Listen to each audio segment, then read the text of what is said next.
Chapter 1, Title Page Partners in Crime by Agatha Christie. Imprint this ebook is the product of many hours of hard work by volunteers for Standard ebooks and builds on the hard work of other literature lovers made possible by the public domain. The source text and artwork in this ebook are believed to be in the United States public domain. That is, they are believed to be free of copyright restrictions in the United States. They may still be copyrighted in other countries, so users located outside of the United States must check their local laws before using this ebook. The creators of and contributors to this ebook dedicate their contributions to the worldwide public domain via the terms in the CC 01. 0 Universal Public Domain Dedication.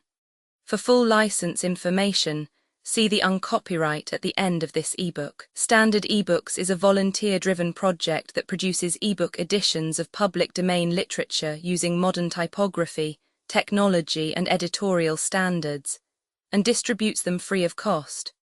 You can download this and other ebooks carefully produced for true book lovers at Standard Books. Org.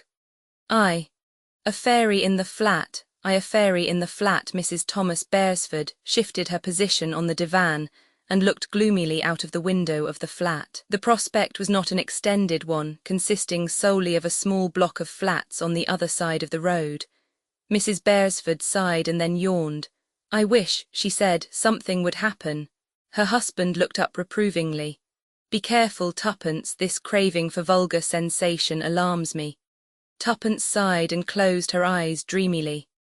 "So Tommy and Tuppence were married," she chanted, "and lived happily ever afterwards. And 6 years later, they were still living together happily ever afterwards. It is extraordinary," she said, "how different everything always is from what you think it is going to be." A very profound statement, Tuppence, but not original. Eminent poets and still more eminent divines have said it before, and if you will excuse me saying so, have said it better. 6 years ago, continued Tuppence, I would have sworn that with sufficient money to buy things with, and with you for a husband, all life would have been one grand sweet song, as one of the poets you seem to know so much about puts it. Is it me or the money that palls upon you? Inquired Tommy coldly. Palls isn't exactly the word, said Tuppence kindly. I'm used to my blessings, that's all, just as one never thinks what a boon it is to be able to breathe through one's nose until one has a cold in the head. Shall I neglect you a little? Suggested Tommy. Take other women about to night clubs, that sort of thing. Useless, said Tuppence. You would only meet me there with other men's, and I should know perfectly well that you didn't care for the other women, whereas you would never be quite sure that I didn't care for the other men. Women are so much more thorough. It's only in modesty that men score top marks, murmured her husband. But what is the matter with you, Tuppence? Why this yearning discontent? I don't know. I want things to happen, exciting things. Wouldn't you like to go chasing German spies again, Tommy? Think of the wild days of peril we went through once. Of course, I know you're more or less in the Secret Service now, but it's pure office work. You mean you'd like them to send me into darkest Russia disguised as a Bolshevik bootlegger, or something of that sort? That wouldn't be any good, said Tuppence. They wouldn't let me go with you, and I'm the person who wants something to do so badly. Something to do, that is what I keep saying all day long. Woman's sphere, suggested Tommy, waving his hand. 20 minutes work after breakfast every morning keeps the flat going to perfection. You have nothing to complain of, have you? Your housekeeping is so perfect, Tuppence, as to be almost monotonous. I do like gratitude, said Tuppence. You, of course, have got your work, she continued, but tell me, Tommy, don't you ever have a secret yearning for excitement, for things to happen? No, said Tommy, at least I don't think so. It is all very well to want things to happen, they might not be pleasant things. How prudent men are, sighed Tuppence. Don't you ever have a wild secret yearning for romance, adventure, life? What have you been reading, Tuppence? Asked Tommy. Think how exciting it would be, went on Tuppence, if we heard a wild rapping at the door and went to open it and in staggered a dead man. If he was dead he couldn't stagger, said Tommy critically. You know what I mean, said Tuppence. They always stagger in just before they die and fall at your feet just gasping out a few enigmatic words. The spotted leopard or something like that. I advise a course of Schopenhauer or Immanuel Kant, said Tommy. That sort of thing would be good for you, said Tuppence. You are getting fat and comfortable. I am not, said Tommy indignantly. Anyway, you do slimming exercises yourself. Everybody does, said Tuppence. When I said you were getting fat, I was really speaking metaphorically. You are getting prosperous and sleek and comfortable. I don't know what has come over you, said her husband. The spirit of adventure, murmured Tuppence. It is better than a longing for romance anyway. I have that sometimes too. I think of meeting a man, a really handsome man. You have met me, said Tommy. Isn't that enough for you? A brown, lean man, terrifically strong, the kind of man who can ride anything and lassoes wild horses. Complete with sheepskin trousers and a cowboy hat, interpolated Tommy sarcastically. And has lived in the wilds, continued Tuppence. I should like him to fall simply madly in love with me. I should, of course, rebuff him virtuously and be true to my marriage vows, but my heart would secretly go out to him. Well, said Tommy, I often wish that I may meet a really beautiful girl, a girl with corn-coloured hair who will fall desperately in love with me, only I don't think I rebuff her. In fact, I am quite sure I don't. That, said Tuppence, is naughty temper. What, said Tommy, is really the matter with you, Tuppence? You have never talked like this before. No, but I have been boiling up inside for a long time, said Tuppence. You see, it is very dangerous to have everything you want, including enough money to buy things. Of course there are always hats. You have got about 40 hats already, said Tommy, and they all look alike. Hats are like that, said Tuppence. They are not really alike, there are nuances in them. I saw rather a nice one in violets this morning. If you haven't anything better to do than going on buying hats you don't need. That's it, said Tuppence. That's exactly it. If I had something better to do, I suppose I ought to take up good works. Oh, Tommy, I do wish something exciting would happen. I really do feel it would be good for us if we could find a fairy. Ah, said Tommy, it is curious you're saying that. He got up and crossed the room. Opening a drawer of the writing table, he took out a small snapshot print and brought it to Tuppence. Oh, said Tuppence, so you have got them developed. Which is this, the one you took of this room or the one I took? The one I took. Yours didn't come out, you underexposed it, you always do. It is nice for you, said Tuppence, to think that there is one thing you can do better than me. A foolish remark, said Tommy, but I will let it pass for the moment. What I wanted to show you was this. He pointed to a small white speck on the photograph. That is a scratch on the film, said Tuppence. Not at all, said Tommy. That, Tuppence, is a fairy. Tommy, you idiot. Look for yourself. He handed her a magnifying glass. Tuppence studied the print attentively through it. Seen thus by a slight stretch of fancy, the scratch on the film could be imagined to represent a small winged creature perched on the fender. It has got wings, cried Tuppence. What fun, a real live fairy in our flat. Shall we write to Conan Doyle about it? Oh, Tommy, do you think she'll give us wishes? You will soon know, said Tommy. You have been wishing hard enough for something to happen all the afternoon. At that minute the door opened, and a tall lad of 15 who seemed undecided as to whether he was a footman or a page boy inquired in a truly magnificent manner. Are you at home, madam? The front door bell has just rung. I wish Albert wouldn't go to the pictures, sighed Tuppence after she had signified her assent, and Albert had withdrawn. He's copying a Long Island butler now. Thank goodness I've cured him of asking for people's cards and bringing them to me on a salver. The door opened again and Albert announced, Mr. Carter, much as though it were a royal title. The chief, muttered Tommy in great surprise. Tuppence jumped up with a glad exclamation and greeted a tall grey-haired man with piercing eyes and a tired smile. Mr. Carter, I am glad to see you. That's good, Mrs. Tommy. Now answer me a question. How's life generally? Satisfactory but dull, replied Tuppence with a twinkle. Better and better, said Mr. Carter. I'm evidently going to find you in the right mood. This, said Tuppence, sounds exciting. Albert, still copying the Long Island butler, brought in tea. When this operation was completed without mishap and the door had closed behind him, Tuppence burst out once more. You did mean something, didn't you, Mr. Carter?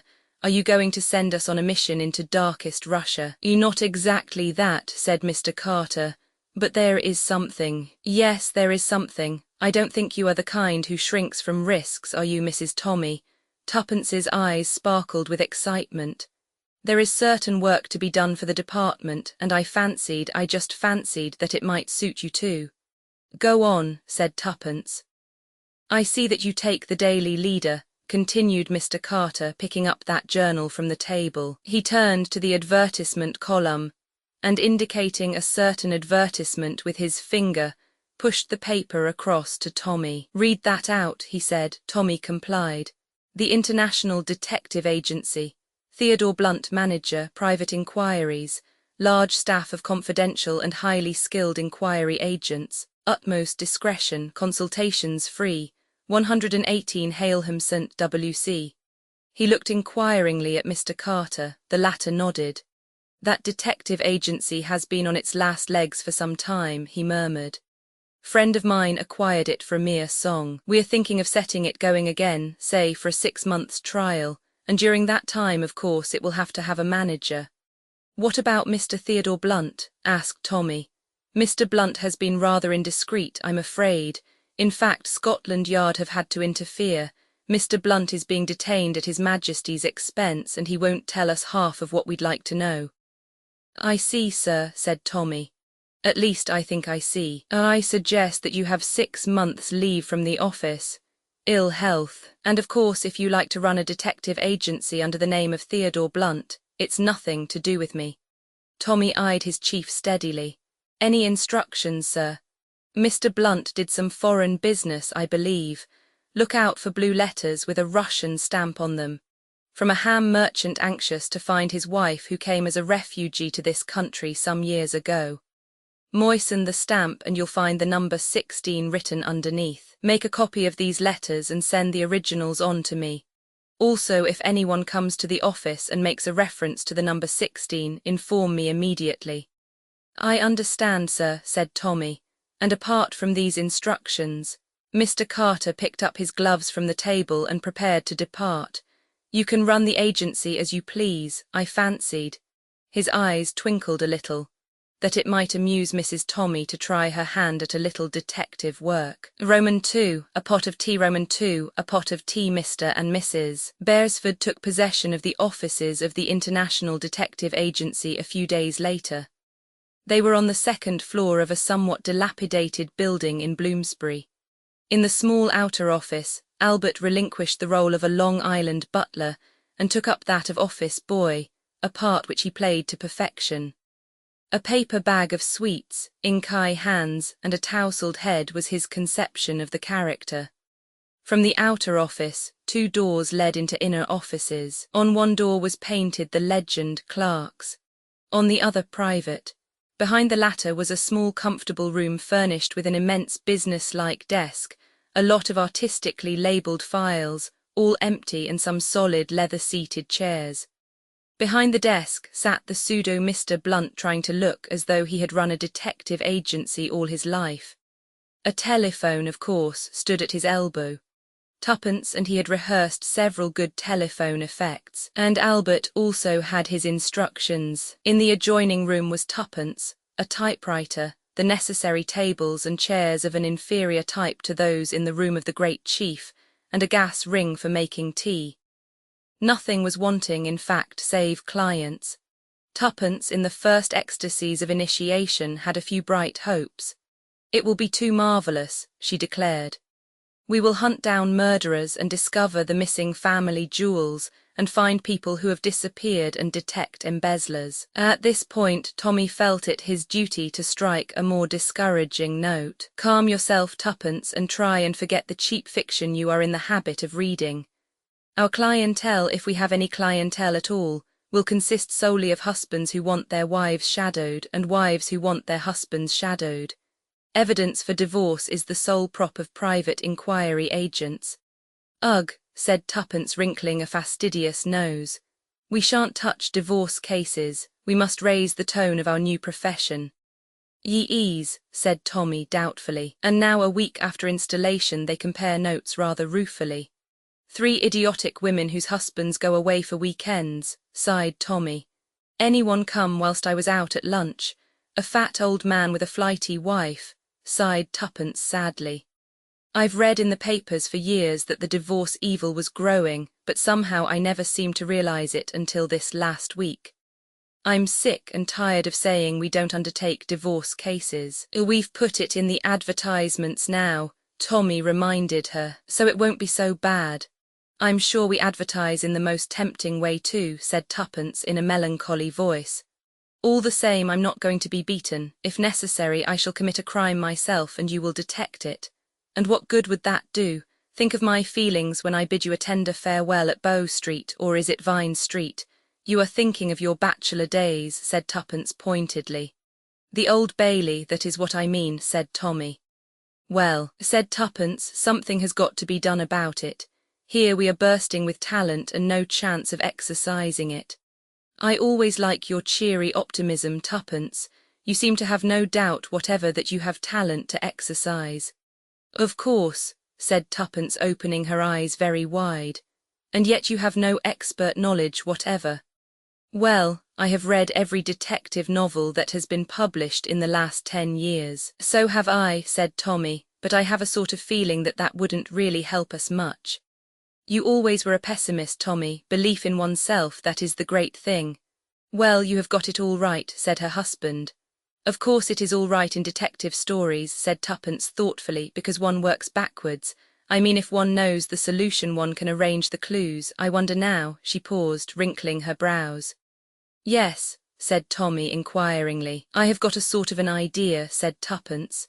It hasn't quite come yet, but it's coming. She rose resolutely. I think I shall go and buy that hat I told you about. Oh God, said Tommy. Another hat, it's a very nice one, said Tuppence with dignity. She went out with a resolute look on her face. Once or twice in the following days Tommy inquired curiously about the idea. Tuppence merely shook her head and told him to give her time. And then one glorious morning the first client arrived and all else was forgotten. There was a knock on the outer door of the office and Albert, who had just placed an acid drop between his lips, roared out an indistinct "Come in." He then swallowed the acid drop whole in his surprise and delight, for this looked like the real thing. A tall young man, exquisitely and beautifully dressed, stood hesitating in the doorway.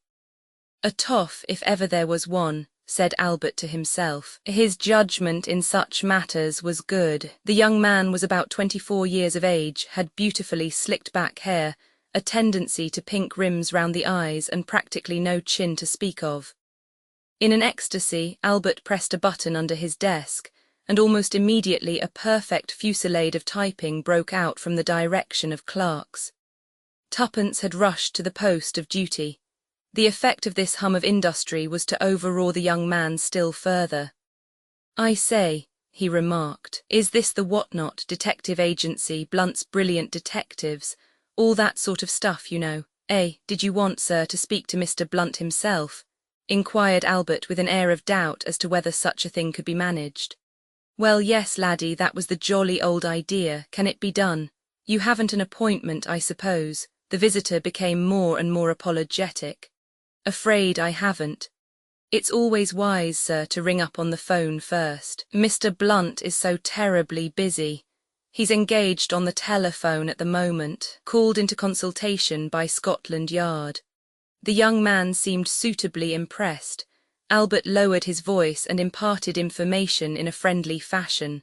Important theft of documents from a government office. They want Mr. Blunt to take up the case.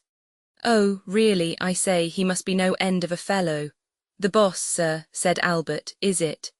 The young man sat down on a hard chair, completely unconscious of the fact that he was being subjected to keen scrutiny by 2 pairs of eyes looking through cunningly contrived peepholes, those of Tuppence in the intervals of frenzied typing, and those of Tommy awaiting the suitable moment. Presently a bell rang with violence on Albert's desk. The boss is free now. I will find out whether he can see you, said Albert, and disappeared through the door marked private. He reappeared immediately. Will you come this way, sir? The visitor was ushered into the private office, and a pleasant-faced young man with red hair and an air of brisk capability rose to greet him. Sit down, you wish to consult me, I am Mr. Blunt. Oh, really, I say you're awfully young, aren't you? The day of the old men is over, said Tommy, waving his hand. Who caused the war? The old men. Who is responsible for the present state of unemployment? The old men. Who is responsible for every single rotten thing that has happened? Again I say the old men. I expect you are right, said the client. I know a fellow who is a poet, at least he says he is a poet, and he always talks like that. Let me tell you this, sir, not a person on my highly trained staff is a day over 25, that is the truth. Since the highly trained staff consisted of Tuppence and Albert, the statement was truth itself. And now, the facts, said Mr. Blunt.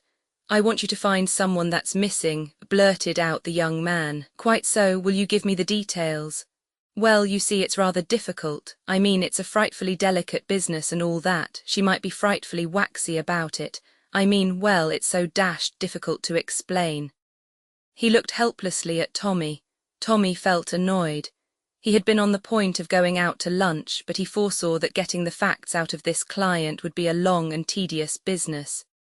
Did she disappear of her own free will, or do you suspect abduction?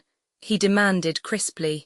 I don't know, said the young man. I don't know anything. Tommy reached for a pad and pencil.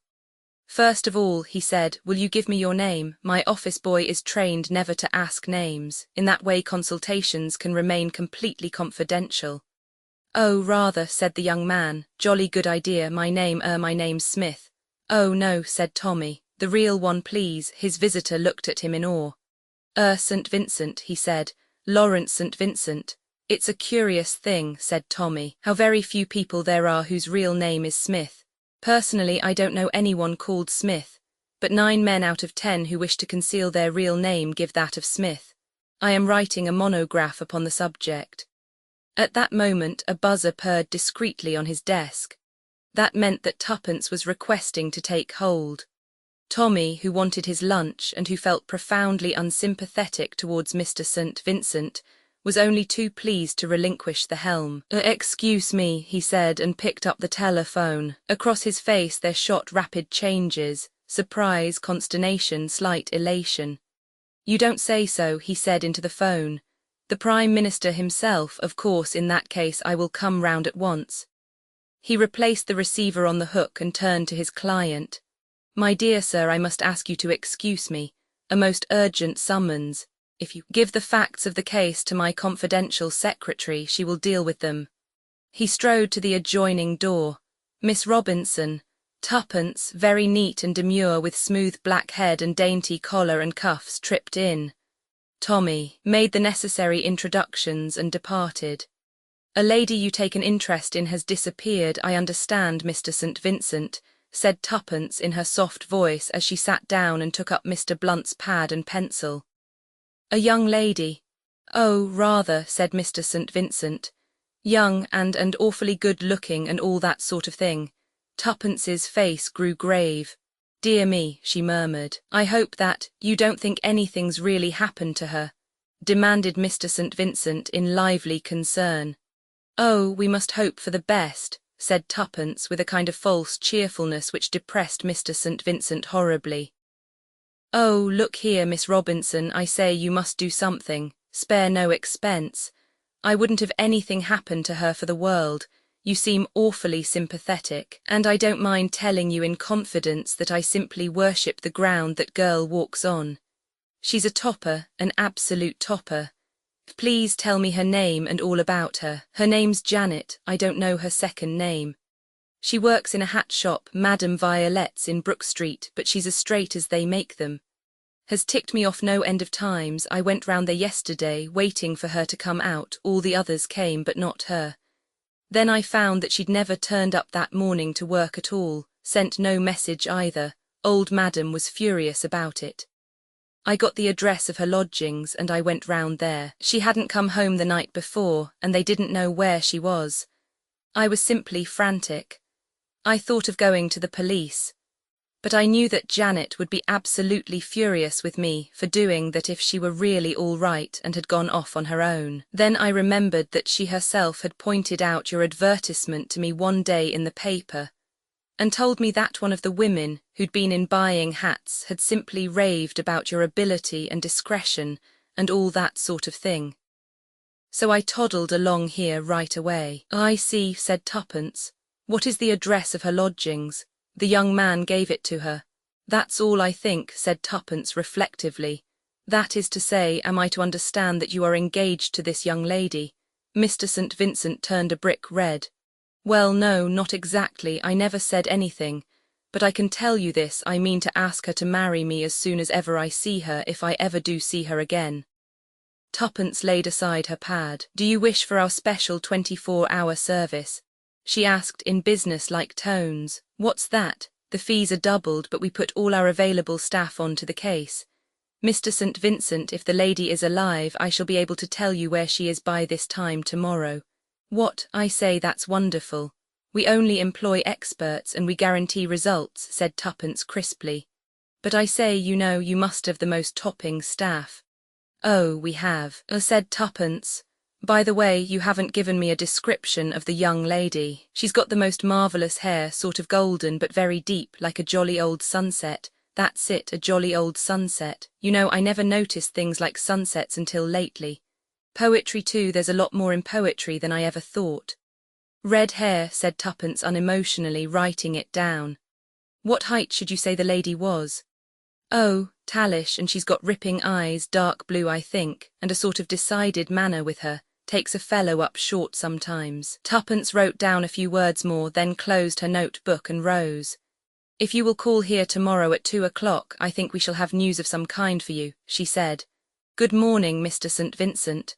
When Tommy returned, Tuppence was just consulting a page of Debrett. I've got all the details, she said succinctly. Lawrence St. Vincent is the nephew and heir of the Earl of Cheriton. If we pull this through, we shall get publicity in the highest places. Tommy read through the notes on the pad. What do you really think has happened to the girl? He asked. I think, said Tuppence, that she has fled at the dictates of her heart, feeling that she loves this young man too well for her peace of mind.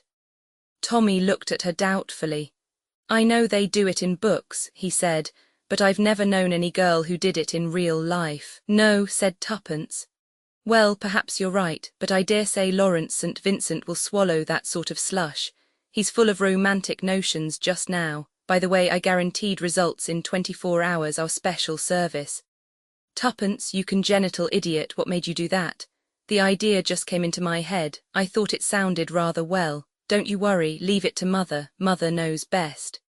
She went out, leaving Tommy profoundly dissatisfied. Presently he rose, sighed, and went out to do what could be done, cursing Tuppence's over-fervent imagination. When he returned weary and jaded at 4:30, he found Tuppence extracting a bag of biscuits from their place of concealment in one of the files. You look hot and bothered, she remarked. What have you been doing? Tommy groaned. Making a round of the hospitals with that girl's description. Didn't I tell you to leave it to me? Demanded Tuppence. You can't find that girl single-handed before 2 o'clock tomorrow. I can, and what's more, I have. You have, what do you mean? A simple problem, Watson, very simple indeed. Where is she now? Tuppence pointed a hand over her shoulder. She's in my office next door. What is she doing there? Tuppence began to laugh. Well, she said, early training will tell, and with a kettle, a gas ring, and half a pound of tea staring her in the face, the result is a foregone conclusion. You see, continued Tuppence gently, Madame Violette's is where I go for my hats, and the other day I ran across an old pal of hospital days amongst the girls there. She gave up nursing after the war and started a hat shop, failed, and took this job at Madame Violette's. We fixed up the whole thing between us. She was to rub the advertisement well into young St. Vincent and then disappear. Wonderful efficiency of Blunt's brilliant detectives. Publicity for us, and the necessary fillip to young St. Vincent to bring him to the point of proposing. Janet was in despair about it. Tuppence, said Tommy, you take my breath away. The whole thing is the most immoral business I ever heard of. You aid and abet this young man to marry out of his class. Stuff, said Tuppence. Janet is a splendid girl, and the queer thing is that she really adores that weak-kneed young man. You can see with half a glance what his family needs, some good red blood in it. Janet will be the making of him. She'll look after him like a mother, ease down the cocktails and the night clubs and make him lead a good healthy country gentleman's life. Come and meet her." Tuppence opened the door of the adjoining office and Tommy followed her. A tall girl with lovely auburn hair and a pleasant face put down the steaming kettle in her hand and turned with a smile that disclosed an even row of white teeth. "I hope you'll forgive me, Nurse Cowley. Mrs. Beresford, I mean. I thought that very likely you'd be quite ready for a cup of tea yourself. Many's the pot of tea you've made for me in the hospital at 3 o'clock in the morning." "Tommy," said Tuppence, "let me introduce you to my old friend Nurse Smith." "Smith, did you say? How curious," said Tommy, shaking hands. "Oh, nothing, a little monograph that I was thinking of writing." "Pull yourself together, Tommy," said Tuppence. She poured him out a cup of tea. "Now then, let's all drink together. Here's to the success of the International Detective Agency. Blunt's brilliant detectives, may they never know failure. Roman 3, the affair of the pink pearl. Roman 3, the affair of the pink pearl. What on earth are you doing?" demanded Tuppence as she entered the inner sanctum of the International Detective Agency. Slogan, Blunt's brilliant detectives, and discovered her lord and master prone on the floor in a sea of books. Tommy struggled to his feet. "I was trying to arrange these books on the top shelf of that cupboard," he complained, "and the damned chair gave way." "What are they anyway?" asked Tuppence, picking up a volume. "The Hound of the Baskervilles. I wouldn't mind reading that again some time." "You see the idea," said Tommy, dusting himself with care. "Half hours with the great masters, that sort of thing. You see, Tuppence, I can't help feeling that we are more or less amateurs at this business. Of course, amateurs in one sense we cannot help being, but it would do no harm to acquire the technique, so to speak. These books are detective stories by the leading masters of the art. I intend to try different styles and compare results." Said Tuppence. "I often wonder how those detectives would have got on in real life." She picked up another volume. "You'll find a difficulty in being a Thorndyke. You've no medical experience and less legal, and I never heard that science was your strong point." "Perhaps not," said Tommy. "But at any rate I've bought a very good camera and I shall photograph footprints and enlarge the negatives and all that sort of thing. Now, mon ami, use your little grey cells. What does this convey to you?" He pointed to the bottom shelf of the cupboard. On it lay a somewhat futuristic dressing gown, a Turkish slipper and a violin. "Obvious, my dear Watson," said Tuppence. "Exactly," said Tommy, the Sherlock Holmes touch. He took up the violin and drew the bow idly across the strings, causing Tuppence to give a wail of agony.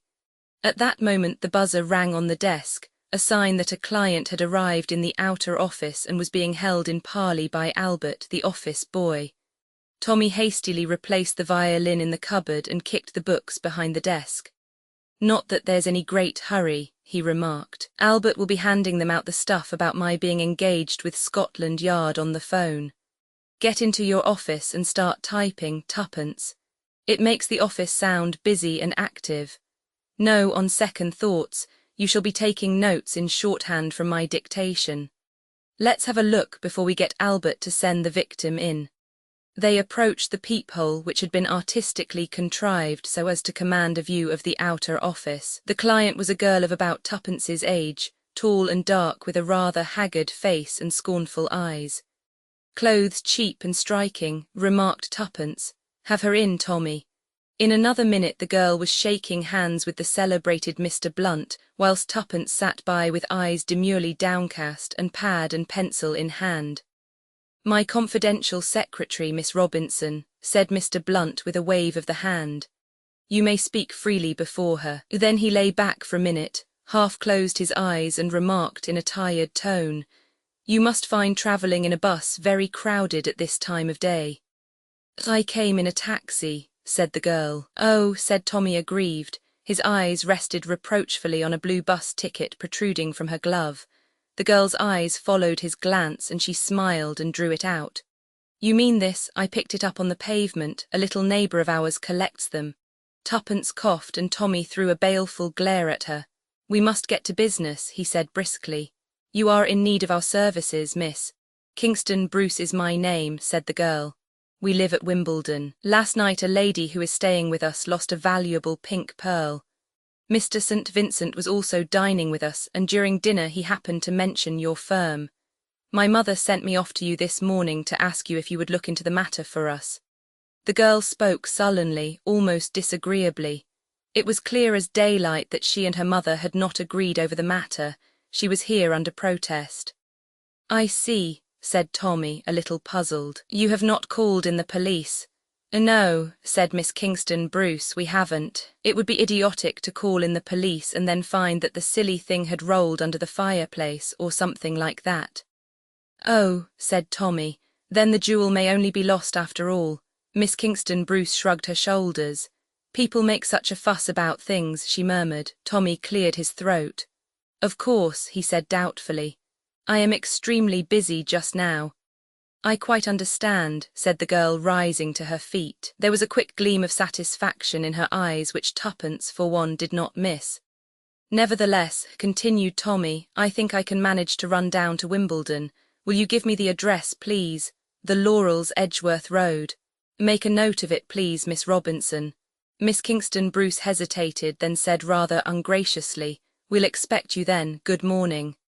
Funny girl, said Tommy.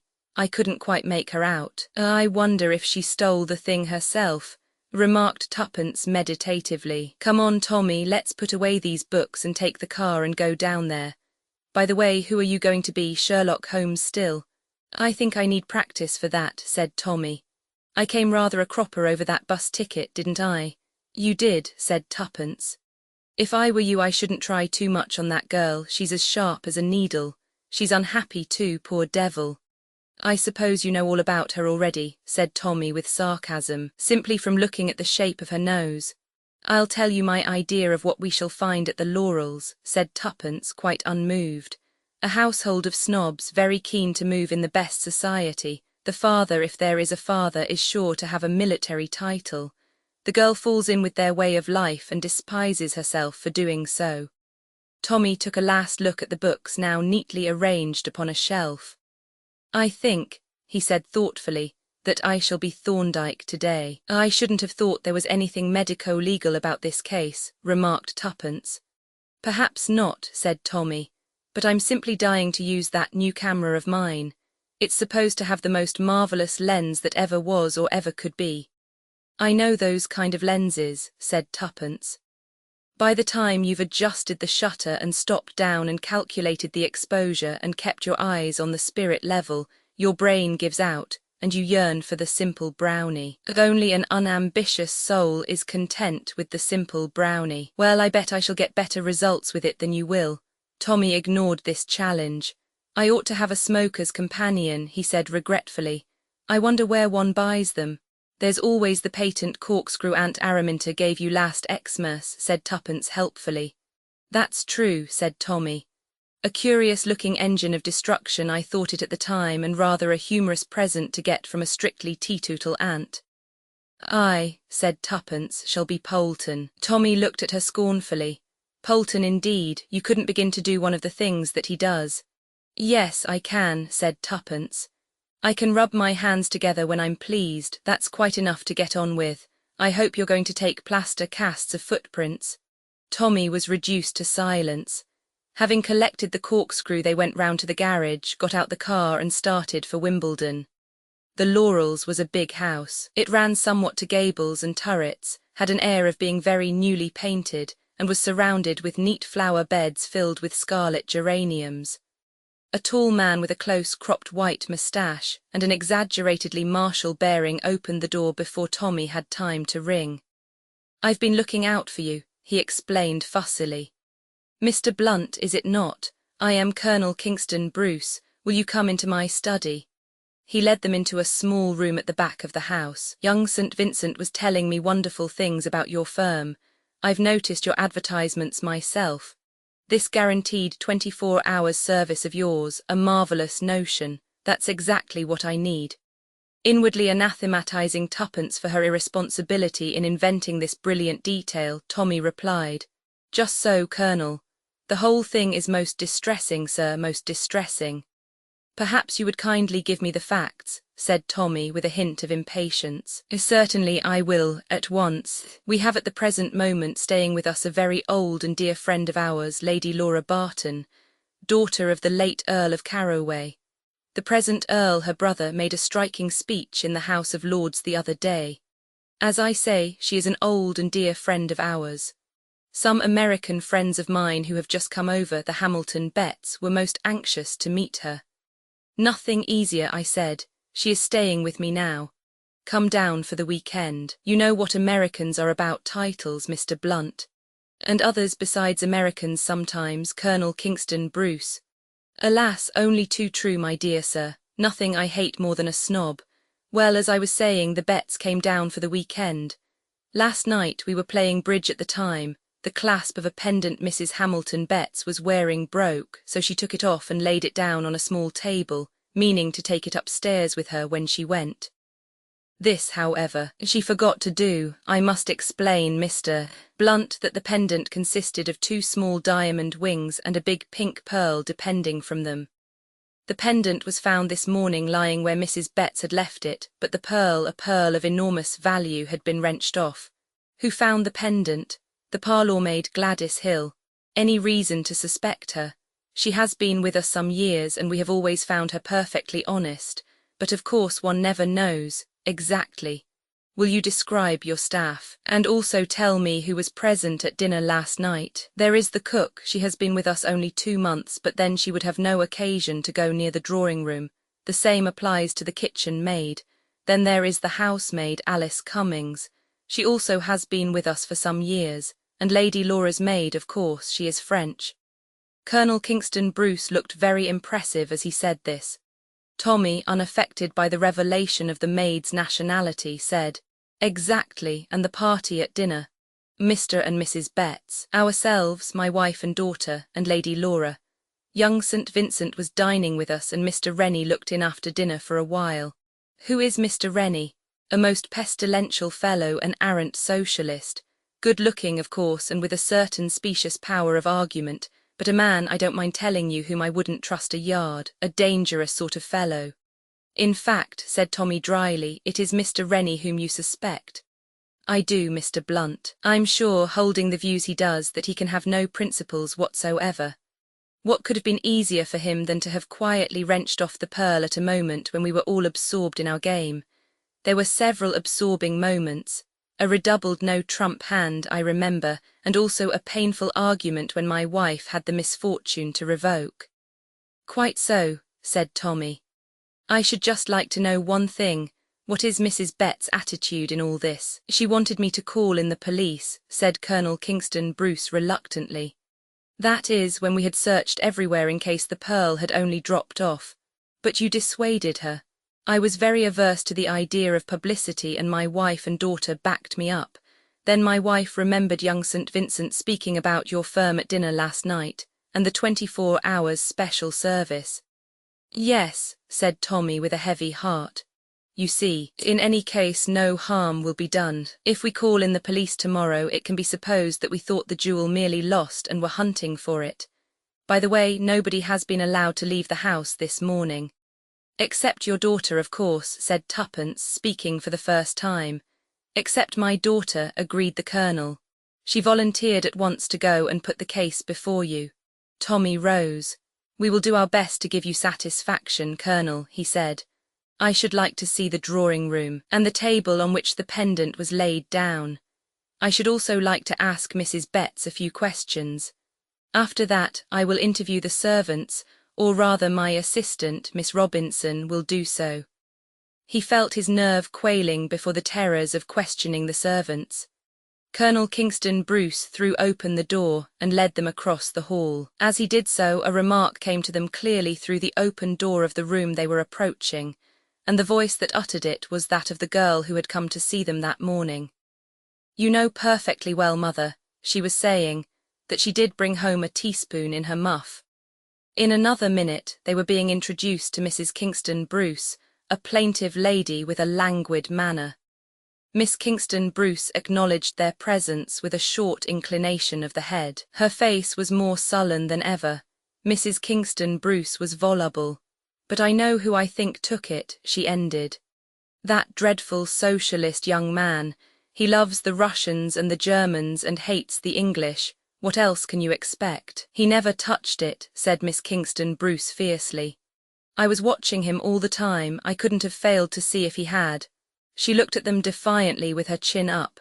Tommy created a diversion by asking for an interview with Mrs. Betts.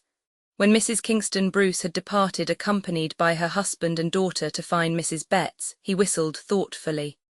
I wonder, he said gently, who it was who had a teaspoon in her muff. Just what I was thinking, replied Tuppence. Mrs. Betts, followed by her husband, burst into the room. She was a big woman with a determined voice. Mr. Hamilton Betts looked dyspeptic and subdued. I understand, Mr. Blunt, that you are a private inquiry agent and one who hustles things through at a great rate. Hustle, said Tommy, is my middle name, Mrs. Betts. Let me ask you a few questions. Thereafter things proceeded rapidly. Tommy was shown the damaged pendant, the table on which it had lain, and Mr. Betts emerged from his taciturnity to mention the value in dollars of the stolen pearl, and with Al, Tommy felt an irritating certainty that he was not getting on. I think that will do, he said at length. Miss Robinson, will you kindly fetch the special photographic apparatus from the hall? Miss Robinson complied. A little invention of my own, said Tommy. In appearance, you see, it is just like an ordinary camera. He had some slight satisfaction in seeing that the Betts were impressed. He photographed the pendant, the table on which it had lain, and took several general views of the apartment. Then Miss Robinson was delegated to interview the servants, and in view of the eager expectancy on the faces of Colonel Kingston Bruce and Mrs. Betts, Tommy felt called upon to say a few authoritative words. The position amounts to this, he said. Either the pearl is still in the house, or it is not still in the house. Quite so, said the Colonel with more respect than was perhaps quite justified by the nature of the remark. If it is not in the house, it may be anywhere, but if it is in the house, it must necessarily be concealed somewhere. And a search must be made, broke in Colonel Kingston Bruce. Quite so. I give you carte blanche, Mr. Blunt. Search the house from attic to cellar. Oh, Charles, murmured Mrs. Kingston Bruce tearfully, do you think that is wise? The servants won't like it, I'm sure they'll leave. We will search their quarters last, said Tommy soothingly. The thief is sure to have hidden the gem in the most unlikely place. I seem to have read something of the kind, agreed the Colonel. Quite so, said Tommy. You probably remember the case of Rex v. Bailey which created a precedent. Oh, yes, said the Colonel looking puzzled. Now the most unlikely place is in the apartments of Mrs. Betts, continued Tommy. My, wouldn't that be too cute, said Mrs. Betts admiringly. Without more ado she took him up to her room where Tommy once more made use of the special photographic apparatus. Presently Tuppence joined him there. You have no objection, I hope, Mrs. Betts, to my assistance looking through your wardrobe. Why, not at all. Do you need me here any longer? Tommy assured her that there was no need to detain her, and Mrs. Betts departed. We might as well go on bluffing it out, said Tommy. But personally I don't believe we've a dog's chance of finding the thing. Curse you and your 24 hours stunt, Tuppence. Listen, said Tuppence. The servants are all right, I'm sure, but I managed to get something out of the French maid. It seems that when Lady Laura was staying here a year ago, she went out to tea with some friends of the Kingston Bruces, and when she got home a teaspoon fell out of her muff. Everyone thought it must have fallen in by accident. But talking about similar robberies, I got hold of a lot more.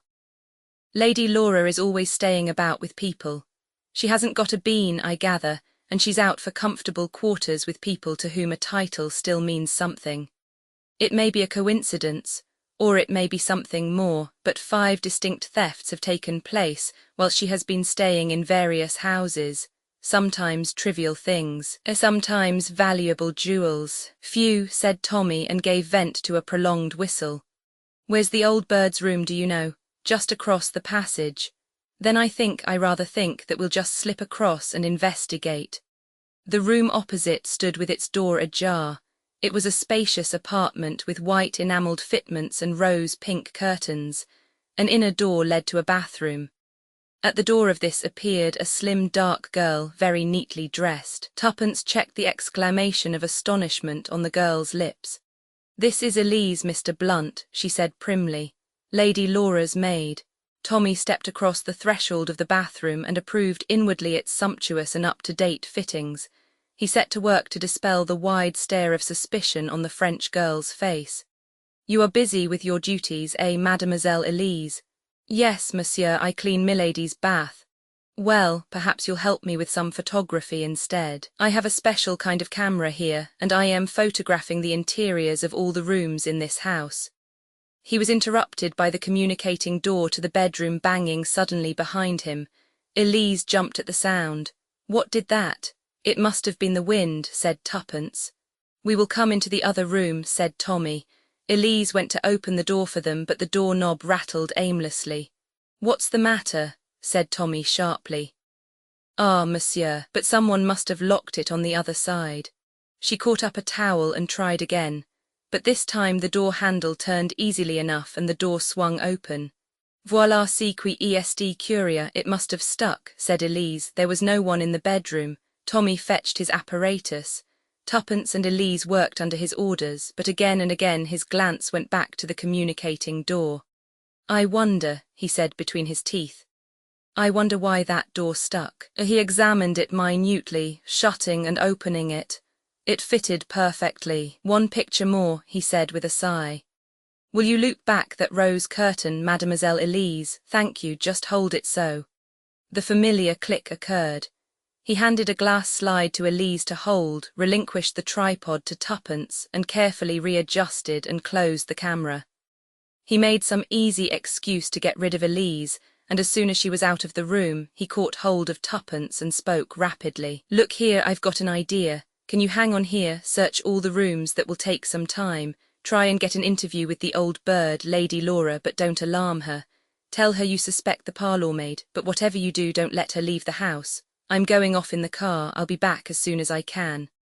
"All right," said Tuppence. "But don't be too cocksure, you've forgotten one thing." "What's that?" "The girl. There's something funny about that girl. Listen, I found out the time she started from the house this morning. It took her 2 hours to get to our office." "That's nonsense. Where did she go before she came to us?" "There's something in that," admitted her husband. "Well, follow up any old clue you like, but don't let Lady Laura leave the house." "What's that?" His quick ear had caught a faint rustle outside on the landing. He strode across to the door, but there was no one to be seen. "Well, so long," he said. "I'll be back as soon as I can." Roman II Tuppence watched him drive off in the car with a faint misgiving. Tommy was very sure, she herself was not so sure. There were one or two things she did not quite understand. She was still standing by the window, watching the road, when she saw a man leave the shelter of a gateway opposite, cross the road and ring the bell. In a flash, Tuppence was out of the room and down the stairs. Gladys Hill, the parlour maid, was emerging from the back part of the house, but Tuppence motioned her back authoritatively. Then she went to the front door and opened it. A lanky young man with ill-fitting clothes and eager dark eyes was standing on the step. He hesitated a moment and then said, "Is Miss Kingston Bruce in?" "Will you come inside?" said Tuppence. She stood aside to let him enter, closing the door. "Mr. Rennie, I think," she said sweetly. He shot a quick glance at her. Yes. Will you come in here, please?" She opened the study door. The room was empty, and Tuppence entered it after him, closing the door behind her. He turned on her with a frown. "I want to see Miss Kingston Bruce." "I am not quite sure that you can," said Tuppence composedly. "Look here, who the devil are you?" said Mr. Rennie rudely. "International Detective Agency," said Tuppence succinctly, and noticed Mr. Rennie's uncontrollable start. "Please sit down, Mr. Rennie," she went on. "To begin with, we know all about Miss Kingston Bruce's visit to you this morning." It was a bold guess, but it succeeded. Perceiving his consternation, Tuppence went on quickly. "The recovery of the pearl is the great thing, Mr. Rennie. No one in this house is anxious for publicity. Can't we come to some arrangement?" The young man looked at her keenly. "I wonder how much you know," he said thoughtfully. "Let me think for a moment." He buried his head in his hands, then asked a most unexpected question. "I say, is it really true that young St. Vincent is engaged to be married?" "Quite true," said Tuppence. "I know the girl." Mr. Rennie suddenly became confidential. "It's been hell," he confided. "They've been asking him here morning, noon and night, chucking Beatrice at his head, all because he'll come into a title some day, if I had my way." "Don't let's talk politics," said Tuppence hastily. "Do you mind telling me, Mr. Rennie, why you think Miss Kingston Bruce took the pearl?" I don't." "You do," said Tuppence calmly. "You wait to see the detective, as you think, drive off and the coast clear, and then you come and ask for her. It's obvious. If you'd taken the pearl yourself, you wouldn't be half so upset." "Her manner was so odd," said the young man. "She came this morning and told me about the robbery, explaining that she was on her way to a firm of private detectives. She seemed anxious to say something and yet not able to get it out." "Well," said Tuppence, "all I want is the pearl. You'd better go and talk to her." But at that moment Colonel Kingston Bruce opened the door. "Lunch is ready, Miss Robinson. You will lunch with us, I hope." Then he stopped and glared at the guest. "Clearly," said Mr. Rennie, "you don't want to ask me to lunch. All right, I'll go."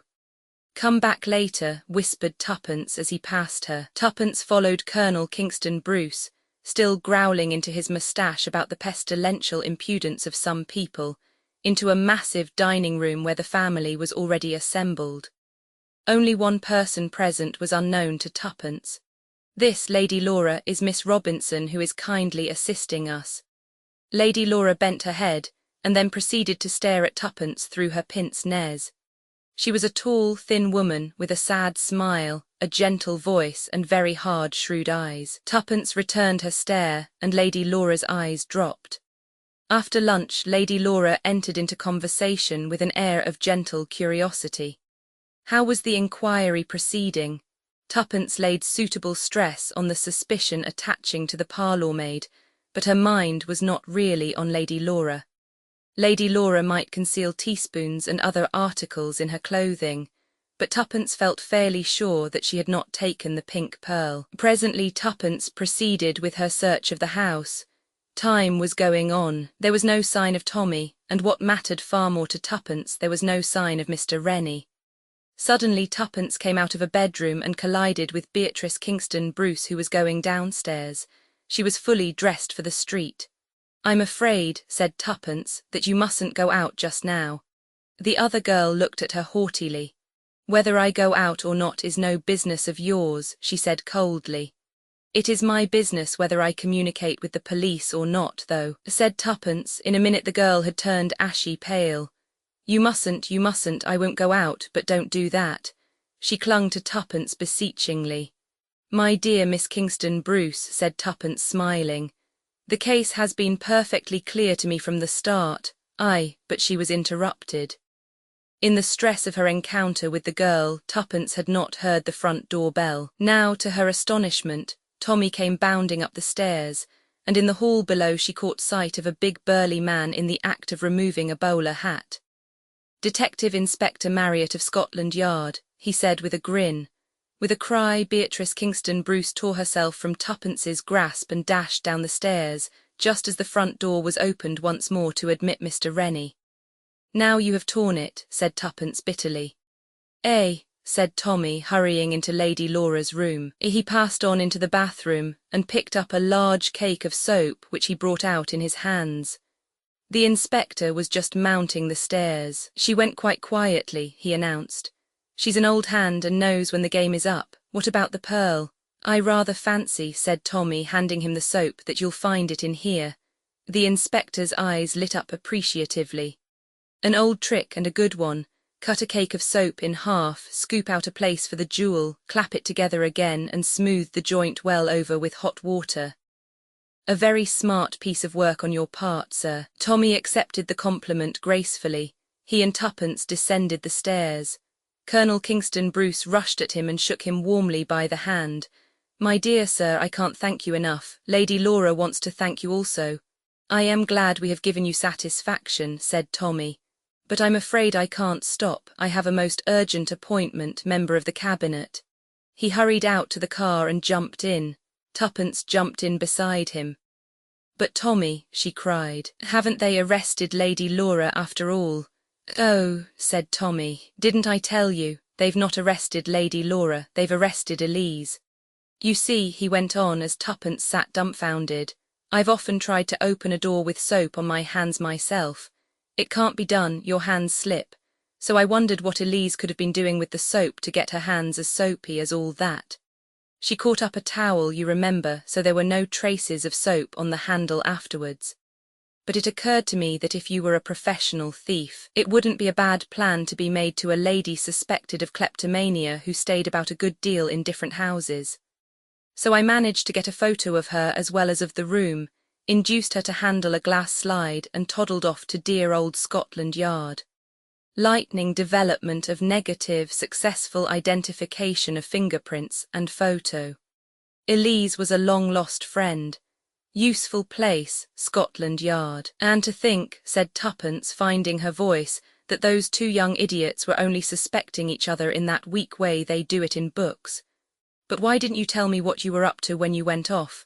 In the first place, I suspected that Elise was listening on the landing, and in the second place— Yes, my learned friend forgets, said Tommy. Thorndyke never tells until the last moment. Besides, Tuppence, you and your pal Janet Smith put one over on me last time. This makes us all square. Roman 4, The Adventure of the Sinister Stranger. Roman 4, The Adventure of the Sinister Stranger. It's been a darned dull day, said Tommy and yawned widely. Nearly tea time, said Tuppence and also yawned. Business was not brisk in the International Detective Agency.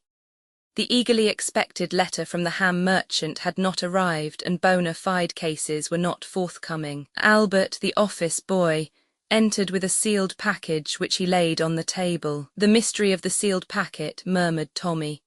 Did it contain the fabulous pearls of the Russian Grand Duchess, or was it an infernal machine destined to blow Blunt's brilliant detectives to pieces? As a matter of fact, said Tuppence, tearing open the package, it's my wedding present to Frances Haviland. Rather nice, isn't it? Tommy took a slender silver cigarette case from her outstretched hand, noted the inscription engraved in her own handwriting. Frances from Tuppence, opened and shut the case and nodded approvingly. You do throw your money about, Tuppence, he remarked. I'll have one like it only in gold for my birthday next month. Fancy wasting a thing like that on Frances Haviland, who always was and always will be one of the most perfect asses God ever made. You forget I used to drive him about during the war when he was a general. Ah, those were the good old days. They were, agreed Tommy. Beautiful women used to come and squeeze my hand in hospital. I remember, but I don't send them all wedding presents. I don't believe the bride will care much for this gift of yours, Tuppence. It's nice and slim for the pocket, isn't it? Said Tuppence, disregarding his remarks. Tommy slipped it into his own pocket. Just right, he said approvingly. Hullo, here is Albert with the afternoon post.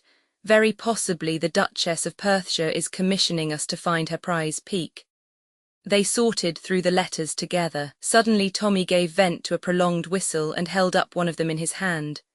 A blue letter with a Russian stamp on it. Do you remember what the chief said? We were to look out for letters like that. How exciting, said Tuppence. Something has happened at last. Open it and see if the contents are up to schedule. A ham merchant, wasn't it? Half a minute. We shall want some milk for tea. They forgot to leave it this morning.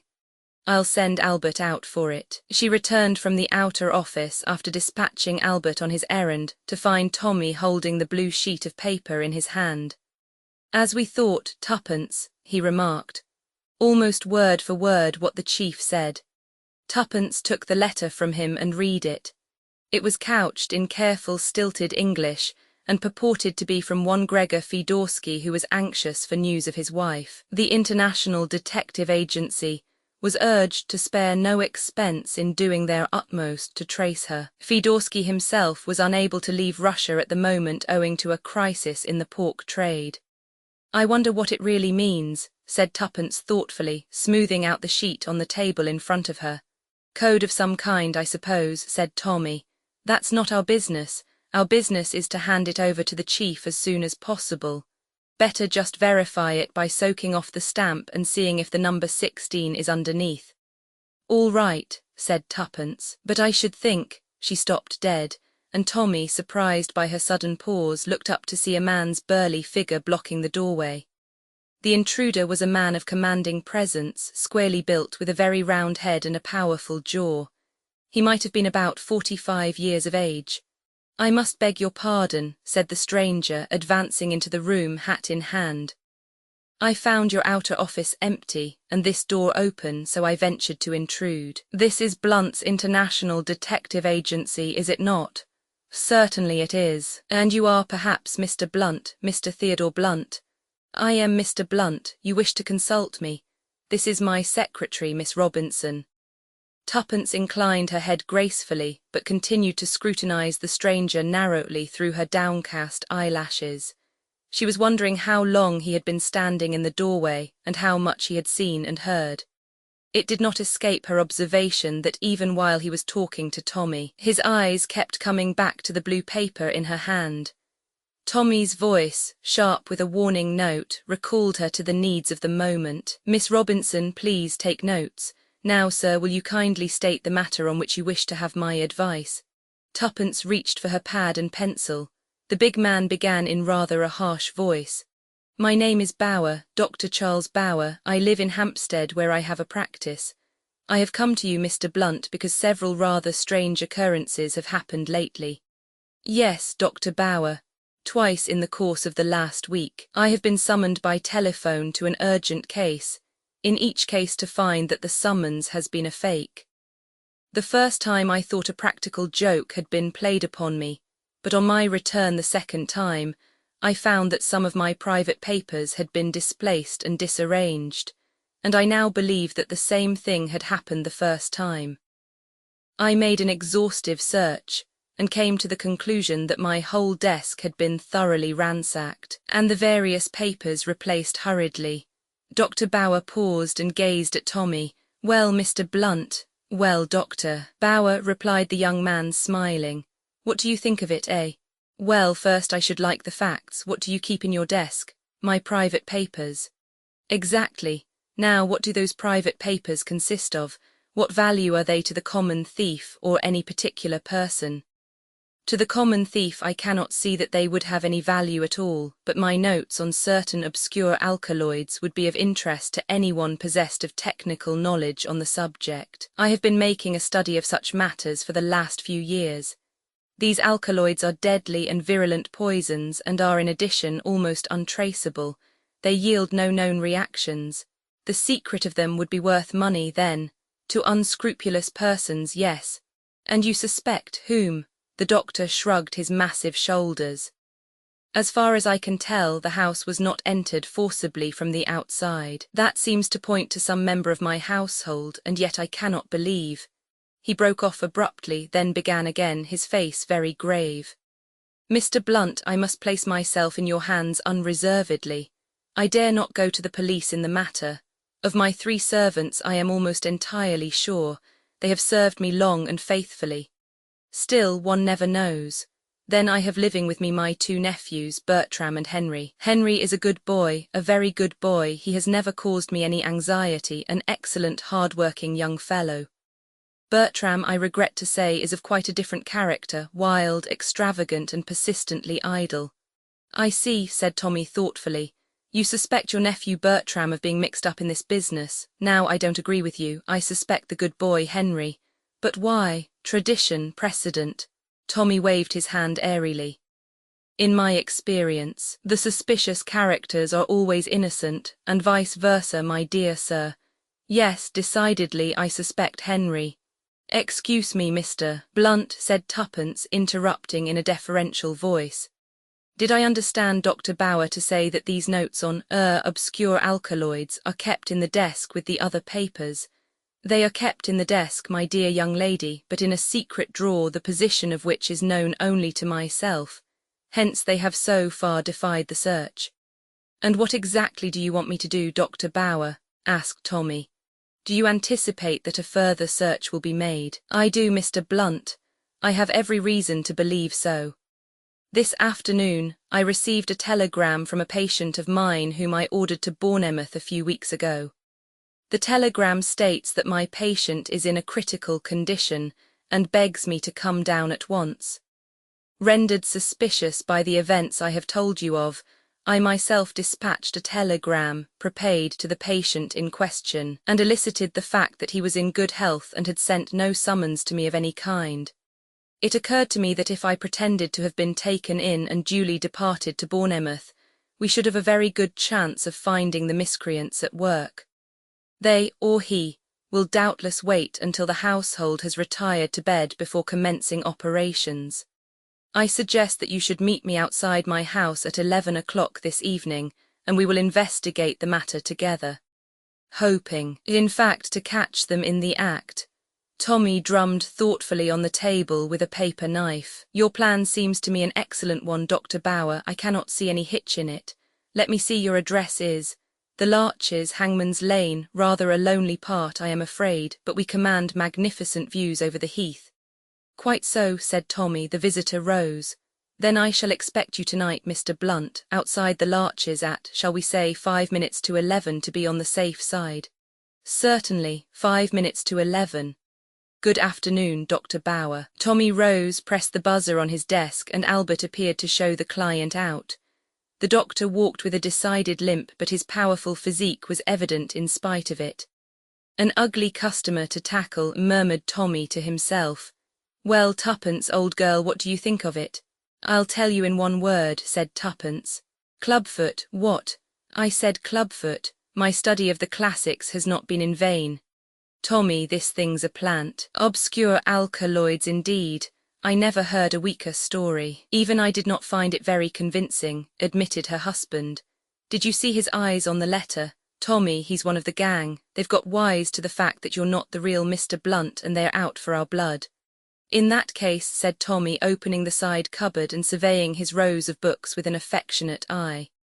Our role is easy to select. We are the brothers Oakwood, and I am Desmond, he added firmly. Tuppence shrugged her shoulders.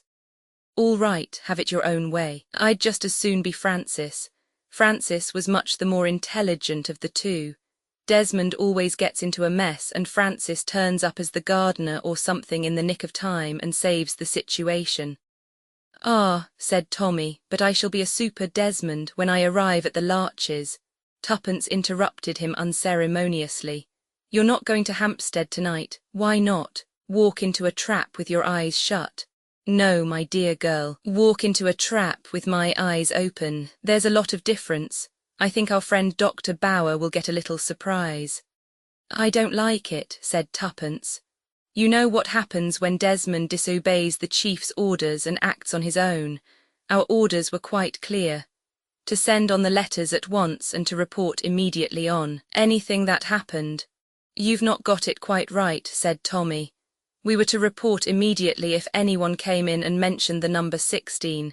Nobody has. That's a quibble, said Tuppence. It's no good. I've got a fancy for playing a lone hand. My dear old Tuppence, I shall be all right. I shall go armed to the teeth. The essence of the whole thing is that I shall be on my guard and they won't know it.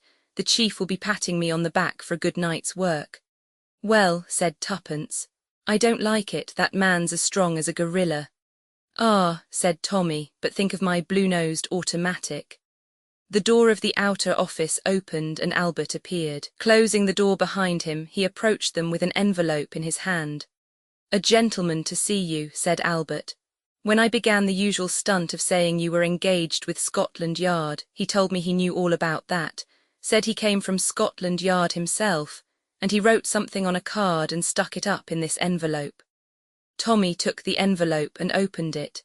As he read the card, a grin passed across his face. The gentleman was amusing himself at your expense by speaking the truth, Albert, he remarked. Show him in. He tossed the card to Tuppence. It bore the name Detective Inspector Dymchurch, and across it was scrawled in pencil, a friend of Marriott's. In another minute the Scotland Yard detective was entering the inner office. In appearance, Inspector Dymchurch was of the same type as Inspector Marriott, short and thick-set with shrewd eyes. Good afternoon, said the detective breezily. Marriott's away in South Wales, but before he went he asked me to keep an eye on you too, and on this place in general. "Oh, bless you, sir," he went on as Tommy seemed about to interrupt him. "We know all about it. It's not our department and we don't interfere. But somebody's got wise lately to the fact that all is not what it seems. You've had a gentleman here this afternoon. I don't know what he called himself and I don't know what his real name is, but I know just a little about him. Enough to want to know more. Am I right in assuming that he made a date with you for some particular spot this evening?" "Quite right. I thought as much. 16 Westram Road, Finsbury Park, was that it?" "You're wrong there," said Tommy with a smile. "Dead wrong, the Larches, Hampstead." Dymchurch seemed honestly taken aback. Clearly he had not expected this. "I don't understand it," he muttered. "It must be a new layout. The Larches, Hampstead, you said?" "Yes, I'm to meet him there at 11 o'clock tonight. Don't you do it, sir." "There," burst from Tuppence. Tommy flushed. "If you think, Inspector," he began heatedly, but the inspector raised a soothing hand. "I'll tell you what I think, Mr. Blunt. The place you want to be at 11 o'clock tonight is here in this office." "What?" cried Tuppence, astonished. "Here in this office. Never mind how I know, departments overlap sometimes, but you got one of those famous blue letters today. Old what's-his-name is after that. He lures you up to Hampstead, makes quite sure of your being out of the way, and steps in here at night when all the building is empty and quiet to have a good search round at his leisure." "But why should he think the letter would be here? He'd know I should have it on me or else have passed it on." "Begging your pardon, sir, that's just what he wouldn't know. He may have tumbled to the fact that you're not the original Mr. Blunt, but he probably thinks that you're a bona fide gentleman who's bought the business. In that case, the letter would be all in the way of regular business and would be filed as such." "I see," said Tuppence. "And that's just what we've got to let him think. We'll catch him red-handed here tonight." "So that's the plan, is it?" "Yes, it's the chance of a lifetime. Now let me see, what's the time? 6 o'clock. What time do you usually leave?" "Here, sir, about 6. You must seem to leave the place as usual. Actually, we'll sneak back to it as soon as possible. I don't believe they'll come here till about 11, but of course they might. If you'll excuse me, I'll just go and take a look round outside and see if I can make out anyone watching the place." Dymchurch departed, and Tommy began an argument with Tuppence. It lasted some time and was heated and acrimonious. In the end, Tuppence suddenly capitulated. "All right," she said. "I give in. I'll go home and sit there like a good little girl whilst you tackle crooks and hobnob with detectives, but you wait, young man, I'll be even with you yet for keeping me out of the fun." Dymchurch returned at that moment. "Coast seems clear enough," he said, "but you can't tell. Better seem to leave in the usual manner. They won't go on watching the place once you've gone." Tommy called Albert and gave him instructions to lock up. Then the four of them made their way to the garage near by where the car was usually left. Tuppence drove and Albert sat beside her. Tommy and the detective sat behind. Presently they were held up by a block in the traffic. Tuppence looked over her shoulder and nodded. Tommy and the detective opened the right-hand door and stepped out into the middle of Oxford Street. In a minute or two, Tuppence drove on. "Roman 2 better not go in just yet," said Dymchurch as he and Tommy hurried into Haleham Street. "You've got the key all right," Tommy nodded. "Then what about a bite of dinner? It's early, but there's a little place here right opposite. We'll get a table by the window so that we can watch the place all the time."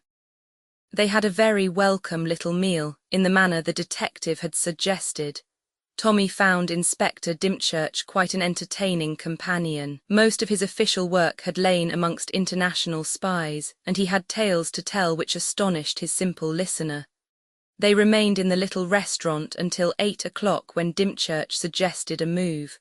"It's quite dark now, sir," he explained. "We shall be able to slip in without anyone being the wiser." It was, as he said, quite dark. They crossed the road, looked quickly up and down the deserted street and slipped inside the entrance. Then they mounted the stairs, and Tommy inserted his key in the lock of the outer office. Just as he did so, he heard, as he thought, Dymchurch whistle beside him. "What are you whistling for?" he asked sharply. "I didn't whistle," said Dymchurch, very much astonished. "I thought you did." "Well, someone," began Tommy. He got no further. Strong arms seized him from behind, and before he could cry out, a pad of something sweet and sickly was pressed over his mouth and nose. He struggled valiantly, but in vain. The chloroform did its work. His head began to whirl and the floor heaved up and down in front of him. Choking, he lost consciousness. He came to himself painfully, but in full possession of his faculties. The chloroform had been only a whiff.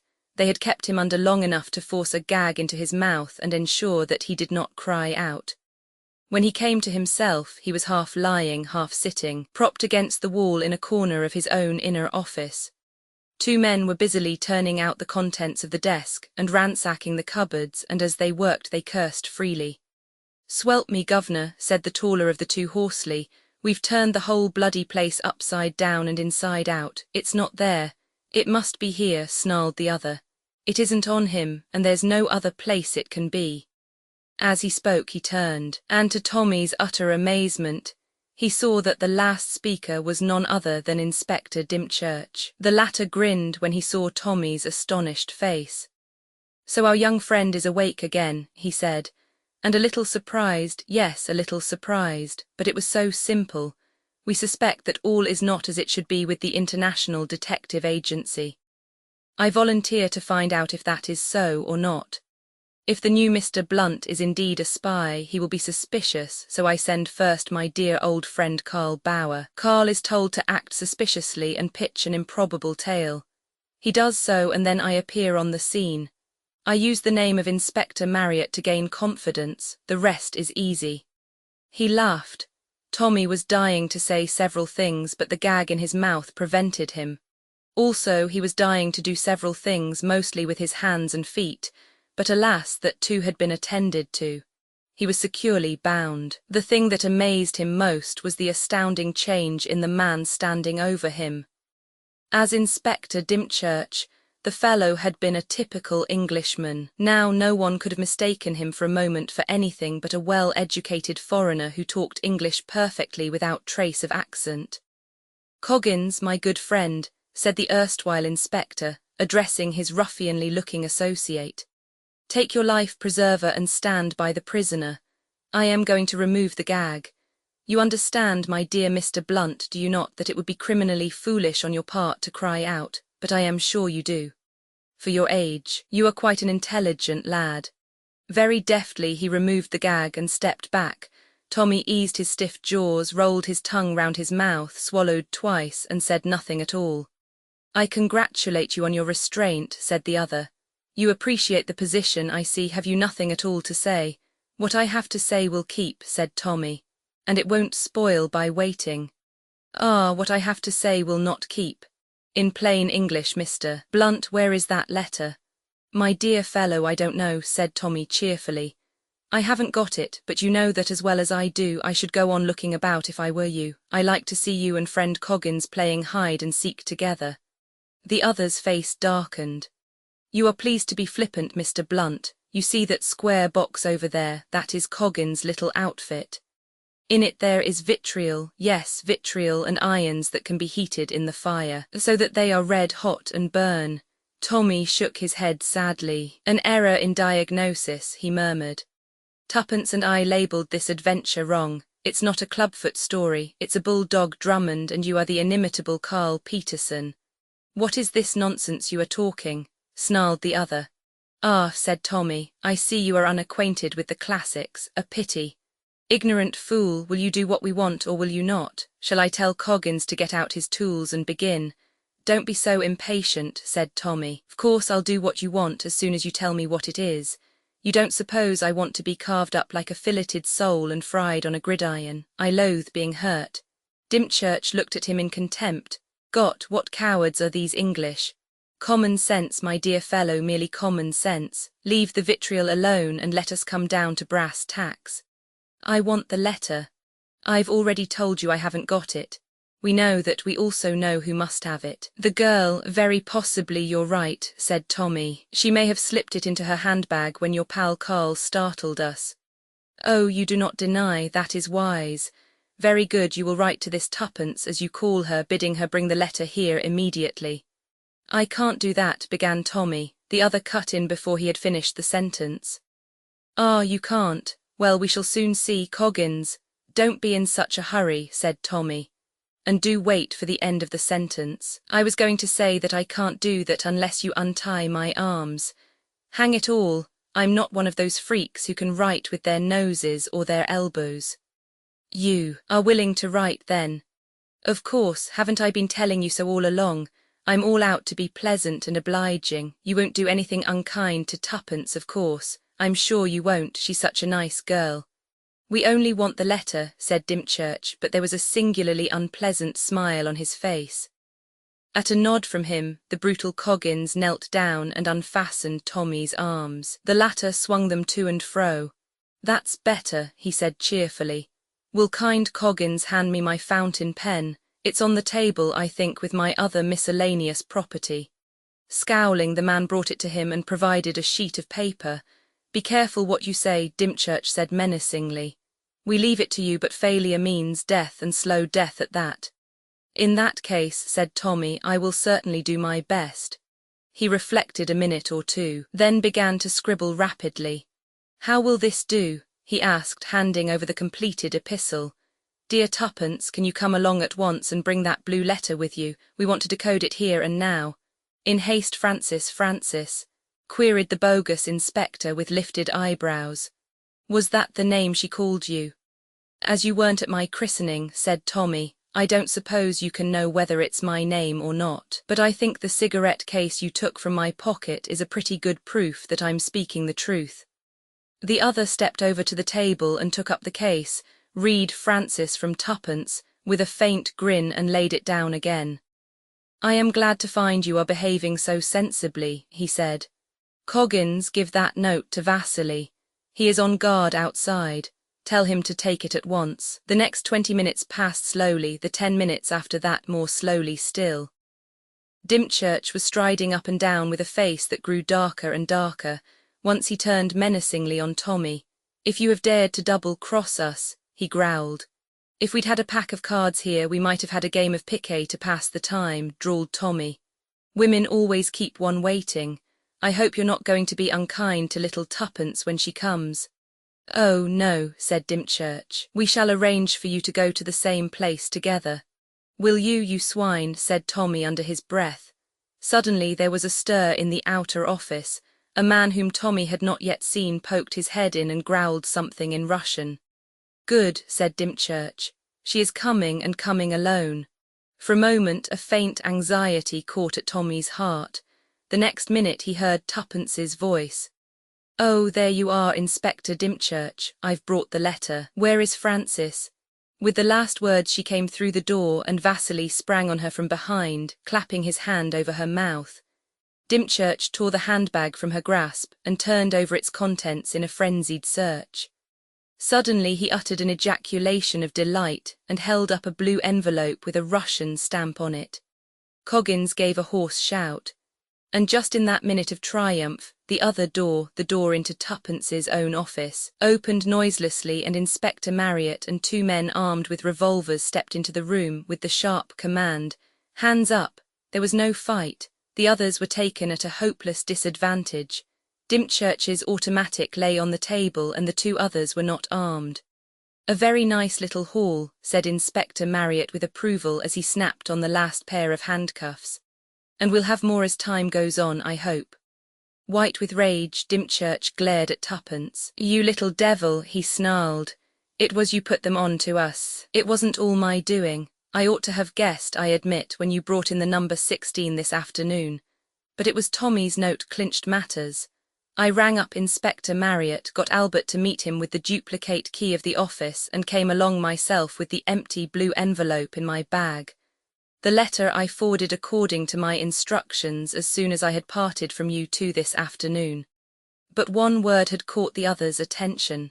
Tommy, he queried. Tommy, who had just been released from his bonds, came towards them. Well done, brother Francis, he said to Tuppence, taking both her hands in his, and to Dymchurch. As I told you, my dear fellow, you really ought to read the classics. Finessing the King. It was a wet Wednesday in the offices of the International Detective Agency. Tuppence let the Daily Leader fall idly from her hand. Do you know what I've been thinking, Tommy? It's impossible to say, replied her husband. You think of so many things and you think of them all at once. I think it's time we went dancing again. Tommy picked up the Daily Leader hastily. Our advertisement looks well, he remarked, his head on one side. Blunt's Brilliant Detectives. Do you realize, Tuppence, that you and you alone are Blunt's Brilliant Detectives? There's glory for you, as Humpty Dumpty would say. I was talking about dancing. There's a curious point that I have observed about newspapers. I wonder if you have ever noticed it. Take these 3 copies of the Daily Leader. Can you tell me how they differ one from the other? Tuppence took them with some curiosity. It seems fairly easy, she remarked witheringly. One is today's, one is yesterday's, and one is the day before's. Positively scintillating, my dear Watson, but that was not my meaning. Observe the headline, the Daily Leader. Compare the 3. Do you see any difference between them? No, I don't, said Tuppence, and what's more, I don't believe there is any. Tommy sighed and brought the tips of his fingers together in the most approved Sherlock Holmes fashion. Exactly, yet you read the papers as much, in fact more than I do, but I have observed and you have not. If you will look at today's Daily Leader, you will see that in the middle of the downstroke of the D is a small white dot, and there is another in the L of the same word. But in yesterday's paper the white dot is not in Daily at all. There are 2 white dots in the L of Leader. That of the day before again has 2 dots in the D of Daily. In fact, the dot or dots are in a different position every day. Why? Asked Tuppence. That's a journalistic secret, meaning you don't know and can't guess. I will merely say this, the practice is common to all newspapers. Aren't you clever? Said Tuppence.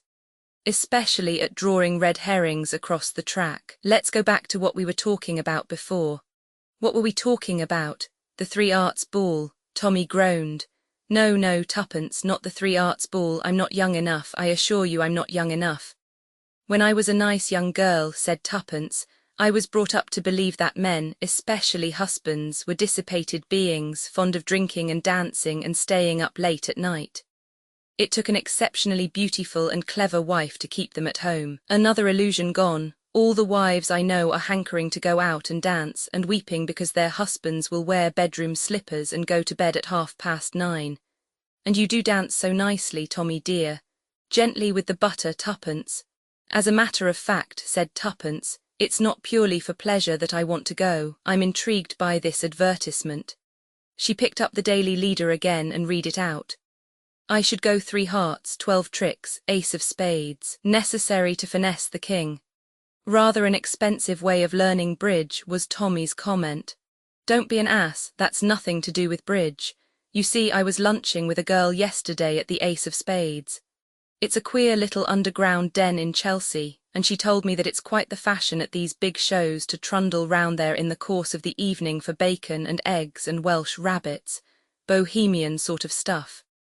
It's got screened-off booths all round it. A pretty hot place, I should say. And your idea is, 3 hearts stands for the 3 Arts Ball tomorrow night, 12 tricks is 12 o'clock, and the Ace of Spades is the Ace of Spades. And what about its being necessary to finesse the king? Well, that's what I thought we'd find out. I shouldn't wonder if you weren't right, Tuppence, said Tommy magnanimously.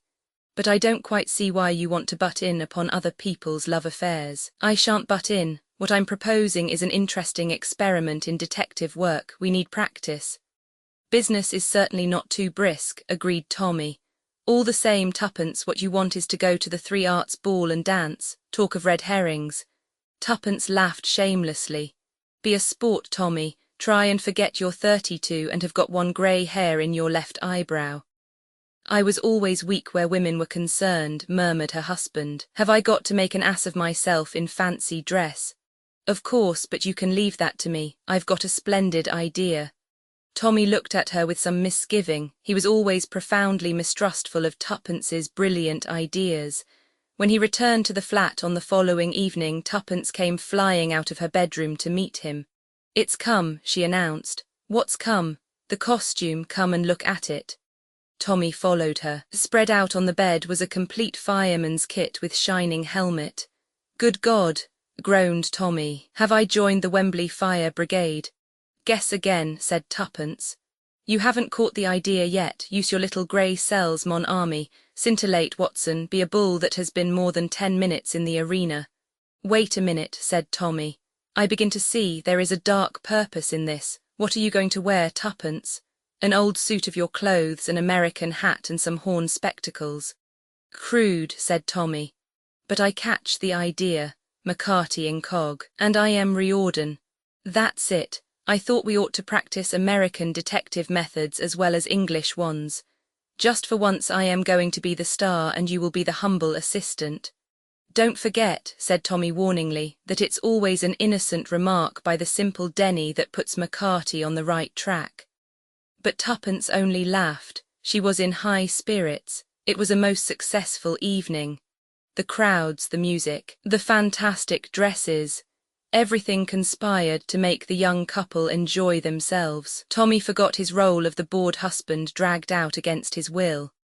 At 10 minutes to 12 they drove off in the car to the famous or infamous Ace of Spades. As Tuppence had said, it was an underground den, mean and tawdry in appearance, but it was nevertheless crowded with couples in fancy dress. They were closed in booths round the walls, and Tommy and Tuppence secured one of these. They left the doors purposely a little ajar so that they could see what was going on outside. I wonder which they are, our people, I mean, said Tuppence. What about that Columbine over there with the red Mephistopheles? I fancy the wicked Mandarin and the lady who calls herself a battleship, more of a fast cruiser, I should say. Isn't he witty? Said Tuppence. All done on a little drop of drink. Who's this coming in dressed as the Queen of Hearts? Rather a good get-up, that. The girl in question passed into the booth next to them accompanied by her escort who was the gentleman dressed in newspaper from Alice in Wonderland. They were both wearing masks. It seemed to be rather a common custom at the Ace of Spades. I'm sure we are in a real den of iniquity, said Tuppence with a pleased face. Scandals all round us. What a row everyone makes. A cry, as of protest, rang out from the booth next door and was covered by a man's loud laugh. Everybody was laughing and singing. The shrill voices of the girls rose above the booming of their male escorts. What about that shepherdess? Demanded Tommy. The one with the comic Frenchman, they might be our little lot. Anyone might be, confessed Tuppence. I'm not going to bother. The great thing is that we are enjoying ourselves. I could have enjoyed myself better in another costume, grumbled Tommy. You've no idea of the heat of this one. Cheer up, said Tuppence. You look lovely. I'm glad of that, said Tommy. It's more than you do. You're the funniest little guy I've ever seen. Will you keep a civil tongue in your head, Denny, my boy? Hullo, the gentleman in newspaper is leaving his lady alone. Where's he going, do you think? Going to hurry up the drinks, I expect, said Tommy. I wouldn't mind doing the same thing. He's a long time doing it, said Tuppence when 4 or 5 minutes had passed.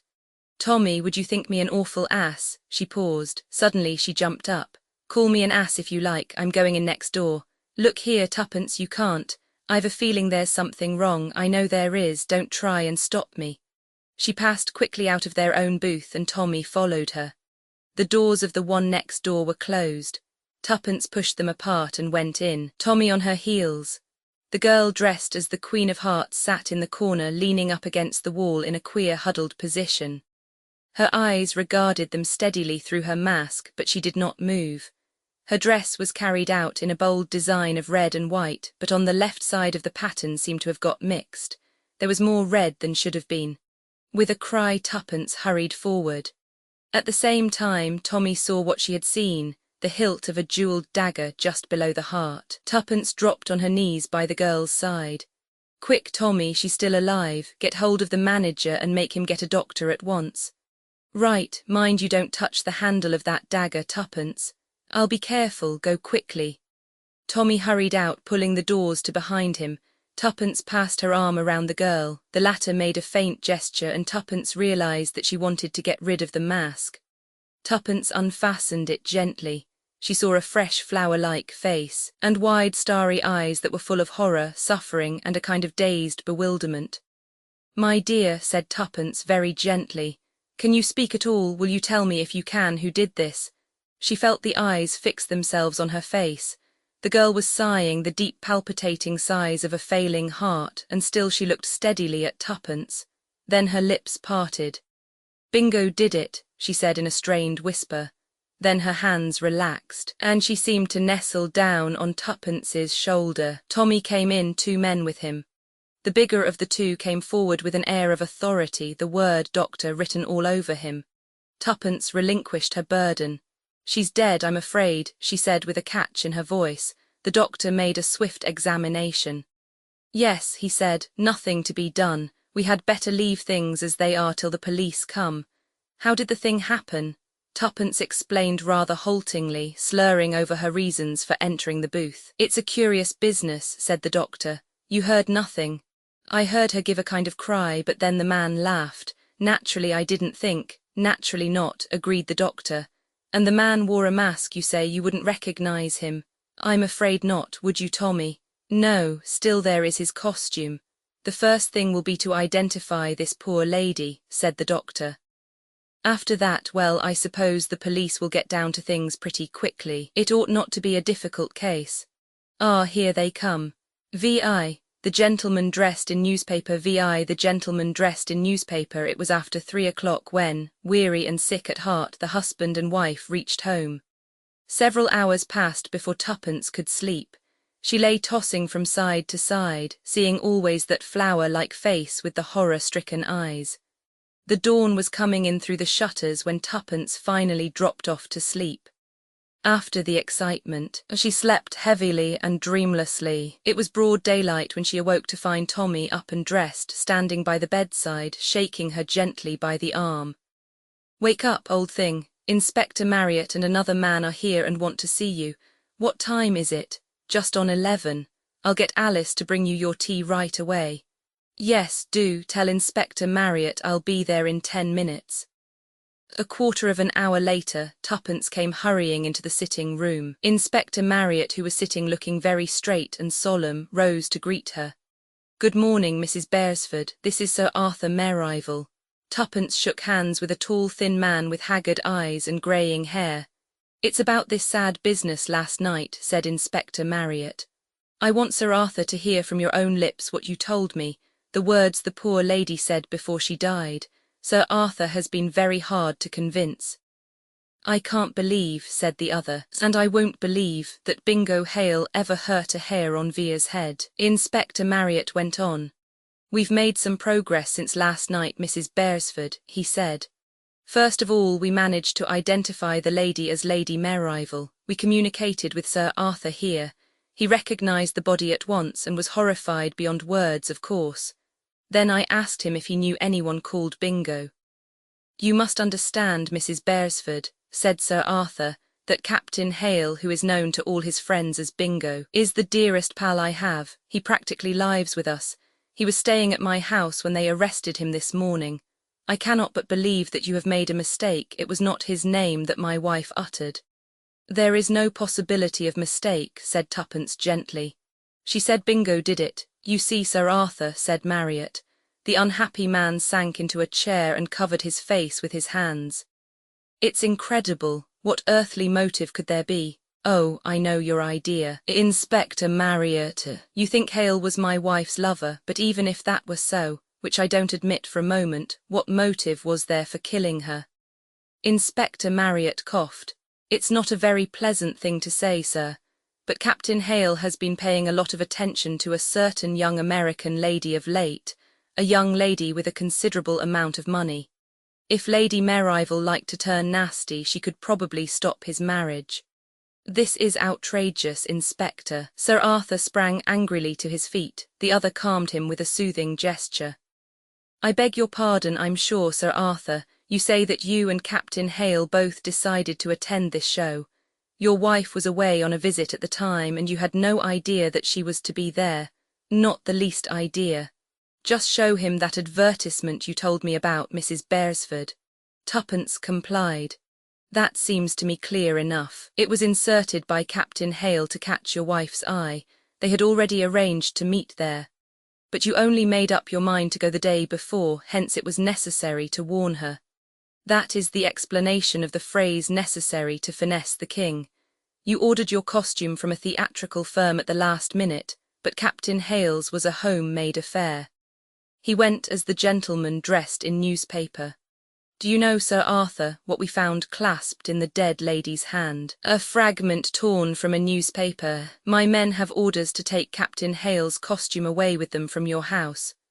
I shall find it at the yard when I get back. If there's a tear in it corresponding to the missing piece, well, it'll be the end of the case. You won't find it, said Sir Arthur. I know Bingo Hale. Apologising to Tuppence for disturbing her, they took their leave. Late that evening there was a ring at the bell, and somewhat to the astonishment of the young pair, Inspector Marriott once more walked in. I thought Blunt's brilliant detectives would like to hear the latest developments, he said with a hint of a smile. They would, said Tommy. Have a drink. He placed materials hospitably at Inspector Marriott's elbow. It's a clear case, said the latter after a minute or two. Dagger was the lady's own. The idea was to have made it look like suicide, evidently, but thanks to you two being on the spot, that didn't come off. We found plenty of letters. They'd been carrying on together for some time, that's clear, without Sir Arthur tumbling to it. Then we found the last link. The last what? Said Tuppence sharply. The last link in the chain, that fragment of the Daily Leader. It was torn from the dress he wore, fits exactly. Oh, yes, it's a perfectly clear case. By the way, I brought round a photograph of those two exhibits. I thought they might interest you. It's very seldom that you get such a perfectly clear case. Tommy, said Tuppence when her husband returned from showing the Scotland Yard man out. Why do you think Inspector Marriott keeps repeating that it's a perfectly clear case? I don't know. Smug satisfaction, I suppose. Not a bit of it. He's trying to get us irritated. You know Tommy butchers, for instance, know something about meat, don't they? I should say so, but what on earth? And in the same way, greengrocers know all about vegetables, and fishermen about fish. Detectives, professional detectives, must know all about criminals. They know the real thing when they see it, and they know when it isn't the real thing. Marriott's expert knowledge tells him that Captain Hale isn't a criminal, but all the facts are dead against him. As a last resource, Marriott is egging us on, hoping against hope that some little detail or other will come back to us, something that happened last night, which will throw a different light on things. Tommy, why shouldn't it be suicide? After all, remember what she said to you. I know, but take that a different way. It was Bingo's doing, his conduct that drove her to kill herself. It's just possible. Just, but it doesn't explain that fragment of newspaper. Let's have a look at Marriott's photographs. I forgot to ask him what Hale's account of the matter was. I asked him that in the hall just now. Hale declared he had never spoken to Lady Merrival at the show. Says somebody shoved a note into his hand which said, "Don't try and speak to me tonight. Arthur suspects." He couldn't produce the piece of paper, though, and it doesn't sound a very likely story. Anyway, you and I know he was with her at the Ace of Spades because we saw him. Tuppence nodded and pored over the two photographs. One was a tiny fragment with the legend Daily, and the rest torn off. The other was the front sheet of the Daily Leader with the small round tear at the top of it. There was no doubt about it. The two fitted together perfectly. What are all those marks down the side? Asked Tommy. Stitches, said Tuppence. Where it was sewn to the others, you know. I thought it might be a new scheme of dots, said Tommy. Then he gave a slight shiver. My word, Tuppence, how creepy it makes one feel. To think that you and I were discussing dots and puzzling over that advertisement, all as light-hearted as anything. Tuppence did not answer. Tommy looked at her and was startled to observe that she was staring ahead of her, her mouth slightly open and a bewildered expression on her face. Tuppence, said Tommy gently, shaking her by the arm. What's the matter with you? Are you just going to have a stroke or something? But Tuppence remained motionless. Presently she said in a far-away voice, Denny's Riordan. Said Tommy, staring. It's just as you said, one simple innocent remark, find me all this week's Daily Leaders. What are you up to? I'm being McCarty. I've been worrying round, and thanks to you I've got a notion at last. This is the front sheet of Tuesday's paper. I seem to remember that Tuesday's paper was the one with 2 dots in the L of Leader. This has a dot in the D of Daily and one in the L too. Get me the papers and let's make sure. They compared them anxiously. Tuppence had been quite right in her remembrance. You see, this fragment wasn't torn from Tuesday's paper. But Tuppence, we can't be sure. It may merely be different editions. It may, but at any rate it's given me an idea. It can't be coincidence, that's certain. There's only one thing it can be if I'm right in my idea. Ring up Sir Arthur, Tommy, ask him to come round here at once. Say I've got important news for him. Then get hold of Marriott. Scotland Yard will know his address if he's gone home. Sir Arthur Merivale, very much intrigued by the summons, arrived at the flat in about half an hour's time. Tuppence came forward to greet him. "I must apologise for sending for you in such a peremptory fashion," she said, "but my husband and I have discovered something that we think you ought to know at once. Do sit down." Sir Arthur sat down and Tuppence went on. "You are, I know, very anxious to clear your friend." Sir Arthur shook his head sadly. "I was, but even I have had to give in to the overwhelming evidence. What would you say if I told you that chance has placed in my hands a piece of evidence that will certainly clear him of all complicity?" "I should be overjoyed to hear it, Mrs. Beresford. Supposing," continued Tuppence, "that I had come across a girl who was actually dancing with Captain Hale last night at 12 o'clock, the hour when he was supposed to be at the Ace of Spades." "Marvellous," cried Sir Arthur. "I knew there was some mistake. Poor Vere must have killed herself after all." "Hardly that," said Tuppence.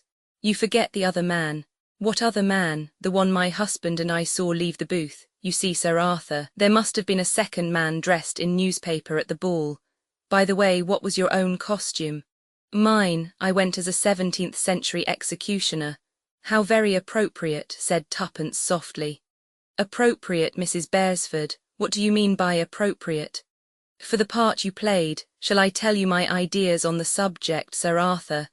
The newspaper dress is easily put on over that of an executioner. Previously a little note has been slipped into Captain Hale's hand, asking him not to speak to a certain lady, but the lady herself knows nothing of that note. She goes to the Ace of Spades at the appointed time and sees the figure she expects to see. They go into the booth. He takes her in his arms, I think, and kisses her, the kiss of a Judas, and as he kisses he strikes with the dagger. She only utters one faint cry and he covers that with a laugh.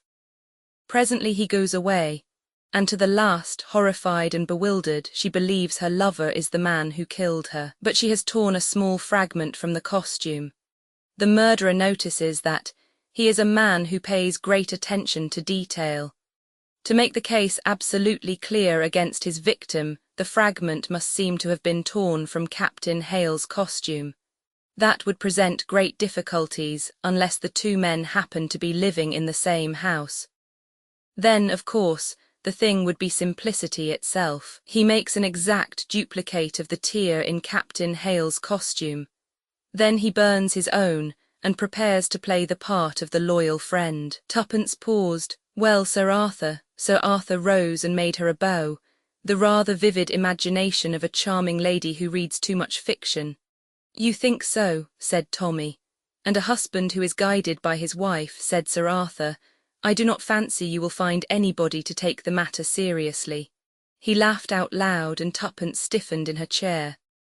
"I would swear to that laugh anywhere," she said. "I heard it last in the Ace of Spades. And you are under a little misapprehension about us both. Beresford is our real name, but we have another." She picked up a card from the table and handed it to him. Sir Arthur read it aloud. "International Detective Agency." He drew his breath sharply. "So that is what you really are. That was why Marriott brought me here this morning. It was a trap." He strolled to the window. "A fine view you have from here," he said. "Right over London." "Inspector Marriott," cried Tommy sharply. In a flash the inspector appeared from the communicating door in the opposite wall. A little smile of amusement came to Sir Arthur's lips. "I thought as much," he said. "But you won't get me this time, I'm afraid, Inspector. I prefer to take my own way out." And putting his hands on the sill he vaulted clean through the window. Tuppence shrieked and clapped her hands to her ears to shut out the sound she had already imagined, the sickening thud far beneath. Inspector Marriott uttered an oath. "We should have thought of the window," he said. Though, mind you, it would have been a difficult thing to prove. I'll go down and see to things. Poor devil, said Tommy slowly. If he was fond of his wife, but the inspector interrupted him with a snort. Fond of her, that's as may be. He was at his wits' end where to turn for money. Lady Merivale had a large fortune of her own, and it all went to him. If she'd bolted with young Hale, he'd never have seen a penny of it. That was it, was it? Of course, from the very start I sensed that Sir Arthur was a bad lot and that Captain Hale was all right. We know pretty well what's what at the Yard, but it's awkward when you're up against facts. I'll be going down now. I should give your wife a glass of brandy if I were you, Mr. Beresford. It's been upsetting like for her. Greengrocers, said Tuppence in a low voice as the door closed behind the imperturbable inspector. Butchers, fishermen, detectives, I was right. Wasn't I, he knew. Tommy, who had been busy at the sideboard, approached her with a large glass. Drink this. What is it, brandy? No, it's a large cocktail suitable for a triumphant McCarty. Yes, Marriott's right all round, that was the way of it. A bold finesse for game and rubber. Tuppence nodded. But he finessed the wrong way round. And so, said Tommy. Exit the king. Roman 7. The case of the missing lady. Roman 7. The case of the missing lady. The buzzer on Mr. Blunt's desk. International Detective Agency, manager, Theodore Blunt, uttered its warning call. Tommy and Tuppence both flew to their respective peepholes which commanded a view of the outer office. There it was Albert's business to delay the prospective clients with various artistic devices.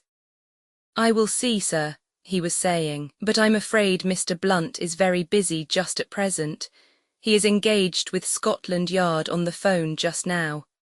I'll wait, said the visitor. I haven't got a card with me, but my name is Gabriel Stavanson. The client was a magnificent specimen of manhood, standing over 6 feet high. His face was bronzed and weather-beaten, and the extraordinary blue of his eyes made an almost startling contrast to the brown skin. Tommy swiftly made up his mind. He put on his hat, picked up some gloves, and opened the door. He paused on the threshold. This gentleman is waiting to see you, Mr. Blunt, said Albert. A quick frown passed over Tommy's face. He took out his watch. I am due at the Duke's at 11:15, he said. Then he looked keenly at the visitor. I can give you a few minutes if you will come this way. The latter followed him obediently into the inner office where Tuppence was sitting demurely with pad and pencil. My confidential secretary, Miss Robinson, said Tommy. Now, sir, perhaps you will state your business. Beyond the fact that it is urgent that you came here in a taxi, and that you have lately been in the Arctic, or possibly the Antarctic, I know nothing. The visitor stared at him in amazement. But this is marvellous, he cried. I thought detectives only did such things in books. Your office boy did not even give you my name. Tommy sighed deprecatingly. Tut tut, all that was very easy, he said. The rays of the midnight sun within the Arctic Circle have a peculiar action upon the skin. The actinic rays have certain properties. I am writing a little monograph on the subject shortly, but all this is wide of the point. What is it that has brought you to me in such distress of mind? To begin with, Mr. Blunt, my name is Gabriel Stavanson. Ah, of course, said Tommy. The well-known explorer. You have recently returned from the region of the North Pole, I believe. I landed in England 3 days ago. A friend who was cruising in northern waters brought me back on his yacht. Otherwise I should not have got back for another fortnight. Now I must tell you, Mr. Blunt, that before I started on this last expedition 2 years ago, I had the great good fortune to become engaged to Mrs. Morris Lee Gordon. Tommy interrupted. Mrs. Lee Gordon was, before her marriage, the Honourable Hermione Crane, second daughter of Lord Lanchester, reeled off Tuppence glibly. Tommy threw her a glance of admiration. Her first husband was killed in the war, added Tuppence. Gabriel Stavanson nodded. That is quite correct. As I was saying, Hermione and I became engaged. I offered, of course, to give up this expedition, but she wouldn't hear of such a thing, bless her. She's the right kind of woman for an explorer's wife. Well, my first thought on landing was to see Hermione. I sent a telegram from Southampton and rushed up to town by the first train. I knew that she was living for the time being with an aunt of hers, Lady Susan Clonray, in Pont Street, and I went straight there. To my great disappointment, I found that Hermie was away visiting some friends in Northumberland. Lady Susan was quite nice about it, after getting over her first surprise at seeing me. As I told you, I wasn't expected for another fortnight. She said Hermie would be returning in a few days' time. Then I asked for her address, but the old woman hummed and hawed, said Hermie was staying at one of 2 different places, and that she wasn't quite sure what order she was taking them in. I may as well tell you, Mr. Blunt, that Lady Susan and I have never got on very well.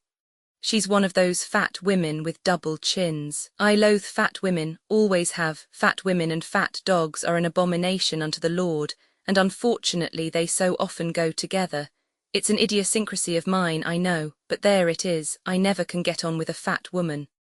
Fashion agrees with you, Mr. Stavanson, said Tommy dryly.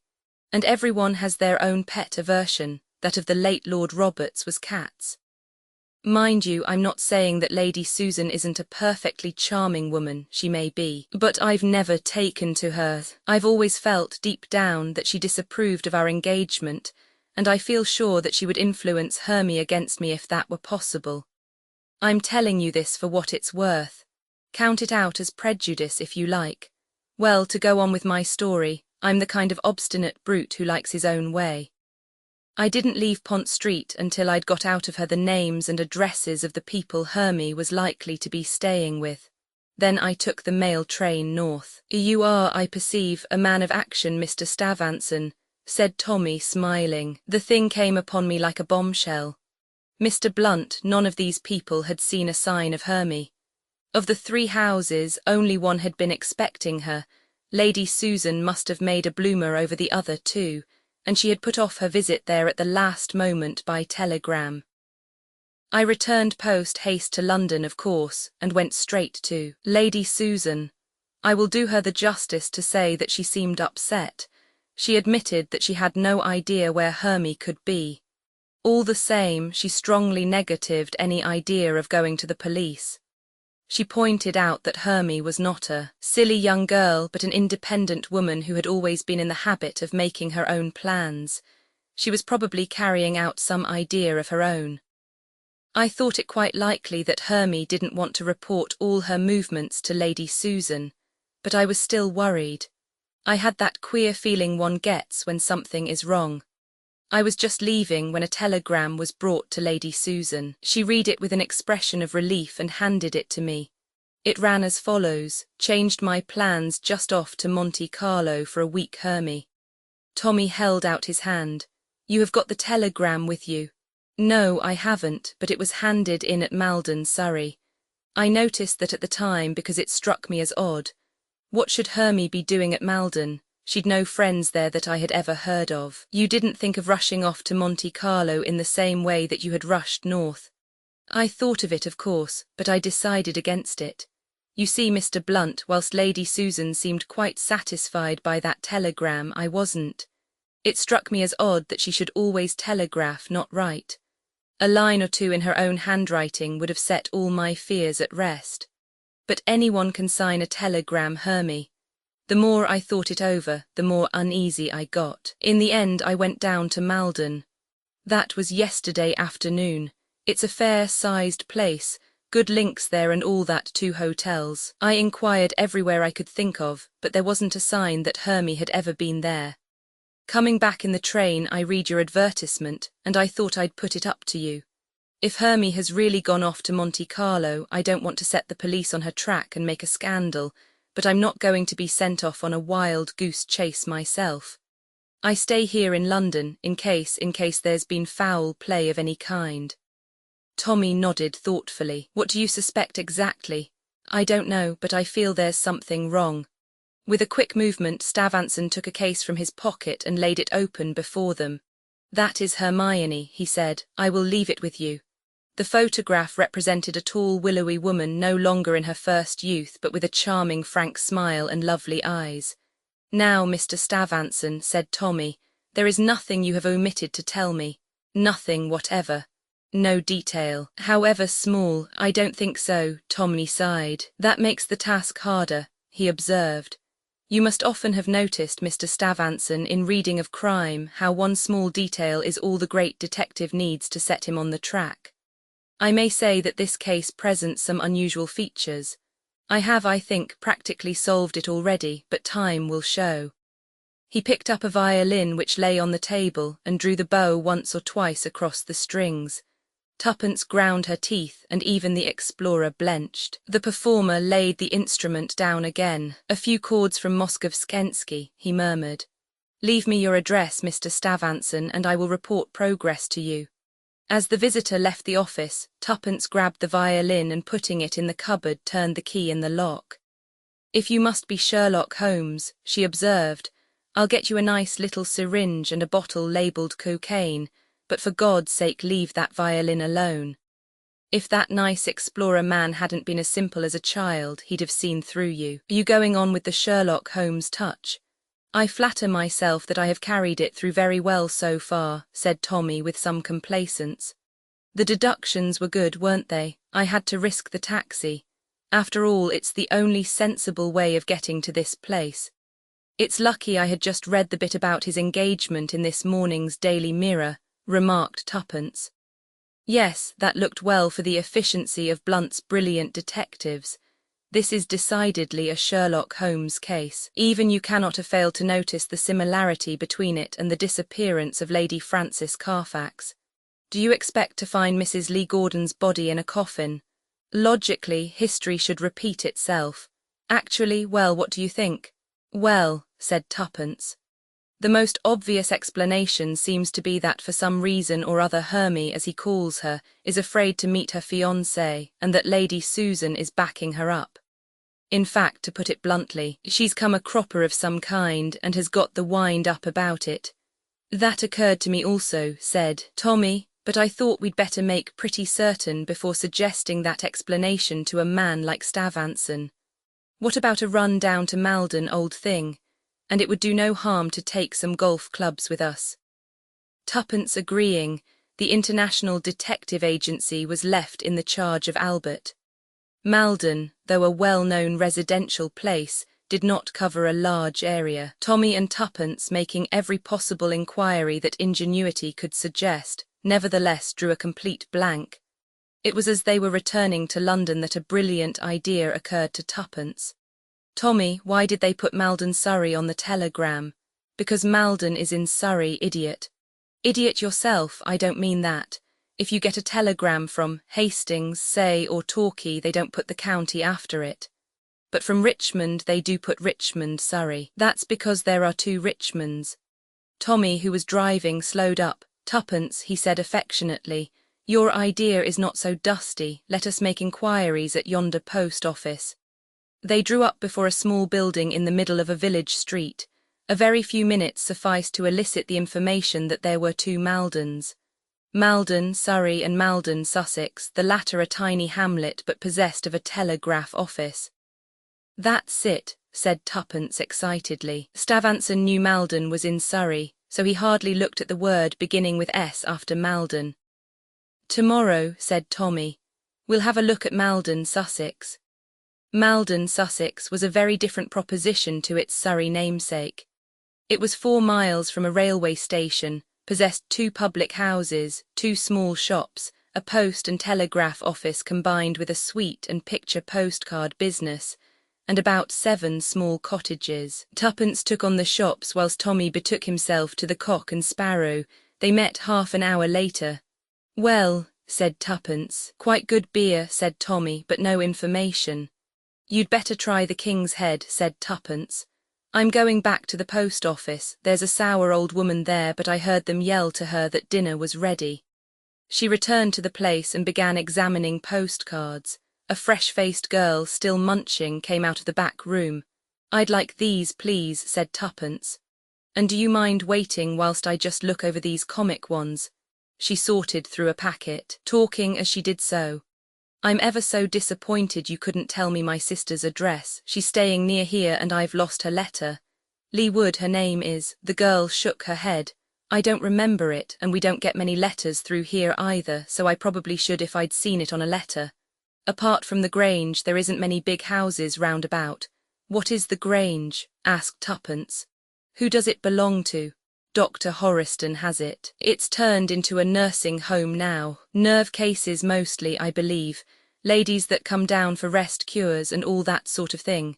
Well, it's quiet enough down here, heaven knows. She giggled. Tuppence hastily selected a few cards and paid for them. That's Dr. Horiston's car coming along now, exclaimed the girl. Tuppence hurried to the shop door.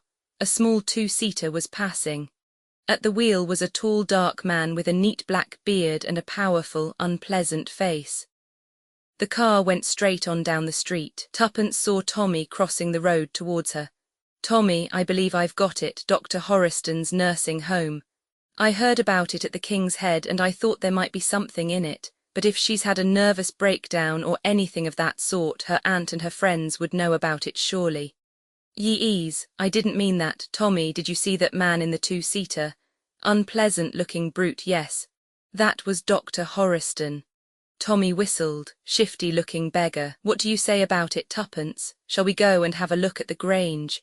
They found the place at last, a big rambling house surrounded by deserted grounds with a swift mill stream running behind the house. Dismal sort of abode, said Tommy. It gives me the creeps, Tuppence. You know, I've a feeling this is going to turn out a far more serious matter than we thought at first. Oh, don't.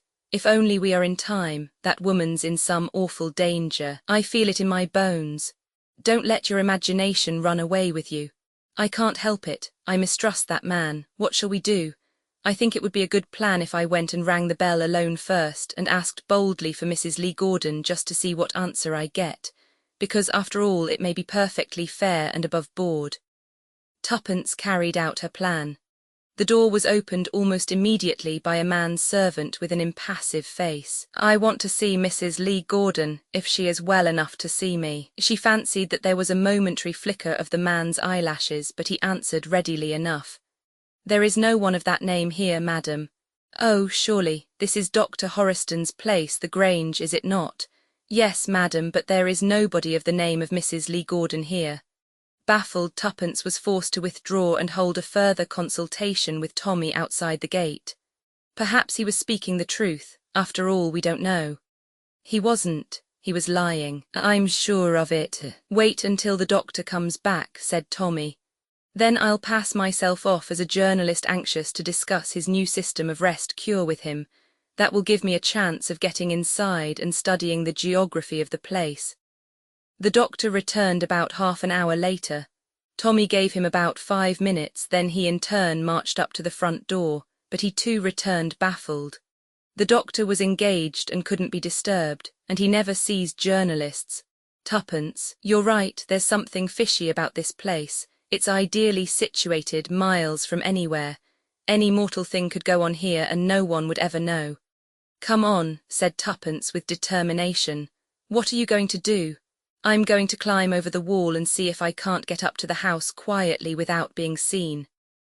Right, I'm with you.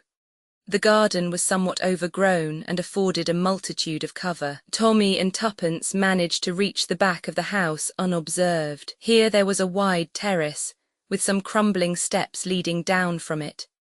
In the middle some French windows opened onto the terrace, but they dared not step out into the open, and the windows where they were crouching were too high for them to be able to look in. It did not seem as though their reconnaissance would be much use when suddenly Tuppence tightened her grasp of Tommy's arm. Someone was speaking in the room close to them. The window was open and the fragment of conversation came clearly to their ears. Come in and shut the door, said a man's voice irritably. A lady came about an hour ago, you said, and asked for Mrs. Lee Gordon. Tuppence recognised the answering voice as that of the impassive man-servant. Yes, sir. You said she wasn't here, of course. Of course, sir. And now this journalist fellow, fumed the other. He came suddenly to the window, throwing up the sash, and the two outside, peering through a screen of bushes, recognised Dr. Horiston. It's the woman I mind most about, continued the doctor. What did she look like? Young, good-looking, and very smartly dressed, sir. Tommy nudged Tuppence in the ribs. Exactly, said the doctor between his teeth. As I feared, some friend of the Lee Gordon woman's. It's getting very difficult. I shall have to take steps. He left the sentence unfinished. Tommy and Tuppence heard the door close. There was silence. Gingerly, Tommy led the retreat. When they had reached a little clearing not far away but out of earshot from the house, he spoke. "Tuppence, old thing, this is getting serious. They mean mischief. I think we ought to get back to town at once and see Stavanson." To his surprise, Tuppence shook her head. "We must stay down here. Didn't you hear him say he was going to take steps? That might mean anything. The worst of it is we've hardly got a case to go to the police on." "Listen, Tommy, why not ring up Stavanson from the village? I'll stay around here." "Perhaps that is the best plan," agreed her husband. "But I say, Tuppence, well, take care of yourself, won't you?" "Of course I shall, you silly old thing, cut along." It was some 2 hours later that Tommy returned. He found Tuppence awaiting him near the gate. "Well, I couldn't get on to Stavanson. Then I tried Lady Susan. She was out too. Then I thought of ringing up old Brady. I asked him to look up Horiston in the medical directory or whatever the thing calls itself." "Well, what did Dr. Brady say?" "Oh, he knew the name at once. Horiston was once a bona fide doctor, but he came a cropper of some kind. Brady called him a most unscrupulous quack and said he, personally, wouldn't be surprised at anything. The question is, what are we to do now?" "We must stay here," said Tuppence instantly. "I've a feeling they mean something to happen tonight. By the way, a gardener has been clipping ivy round the house. Tommy, I saw where he put the ladder." "Good for you, Tuppence," said her husband appreciatively. "Then tonight, as soon as it's dark, we shall see what we shall see." Tommy took his turn at watching the house whilst Tuppence went to the village and had some food. Then she returned, and they took up the vigil together. At 9 o'clock they decided that it was dark enough to commence operations. They were now able to circle round the house in perfect freedom. Suddenly Tuppence clutched Tommy by the arm. "Listen." The sound she had heard came again, borne faintly on the night air. It was the moan of a woman in pain. Tuppence pointed upward to a window on the first floor. "It came from that room," she whispered. Again that low moan rent the stillness of the night. The two listeners decided to put their original plan into action. Tuppence led the way to where she had seen the gardener put the ladder. Between them they carried it to the side of the house from which they had heard the moaning. All the blinds of the ground floor rooms were drawn, but this particular window upstairs was unshuttered. Tommy put the ladder as noiselessly as possible against the side of the house. "I'll go up," whispered Tuppence. "You stay below. I don't mind climbing ladders, and you can steady it better than I could. And in case the doctor should come round the corner, you'd be able to deal with him, and I shouldn't." Nimbly Tuppence swarmed up the ladder and raised her head cautiously to look in at the window. Then she ducked it swiftly, but after a minute or two brought it very slowly up again. She stayed there for about 5 minutes, then she descended again. "It's her," she said breathlessly and ungrammatically. "But oh, Tommy, it's horrible. She's lying there in bed, moaning, and turning to and fro, and just as I got there a woman dressed as a nurse came in. She bent over her and injected something in her arm and then went away again. What shall we do? Is she conscious?" "I think so. I'm almost sure she is. I fancy she may be strapped to the bed. I'm going up again, and if I can, I'm going to get into that room. I say, Tuppence, if I'm in any sort of danger, I'll yell for you. So long." Avoiding further argument, Tuppence hurried up the ladder again. Tommy saw her try the window, then noiselessly push up the sash. Another second and she had disappeared inside, and now an agonizing time came for Tommy. He could hear nothing at first. Tuppence and Mrs. Lee Gordon must be talking in whispers if they were talking at all. Presently he did hear a low murmur of voices and drew a breath of relief, but suddenly the voices stopped. Dead silence. Tommy strained his ears.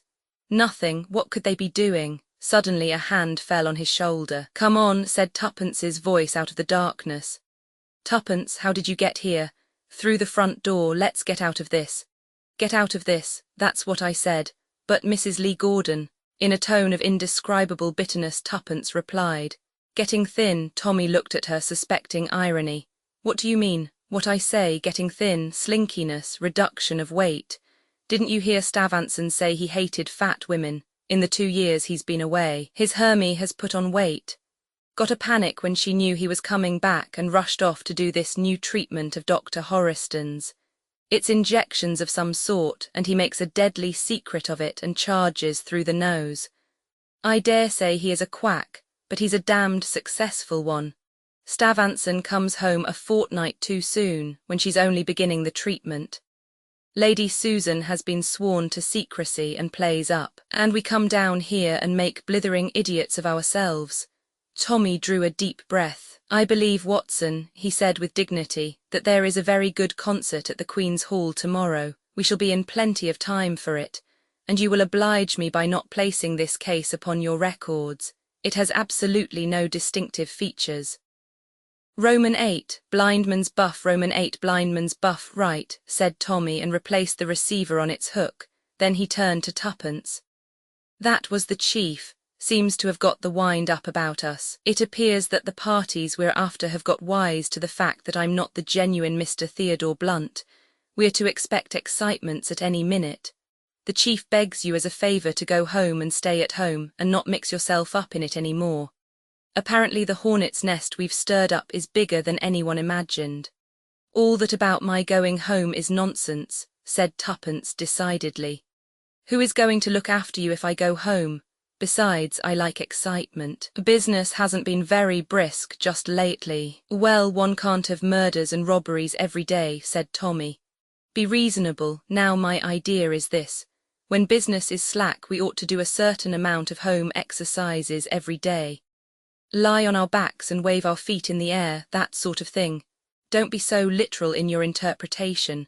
When I say exercises, I mean exercises in the detective art. Reproductions of the great masters. For instance, from the drawer beside him, Tommy took out a formidable dark green eyeshade covering both eyes. This he adjusted with some care, then he drew a watch from his pocket. I broke the glass this morning, he remarked. That paved the way for its being the crystalless watch which my sensitive fingers touch so lightly. Be careful, said Tuppence. You nearly had the shorthand off then.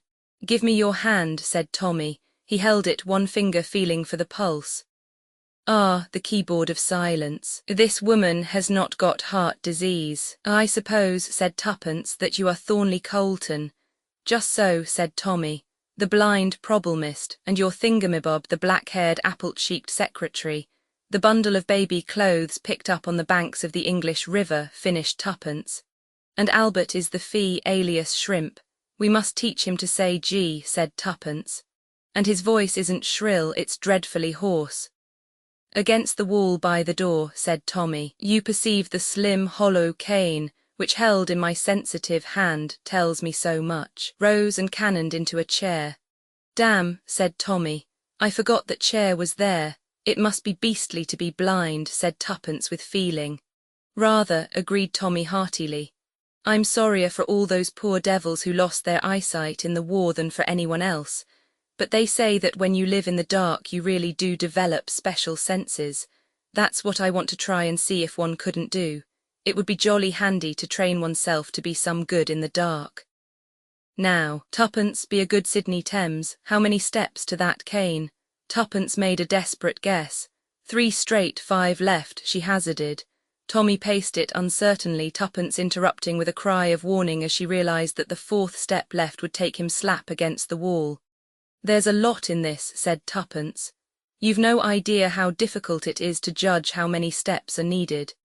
It's jolly interesting, said Tommy. Call Albert in. I'm going to shake hands with you both and see if I know which is which.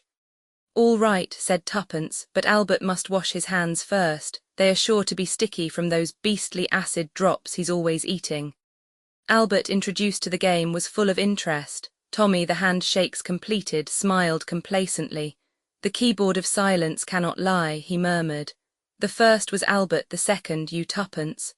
Wrong, shrieked Tuppence. Keyboard of silence indeed. You went by my wedding ring, and I put that on Albert's finger. Various other experiments were carried out with indifferent success. But it's coming, declared Tommy. One can't expect to be infallible straight away. I tell you what, it's just lunch time. You and I will go to the Blitz, Tuppence, blind man and his keeper, some jolly useful tips to be picked up there. I say, Tommy, we shall get into trouble. No, we shan't. I shall behave quite like the little gentleman, but I bet you that by the end of luncheon I shall be startling you. All protests being thus overborne, a quarter of an hour later saw Tommy and Tuppence comfortably ensconced at a corner table in the gold room of the Blitz. Tommy ran his fingers lightly over the menu. "Pilafter homard and grilled chicken for me," he murmured. Tuppence also made her selection and the waiter moved away. "So far, so good," said Tommy. "Now for a more ambitious venture. What beautiful legs that girl in the short skirt has, the one who has just come in." "How was that done, Thorne?" "Beautiful legs impart a particular vibration to the floor which is received by my hollow cane.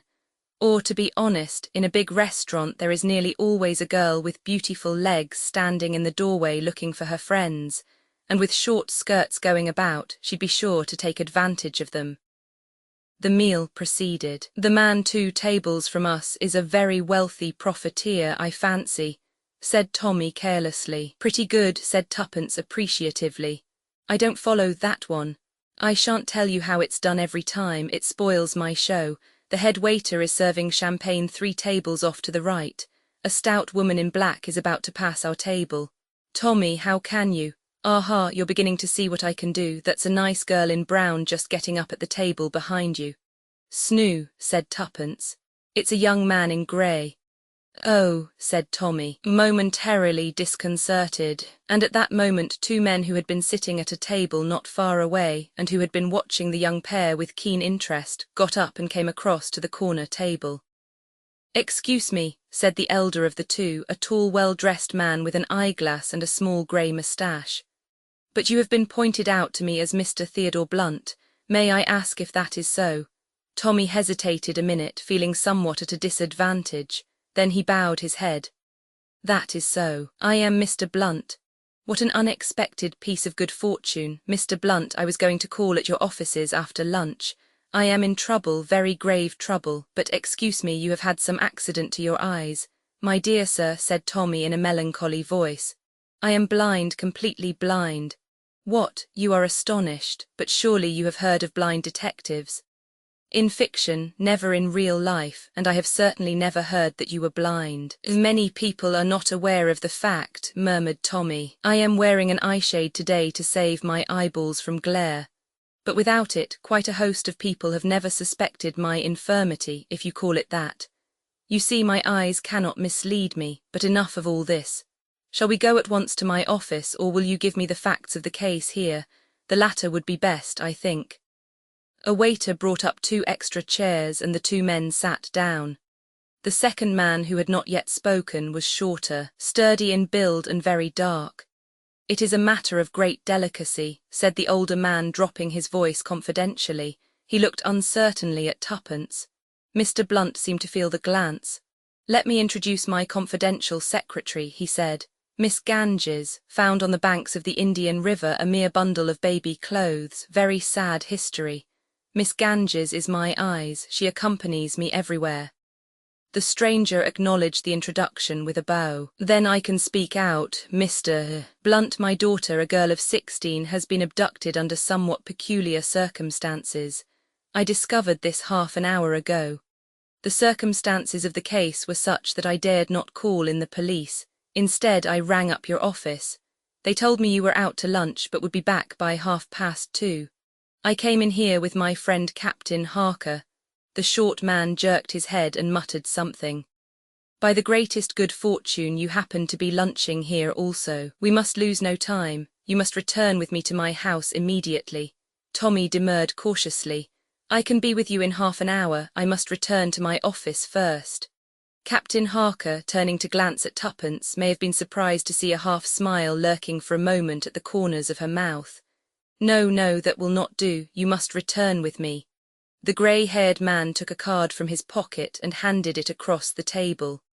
"That is my name." Tommy fingered it. "My fingers are hardly sensitive enough for that," he said with a smile, and handed it to Tuppence, who read out in a low voice, "The Duke of Blairgowrie." She looked with great interest at their client. The Duke of Blairgowrie was well known to be a most haughty and inaccessible nobleman who had married as a wife the daughter of a Chicago pork butcher, many years younger than himself, and of a lively temperament that augured ill for their future together. There had been rumours of disaccord lately. "You will come at once, Mr. Blunt," said the Duke with a tinge of acerbity in his manner. Tommy yielded to the inevitable. "Miss Ganges and I will come with you," he said quietly. "You will excuse my just stopping to drink a large cup of black coffee. They will serve it immediately. I am subject to very distressing headaches, the result of my eye trouble, and the coffee steadies my nerves." He called a waiter and gave the order. Then he spoke to Tuppence. "Miss Ganges, I am lunching here tomorrow with the French prefect of police. Just note down the luncheon and give to the head waiter with instructions to reserve me my usual table. I am assisting the French police in an important case. The fee," he paused, "is considerable. Are you ready, Miss Ganges?" "Quite ready," said Tuppence, her stylo poised. "We will start with that special salad of shrimps that they have here. Then to follow, yes, omelette blitz, and perhaps a couple of tournedos à l'étranger." He looked up, catching the Duke's eye. "You will forgive me, I hope," he murmured. "Ah, yes, soufflé en surprise, that will conclude the repast. A most interesting man, the French prefect, you know him, perhaps?" The other replied in the negative as Tuppence rose and went to speak to the head waiter. Presently she returned just as the coffee was brought. Tommy drank a large cup of it, sipping it slowly, then rose. "My cane, Miss Ganges, thank you. Directions, please." It was a moment of agony for Tuppence. "One right, 18 straight. About the 5th step there is a waiter serving the table on your left." Swinging his cane jauntily, Tommy set out. Tuppence kept close beside him and endeavoured unobtrusively to steer him. All went well until they were just passing out through the doorway. A man entered rather hurriedly, and before Tuppence could warn the blind Mr. Blunt, he had barged right into the newcomer. Explanations and apologies ensued. At the door of the Blitz a smart landaulette was waiting.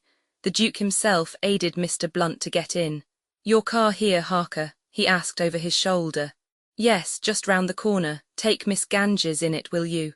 Before another word could be said, he had jumped in beside Tommy and the car rolled smoothly away. "A very delicate matter," murmured the Duke. "I can soon acquaint you with all the details." Tommy raised his hand to his head. "I can remove my eyeshade now," he observed pleasantly. It was only the glare of artificial light in the restaurant necessitated its use. But his arm was jerked down sharply. At the same time he felt something hard and round being poked between his ribs. "No, my dear Mr. Blunt," said the Duke's voice, but a voice that seemed suddenly different. "You will not remove that eyeshade. You will sit perfectly still and not move in any way, you understand? I don't want this pistol of mine to go off. You see, I happen not to be the Duke of Blairgowrie at all. I borrowed his name for the occasion, knowing that you would not refuse to accompany such a celebrated client. I am something much more prosaic, a ham merchant who has lost his wife." He felt the start the other gave. "That tells you something," he laughed. "My dear young man, you have been incredibly foolish. I'm very much afraid that your activities will be curtailed in future." He spoke the last words with a sinister relish. Tommy sat motionless. He did not reply to the other's taunts. Presently the car slackened its pace and drew up. "Just a minute," said the pseudo-duke. He twisted a handkerchief deftly into Tommy's mouth and drew up his scarf over it. "In case you should be foolish enough to think of calling for help," he explained suavely. The door of the car opened and the chauffeur stood ready. He and his master took Tommy between them and propelled him rapidly up some steps and in at the door of a house. The door closed behind them. There was a rich oriental smell in the air. Tommy's feet sank deep into velvet pile. He was propelled in the same fashion up a flight of stairs and into a room which he judged to be at the back of the house. Here the two men bound his hands together. The chauffeur went out again and the other removed the gag. "You may speak freely now," he announced pleasantly. "What have you to say for yourself, young man?" Tommy cleared his throat and eased the aching corners of his mouth. "I hope you haven't lost my hollow cane," he said mildly. "It cost me a lot to have that made." "You have nerve," said the other after a minute's pause. "Or else you are just a fool. Don't you understand that I have got you in the hollow of my hand, that you're absolutely in my power, that no one who knows you is ever likely to see you again? Can't we cut out the melodrama? Asked Tommy plaintively. Have I got to say, you villain, I'll foil you yet? That sort of thing is so very much out of date. What about the girl? Said the other, watching him. Doesn't that move you? Putting two and two together during my enforced silence just now, said Tommy. I have come to the inevitable conclusion that that chatty lad Harker is another of the doers of desperate deeds, and that therefore my unfortunate secretary will shortly join this little tea party. Right as to one point, but wrong on the other. Mrs. Beresford, you see I know all about you. Mrs. Beresford will not be brought here. That is a little precaution I took. It occurred to me that just probably your friends in high places might be keeping you shadowed. In that case, by dividing the pursuit, you could not both be trailed. I should still keep one in my hands. I am waiting now, he broke off as the door opened. The chauffeur spoke. We've not been followed, sir, it's all clear. Good, you can go, Gregory. The door closed again.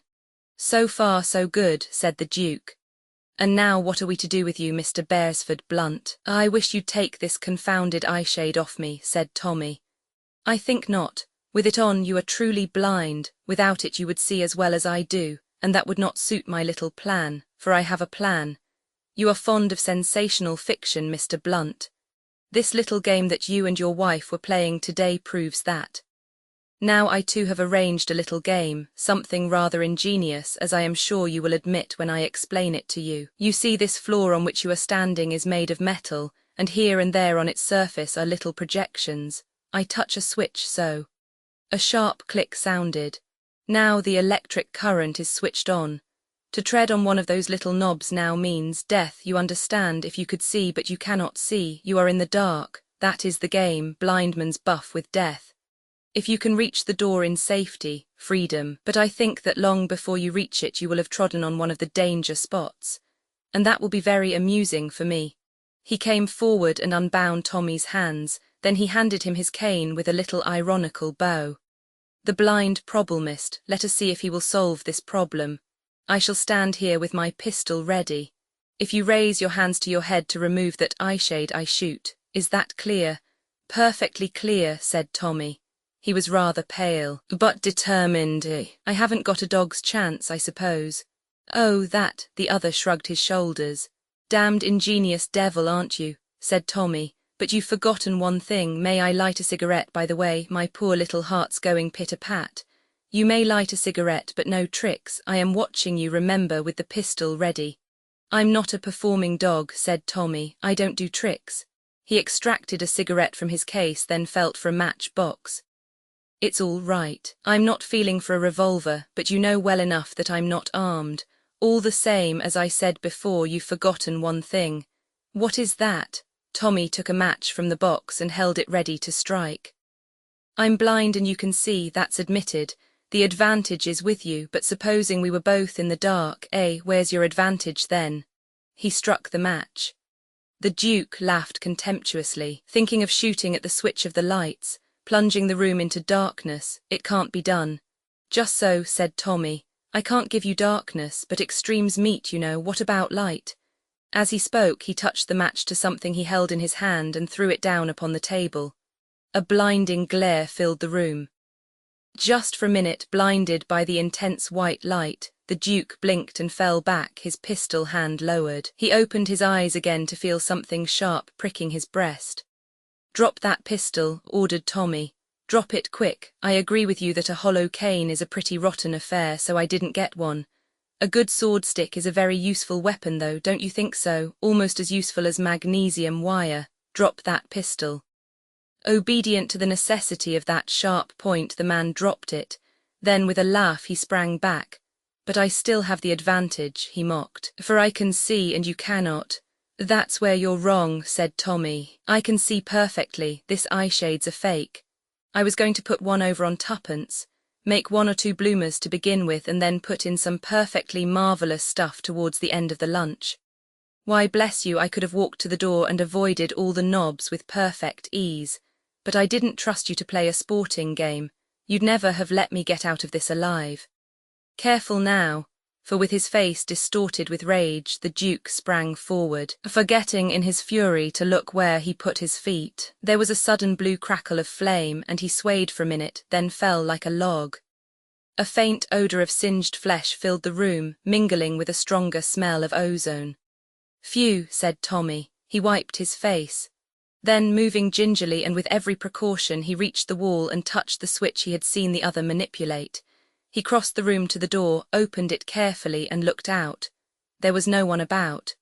He went down the stairs and out through the front door. Safe in the street, he looked up at the house with a shudder, noting the number.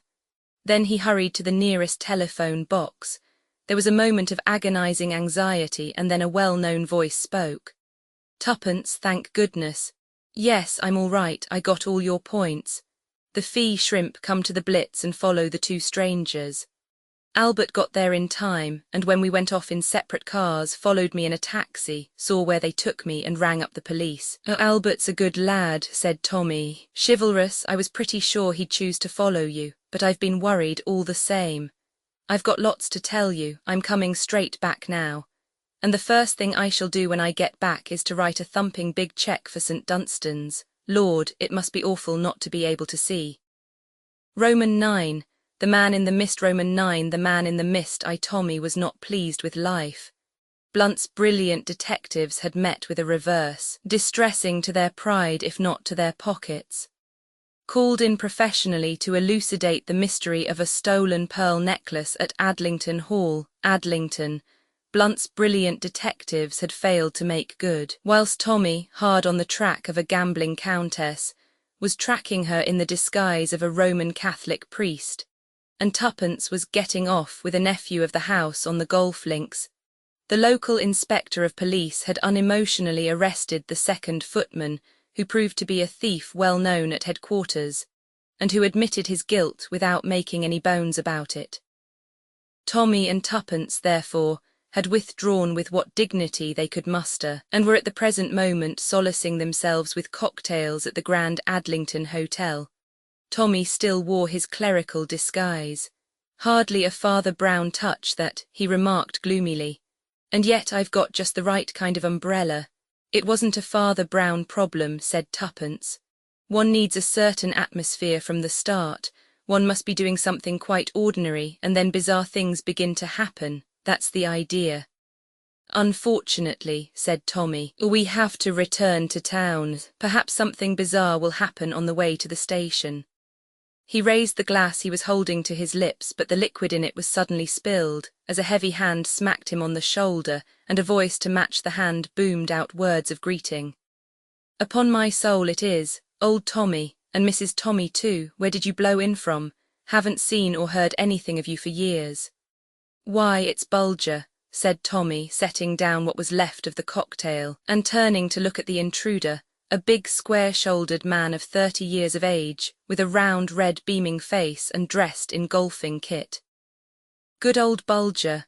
But I say, old chap," said Bulger, whose real name, by the way, was Mervyn Estcourt, "I never knew you'd taken orders. Fancy you a blinking parson." Tuppence burst out laughing, and Tommy looked embarrassed. And then they suddenly became conscious of a fourth person. A tall, slender creature, with very golden hair and very round blue eyes, almost impossibly beautiful, with an effect of really expensive black topped by wonderful ermines and very large pearl earrings. She was smiling, and her smile said many things. It asserted, for instance, that she knew perfectly well that she herself was the thing best worth looking at, certainly in England, and possibly in the whole world. She was not vain about it in any way, but she just knew with certainty and confidence that it was so. Both Tommy and Tuppence recognized her immediately. They had seen her 3 times in The Secret of the Heart, and an equal number of times in that other great success, Pillars of Fire, and in innumerable other plays. There was, perhaps, no other actress in England who had so firm a hold on the British public as Miss Gilda Glenn. She was reported to be the most beautiful woman in England. It was also rumoured that she was the stupidest. "Old friends of mine, Miss Glenn," said Estcourt, with a tinge of apology in his voice for having presumed, even for a moment, to forget such a radiant creature. Tommy and Mrs. Tommy, let me introduce you to Miss Gilda Glenn. The ring of pride in his voice was unmistakable. By merely being seen in his company, Miss Glenn had conferred great glory upon him. The actress was staring with frank interest at Tommy. "Are you really a priest?" she asked. "A Roman Catholic priest, I mean, because I thought they didn't have wives." Estcourt went off in a boom of laughter again. "That's good," he exploded. "You sly dog, Tommy. Glad he hasn't renounced you, Mrs. Tommy, with all the rest of the pomps and vanities."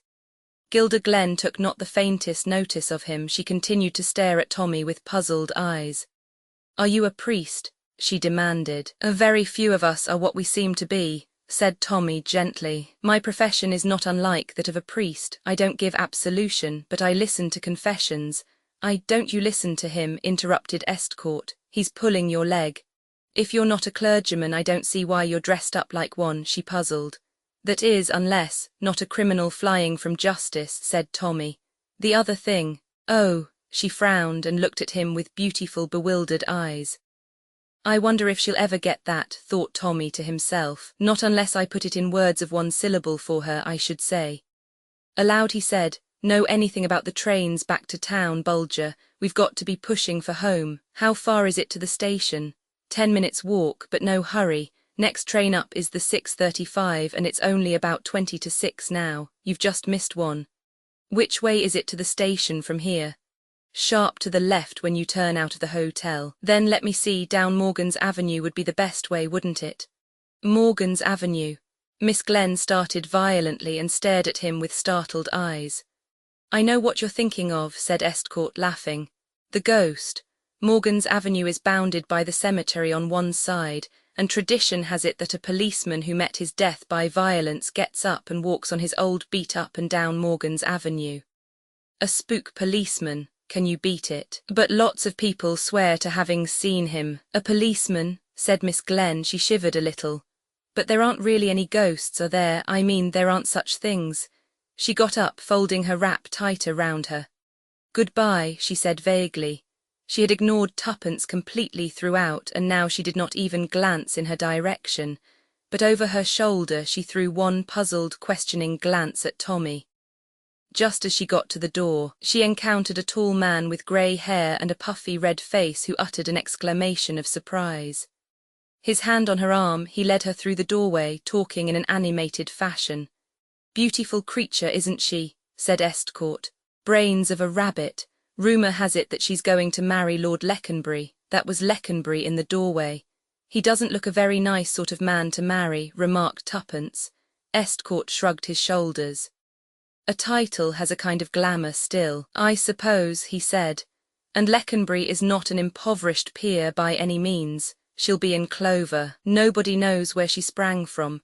Pretty near the gutter, I dare say. There's something deuced mysterious about her being down here anyway. She's not staying at the hotel. And when I tried to find out where she was staying, she snubbed me quite crudely in the only way she knows. Blessed if I know what it's all about." He glanced at his watch and uttered an exclamation. "I must be off. Jolly glad to have seen you two again. We must have a bust in town together some night. So long." He hurried away, and as he did so a page approached with a note on a salver. The note was unaddressed. "But it's for you, sir," he said to Tommy, "from Miss Gilda Glenn." Tommy tore it open and read it with some curiosity. Inside were a few lines written in a straggling, untidy hand. "I'm not sure, but I think you might be able to help me, and you'll be going that way to the station. Could you be at the White House, Morgan's Avenue, at 10 minutes past 6? Yours sincerely, Gilda Glenn." Tommy nodded to the page who departed and then handed the note to Tuppence. "Extraordinary," said Tuppence. "Is it because she still thinks you're a priest?" "No," said Tommy thoughtfully. "I should say it's because she's at last taken in that I'm not one. Hullo, what's this?" This was a young man with flaming red hair, a pugnacious jaw and appallingly shabby clothes. He had walked into the room and was now striding up and down, muttering to himself. "Hell," said the red-haired man, loudly and forcibly. "That's what I say, hell." He dropped into a chair near the young couple and stared at them moodily. "Damn all women, that's what I say," said the young man, eyeing Tuppence ferociously. "Oh, all right, kick up a row if you like. Have me turned out of the hotel. It won't be for the first time." Why shouldn't we say what we think? Why should we go about bottling up our feelings and smirking and saying things exactly like everyone else? I don't feel pleasant and polite. I feel like getting hold of someone round the throat and gradually choking them to death." He paused. "Any particular person?" asked Tuppence, "or just anybody?" "One particular person," said the young man grimly. "This is very interesting," said Tuppence. "Won't you tell us some more?" "My name's Riley," said the red-haired man. "James Riley, you may have heard it. I wrote a little volume of pacifist poems, good stuff, although I say so." "Pacifist poems," said Tuppence. "Yes, why not?" demanded Mr. Riley belligerently. "Oh, nothing," said Tuppence hastily. "I'm for peace all the time," said Mr. Riley fiercely. "To hell with war and women, women, did you see that creature who was trailing around here just now? Gilda Glenn, she calls herself. Gilda Glenn, God, how I've worshipped that woman, and I'll tell you this, if she's got a heart at all, it's on my side. She cared once for me and I could make her care again, and if she sells herself to that muck heap Leconbury, well, God help her, I'd as soon kill her with my own hands." And on this suddenly he rose and rushed from the room. Tommy raised his eyebrows. "A somewhat excitable gentleman," he murmured. "Well, Tuppence, shall we start?" A fine mist was coming up as they emerged from the hotel into the cool outer air. Obeying Estcourt's directions, they turned sharp to the left, and in a few minutes they came to a turning labelled Morgan's Avenue. The mist had increased. It was soft and white, and hurried past them in little eddying drifts. To their left was the high wall of the cemetery, on their right a row of small houses. Presently these ceased, and a high hedge took their place. "Tommy," said Tuppence, "I'm beginning to feel jumpy, the mist and the silence, as though we were miles from anywhere." "One does feel like that," agreed Tommy. "All alone in the world, it's the effect of the mist and not being able to see ahead of one." Tuppence nodded. "Just our footsteps echoing on the pavement. What's that?" "What's what?" "I thought I heard other footsteps behind us." "You'll be seeing the ghost in a minute if you work yourself up like this," said Tommy kindly. "Don't be so nervy. Are you afraid the spook policeman will lay his hand on your shoulder?" Tuppence emitted a shrill squeal. "Don't, Tommy, now you've put it into my head." She craned her head back over her shoulder, trying to peer into the white veil that was wrapped all round them. "There they are again," she whispered. "No, they are in front now. Oh, Tommy, don't say you can't hear them." "I do hear something. Yes, it's footsteps behind us. Somebody else walking this way to catch the train, I wonder." He stopped suddenly and stood still, and Tuppence gave a gasp. For the curtain of mist in front of them suddenly parted in the most artificial manner, and there, not 20 feet away, a gigantic policeman suddenly appeared, as though materialized out of the fog. One minute he was not there, the next minute he was, so at least it seemed to the rather superheated imaginations of the two watchers. Then, as the mist rolled back still more, a little scene appeared, as though set on a stage. The big blue policeman, a scarlet pillar box, and on the right of the road the outlines of a white house. "Red, white and blue," said Tommy. "It's damned pictorial. Come on, Tuppence, there's nothing to be afraid of."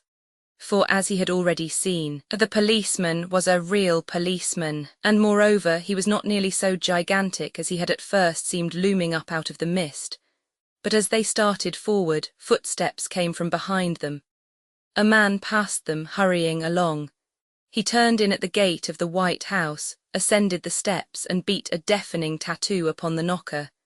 He was admitted just as they reached the spot where the policeman was standing staring after him. "There's a gentleman seems to be in a hurry," commented the policeman. He spoke in a slow, reflective voice, as of one whose thoughts took some time to mature. "He's the sort of gentleman always would be in a hurry," remarked Tommy. The policeman's stare, slow and rather suspicious, came round to rest on his face. "Friend of yours?" he demanded, and there was distinct suspicion now in his voice. "No," said Tommy. "He's not a friend of mine, but I happen to know who he is, name of Riley." "Ah," said the policeman. "Well, I'd better be getting along. Can you tell me where the White House is?" asked Tommy. The constable jerked his head sideways. "This is it, Mrs. Honeycott's." He paused and added, evidently with the idea of giving them valuable information. "Nervous party, always suspecting burglars is around, always asking me to have a look around the place. Middle-aged women get like that." Middle-aged, eh? Said Tommy. Do you happen to know if there's a young lady staying there? A young lady, said the policeman, ruminating. A young lady. No, I can't say I know anything about that. She mayn't be staying here, Tommy, said Tuppence. And anyway, she mayn't be here yet. She could only have started just before we did. Ah, said the policeman suddenly. Now that I call it to mind, a young lady did go in at this gate. I saw her as I was coming up the road. About 3 or 4 minutes ago it might be. With ermine furs on? Asked Tuppence eagerly. She had some kind of white rabbit round her throat, admitted the policeman. Tuppence smiled. The policeman went on in the direction from which they had just come, and they prepared to enter the gate of the White House. Suddenly a faint muffled cry sounded from inside the house, and almost immediately afterwards the front door opened and James Riley came rushing down the steps. His face was white and twisted, and his eyes glared in front of him unseeingly. He staggered like a drunken man. He passed Tommy and Tuppence as though he did not see them, muttering to himself with a kind of dreadful repetition. My God, oh my God! He clutched at the gate post as though to steady himself, and then, as though animated by sudden panic, he raced off down the road as hard as he could go in the opposite direction to that taken by the policeman. II, Tommy and Tuppence stared at each other in bewilderment. Well, said Tommy, something's happened in that house to scare our friend Riley pretty badly. Tuppence drew her finger absently across the gate post. He must have put his hand on some wet red paint somewhere, she said idly. Said Tommy. I think we'd better go inside rather quickly. I don't understand this business. In the doorway of the house, a white-capped maid-servant was standing, almost speechless with indignation. Did you ever see the likes of that now, father? She burst out, as Tommy ascended the steps. That fellow comes here, asks for the young lady, rushes upstairs without how or by your leave. She lets out a screech like a wild cat, and what wonder, poor pretty dear, and straightway he comes rushing down again with the white face on him like one who's seen a ghost. What will be the meaning of it all? Who are you talking with at the front door, Ellen? Demanded a sharp voice from the interior of the hall. Here's Missus, said Ellen, somewhat unnecessarily. She drew back and Tommy found himself confronting a grey-haired, middle-aged woman with frosty blue eyes imperfectly concealed by pince-nez and a spare figure clad in black with bugle trimming. Mrs. Honeycott, said Tommy, I came here to see Miss Glenn. Mrs. Honeycott gave him a sharp glance, then went on to Tuppence and took in every detail of her appearance. Oh, you did you? She said. Well, you'd better come inside. She led the way into the hall and along it into a room at the back of the house facing on the garden. It was a fair-sized room, but looked smaller than it was, owing to the large amount of chairs and tables crowded into it. A big fire burned in the grate, and a chintz-covered sofa stood at one side of it. The wallpaper was a small grey stripe with a festoon of roses round the top. Quantities of engravings and oil paintings covered the walls. It was a room almost impossible to associate with the expensive personality of Miss Gilder Glenn. Sit down, said Mrs. Honeycott. To begin with, you'll excuse me if I say I don't hold with the Roman Catholic religion. Never did I think to see a Roman Catholic priest in my house. But if Gilder's gone over to the Scarlet Woman, it's only what's to be expected in a life like hers, and I dare say it might be worse. She mightn't have any religion at all. I should think more of Roman Catholics if their priests were married. I always speak my mind. And to think of those convents, quantities of beautiful young girls shut up there and no one knowing what becomes of them. Well, it won't bear thinking about. Mrs. Honeycott came to a full stop and drew a deep breath. Without entering upon a defence of the celibacy of the priesthood or the other controversial points touched upon, Tommy went straight to the point. I understand, Mrs. Honeycott, that Miss Glenn is in this house. She is. Mind you, I don't approve. Marriage is marriage, and your husband's your husband. As you make your bed, so you must lie on it. I don't quite understand, began Tommy, bewildered. I thought as much. That's the reason I brought you in here. You can go up to Gilder after I've spoken my mind. She came to me after all these years, think of it, and asked me to help her. Wanted me to see this man and persuade him to agree to a divorce. I told her straight out I'd have nothing, whatever to do with it. Divorce is sinful, but I couldn't refuse my own sister shelter in my house, could I now? Your sister, exclaimed Tommy. Yes, Gilda's my sister, didn't she tell you? Tommy stared at her open-mouthed. The thing seemed fantastically impossible. Then he remembered that the angelic beauty of Gilda Glenn had been in evidence for many years. He had been taken to see her act as quite a small boy. Yes, it was possible after all, but what a piquant contrast. So it was from this lower middle-class respectability that Gilda Glenn had sprung. How well she had guarded her secret. I am not yet quite clear, he said. Your sister is married. Ran away to be married as a girl of 17, said Mrs. Honeycott succinctly. Some common fellow far below her in station, and our father a reverend. It was a disgrace. Then she left her husband and went on the stage, play acting. I've never been inside a theatre in my life. I hold no truck with wickedness. Now, after all these years, she wants to divorce the man. Means to marry some big wig, I suppose. But her husband's standing firm, not to be bullied and not to be bribed. I admire him for it. What is his name? Asked Tommy suddenly. That's an extraordinary thing now, but I can't remember. It's nearly 20 years ago, remember, since I heard it. My father forbade it to be mentioned, and I've refused to discuss the matter with Gilda. She knows what I think, and that's enough for her. It wasn't Riley, was it? Might have been, I really can't say, it's gone clean out of my head. The man I mean was here just now. That man, I thought he was an escaped lunatic. I'd been in the kitchen giving orders to Ellen. I'd just got back into this room and was wondering whether Gilda had come in yet. She has a latch key when I heard her. She hesitated a minute or two in the hall and then went straight upstairs. About 3 minutes later, all this tremendous rat-tatting began. I went out into the hall and just saw a man rushing upstairs. Then there was a sort of cry upstairs, and presently down he came again and rushed out like a madman. Pretty goings-on. Tommy rose. Mrs. Honeycott, let us go upstairs at once. I am afraid. What of? Afraid that you have no red wet paint in the house. Mrs. Honeycott stared at him. Of course I haven't. That is what I feared, said Tommy gravely. Please let us go to your sister's room at once. Momentarily silenced, Mrs. Honeycott led the way. They caught a glimpse of Ellen in the hall, backing hastily into one of the rooms. Mrs. Honeycott opened the first door at the top of the stairs. Tommy and Tuppence entered close behind her. Suddenly she gave a gasp and fell back. A motionless figure in black and ermine lay stretched on the sofa. The face was untouched, a beautiful soulless face like a mature child asleep. The wound was on the side of the head. A heavy blow with some blunt instrument had crushed in the skull. Blood was dripping slowly onto the floor, but the wound itself had long since ceased to bleed. Tommy examined the prostrate figure, his face very white. So, he said at last, he didn't strangle her after all.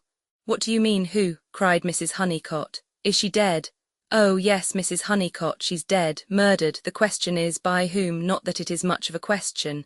Funny, for all his ranting words, I didn't think the fellow had got it in him. He paused a minute, then turned to Tuppence with decision. Will you go out and get a policeman or ring up the police station from somewhere? Tuppence nodded. She, too, was very white. Tommy led Mrs. Honeycott downstairs again. I don't want there to be any mistake about this, he said. Do you know exactly what time it was when your sister came in? Yes, I do, said Mrs. Honeycott. Because I was just setting the clock on 5 minutes as I have to do every evening. It gains just 5 minutes a day. It was exactly 8 minutes past 6 by my watch, and that never loses or gains a second. Tommy nodded. That agreed perfectly with the policeman's story. He had seen the woman with the white furs go in at the gate. Probably 3 minutes had elapsed before he and Tuppence had reached the same spot. He had glanced at his own watch then, and had noted that it was just 1 minute after the time of their appointment.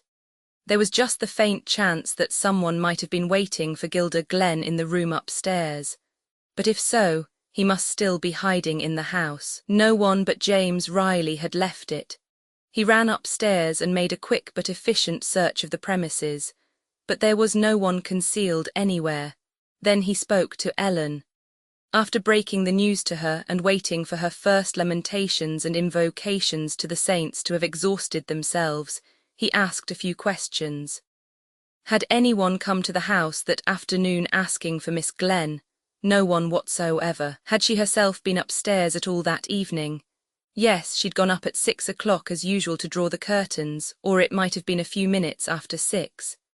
Anyway, it was just before that wild fellow come breaking the knocker down. She'd run downstairs to answer the door, and him a black-hearted murderer all the time. Tommy let it go at that, but he still felt a curious pity for Riley, an unwillingness to believe the worst of him, and yet there was no one else who could have murdered Gilda Glenn. Mrs. Honeycott and Ellen had been the only two people in the house. He heard voices in the hall and went out to find Tuppence and the policeman from the beat outside. The latter had produced a notebook and a rather blunt pencil which he licked surreptitiously. He went upstairs and surveyed the victim stolidly, merely remarking that if he was to touch anything the inspector would give him beans.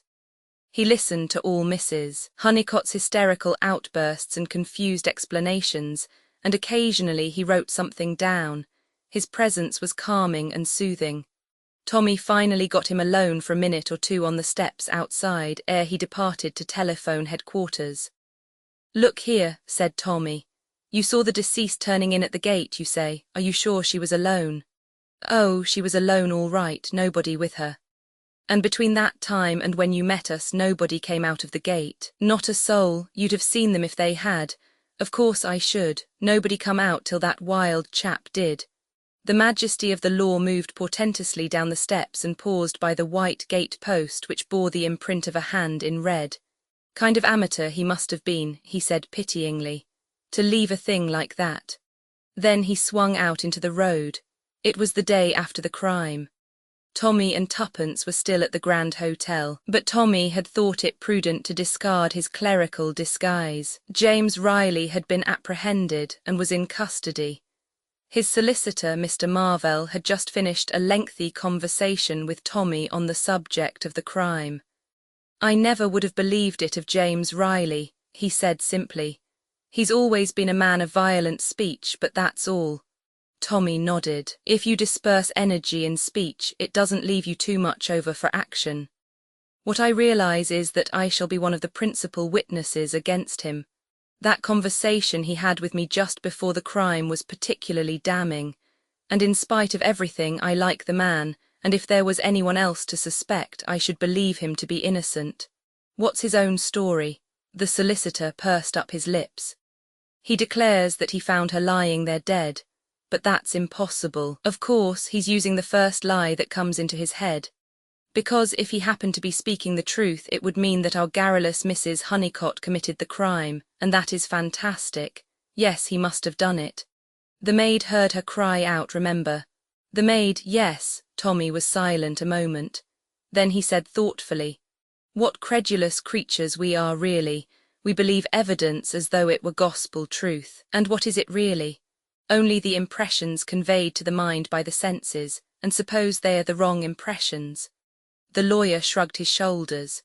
"Oh, we all know that there are unreliable witnesses who remember more and more as time goes on with no real intention to deceive. I don't mean only that, I mean all of us. We say things that aren't really so and never know that we've done so. For instance, both you and I, without doubt, have said some time or other, 'There's the post,' when what we really meant was that we'd heard a double knock and the rattle of the letter box. 9 times out of 10 we'd be right, and it would be the post, but just possibly the 10th time it might be only a little urchin playing a joke on us. See what I mean?" "Ye ease," said Mr. Marvell slowly. "But I don't see what you're driving at." "Don't you? I'm not sure that I do myself, but I'm beginning to see. It's like the stick, Tuppence. You remember, one end of it pointed one way, but the other end always points the opposite way. It depends whether you get hold of it by the right end. Doors open, but they also shut. People go upstairs, but they also go downstairs.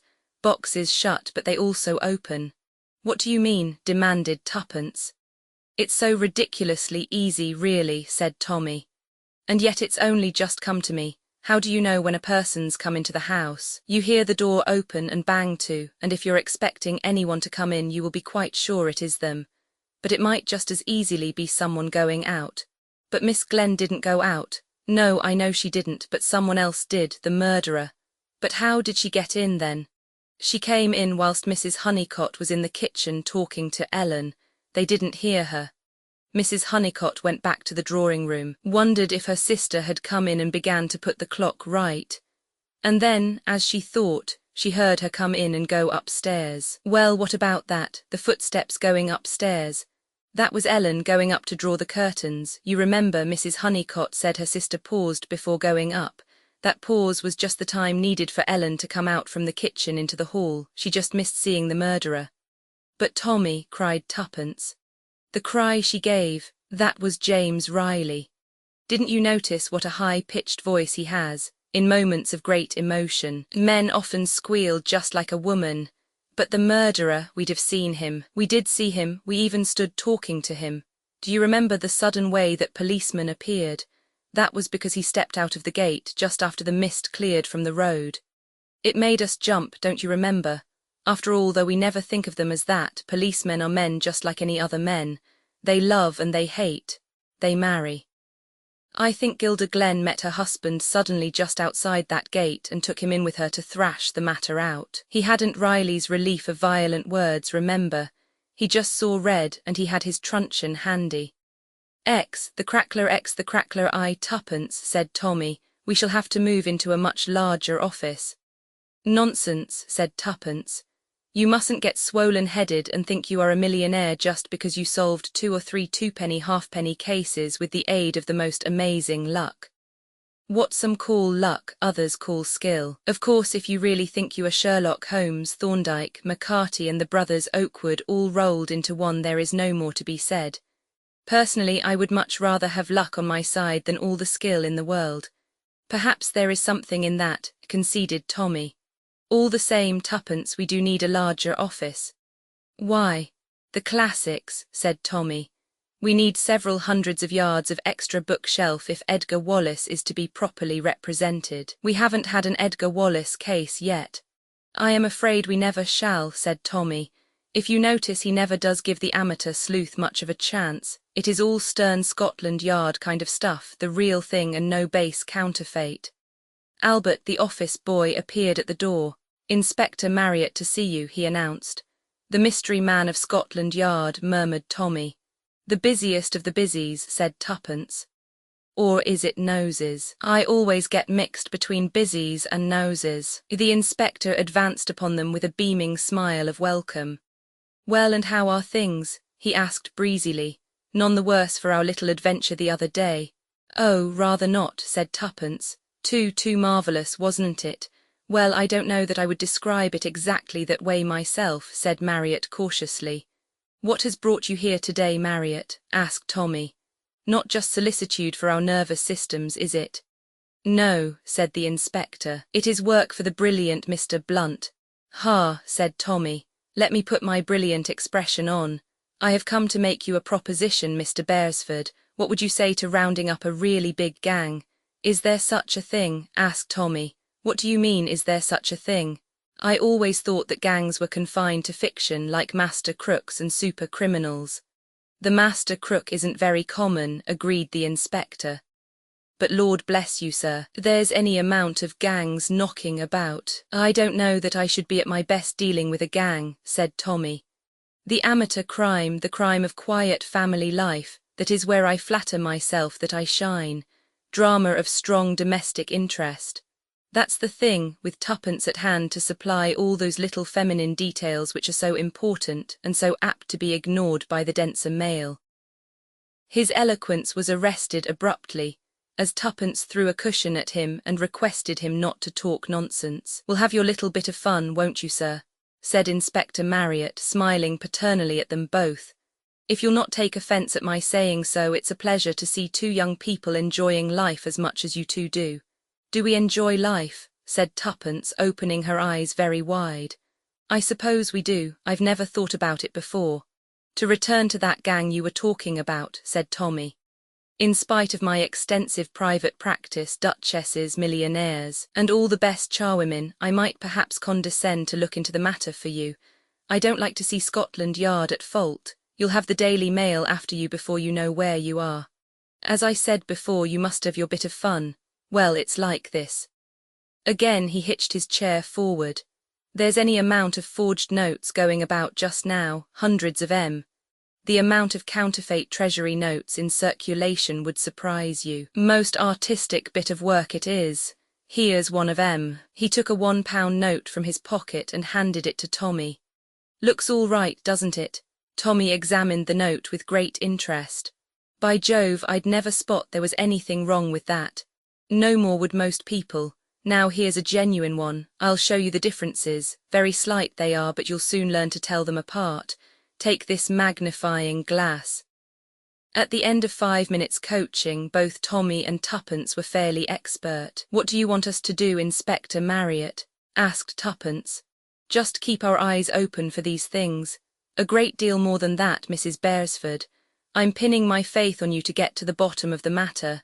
You see, we've discovered that the notes are being circulated from the West End.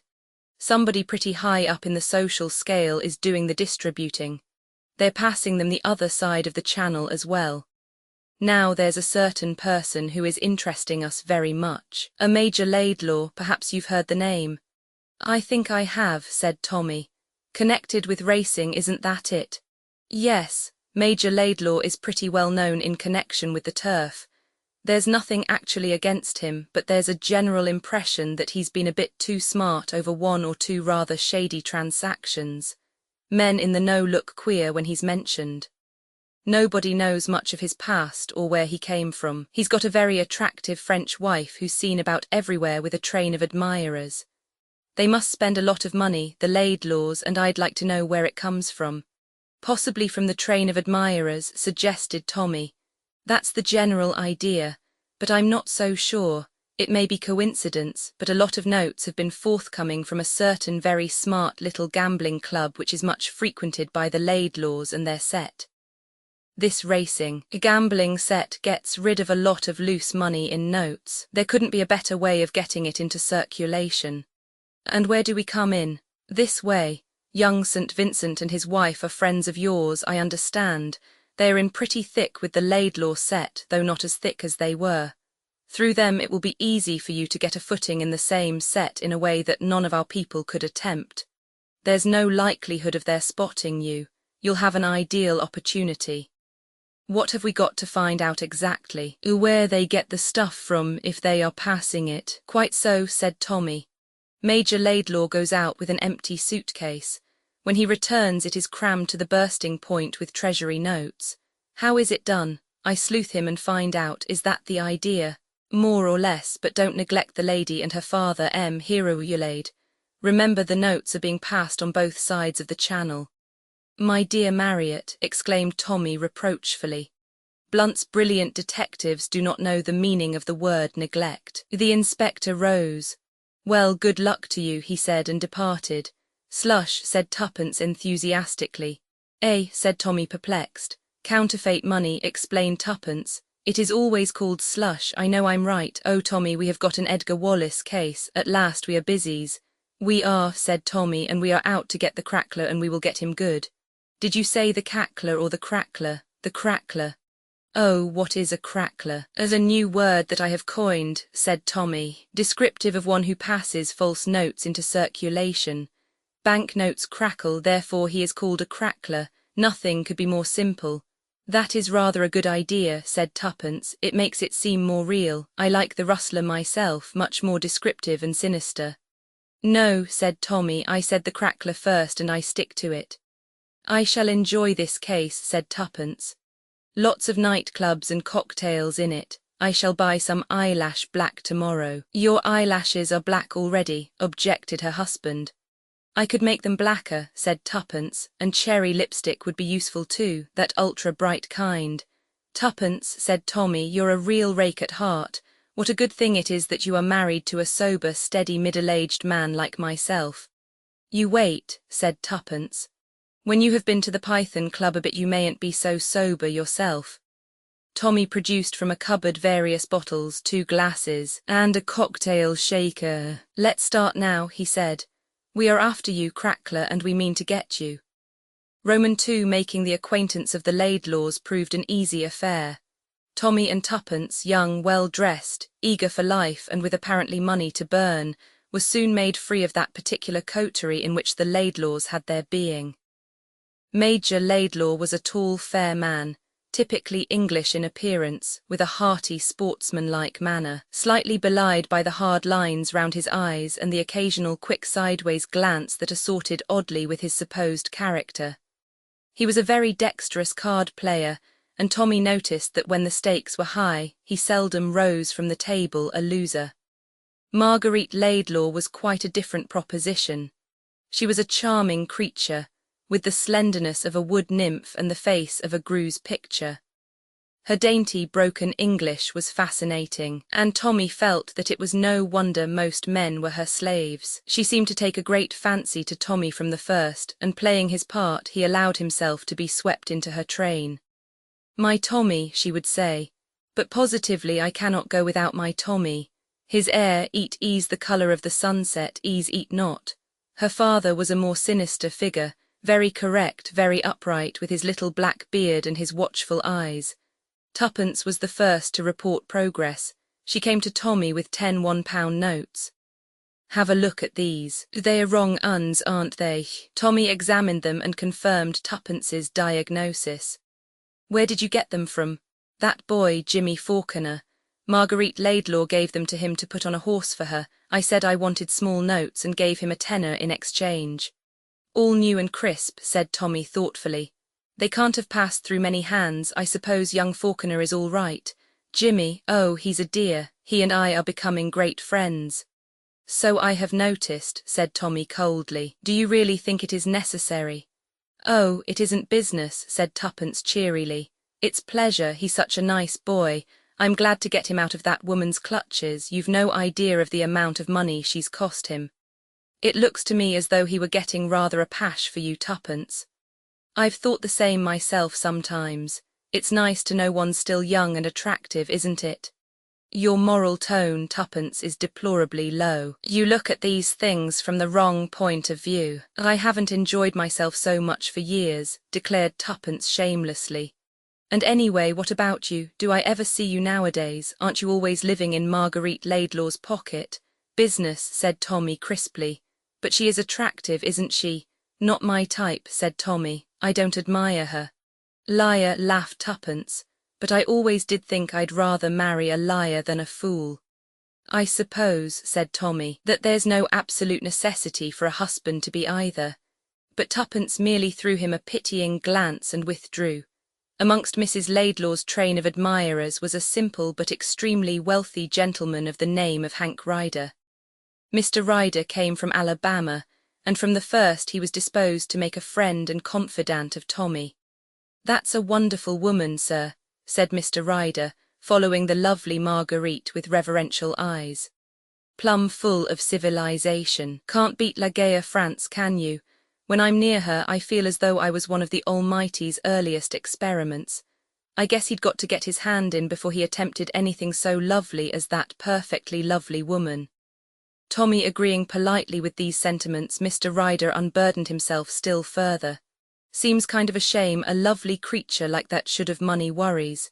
"Has she?" asked Tommy. "You betcha life she has. Queer fish, Laidlaw, she's skeered of him. Told me so. Daren't tell him about her little bills." "Are they little bills?" asked Tommy. "Well, when I say little, after all a woman's got to wear clothes, and the less there are of them the more they cost, the way I figure it out. And a pretty woman like that doesn't want to go about in last season's goods. Cards too, the poor little thing's been mighty unlucky at cards. Why, she lost 50 to me last night." "She won 200 from Jimmy Falconer the night before," said Tommy dryly. "Did she indeed? That relieves my mind some. By the way, there seems to be a lot of dud notes floating around in your country just now. I paid in a bunch at my bank this morning, and 25 of them were down and outers, so the polite gentleman behind the counter informed me." "That's rather a large proportion. Were they new looking?" "New and crisp as they make 'em." Why, they were the ones Mrs. Laidlaw paid over to me, I reckon. Wonder where she got 'em from. One of these toughs on the race course as likely as not. Yes, said Tommy, very likely. You know, Mr. Beresford, I'm new to this sort of high life. All these swell dames and the rest of the outfit. Only made my pile a short while back, came right over to Europe to see life. Tommy nodded. He made a mental note to the effect that with the aid of Marguerite Laidlaw, Mr. Ryder would probably see a good deal of life, and that the price charged would be heavy. Meantime, for the second time, he had evidenced that the forged notes were being distributed pretty near at hand, and that in all probability Marguerite Laidlaw had a hand in their distribution. On the following night he himself was given a proof. It was at that small select meeting place mentioned by Inspector Marriott. There was dancing there, but the real attraction of the place lay behind a pair of imposing folding doors. There were 2 rooms there with green baize-covered tables, where vast sums changed hands nightly. Marguerite Laidlaw, rising at last to go, thrust a quantity of small notes into Tommy's hands. They are so bulky, Tommy, you will change them, yes. A big note, see my so sweet little bag, it bulges him to distraction. Tommy brought her the £100 note she asked for, then in a quiet corner he examined the notes she had given him. At least a quarter of them were counterfeit, but where did she get her supplies from? To that he had as yet no answer. By means of Albert's cooperation, he was almost sure that Laidlaw was not the man. His movements had been watched closely and had yielded no result. Tommy suspected her father, the saturnine hero Yulaid. He went to and fro to France fairly often. What could be simpler than to bring the notes across with him? A false bottom to a trunk, something of that kind. Tommy strolled slowly out of the club, absorbed in these thoughts, but was suddenly recalled to immediate necessities. Outside in the street was Mr. Hank P. Ryder, and it was clear at once that Mr. Ryder was not strictly sober. At the moment he was trying to hang his hat on the radiator of a car and missing it by some inches every time. This goddamned hatchstand, said Mr. Ryder tearfully. Not like that in the SH States. Man can hang up his hat every night, sir, you're wearing 2 hats. Never seen a man wearing 2 hats before, mushed perfect climate. Perhaps I've got 2 heads, said Tommy gravely. Show you have, said Mr. Ryder. Thatch odd, thatch remarkable fac.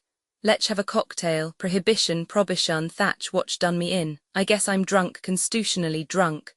Cocktail, schmixed angel's kiss, that's Marguerite, lovely creature, phono me too. Horse's neck, 2 martinis, 3 road to ruinch, no road to ruin, mixed all in a beer tankard. Bet me I wouldn't, I shade to hell, I shade, Tommy interrupted. That's all right, he said soothingly. Now what about getting home? No home to go to, said Mr. Ryder sadly, and wept. What hotel are you staying at? Asked Tommy. Can't go home, said Mr. Ryder. Treasure hunt, swell thing to do, she did it. White Capel, white harch, white hedge shorrow to the grave. Never mind that, said Tommy. Where are you? But Mr. Ryder became suddenly dignified.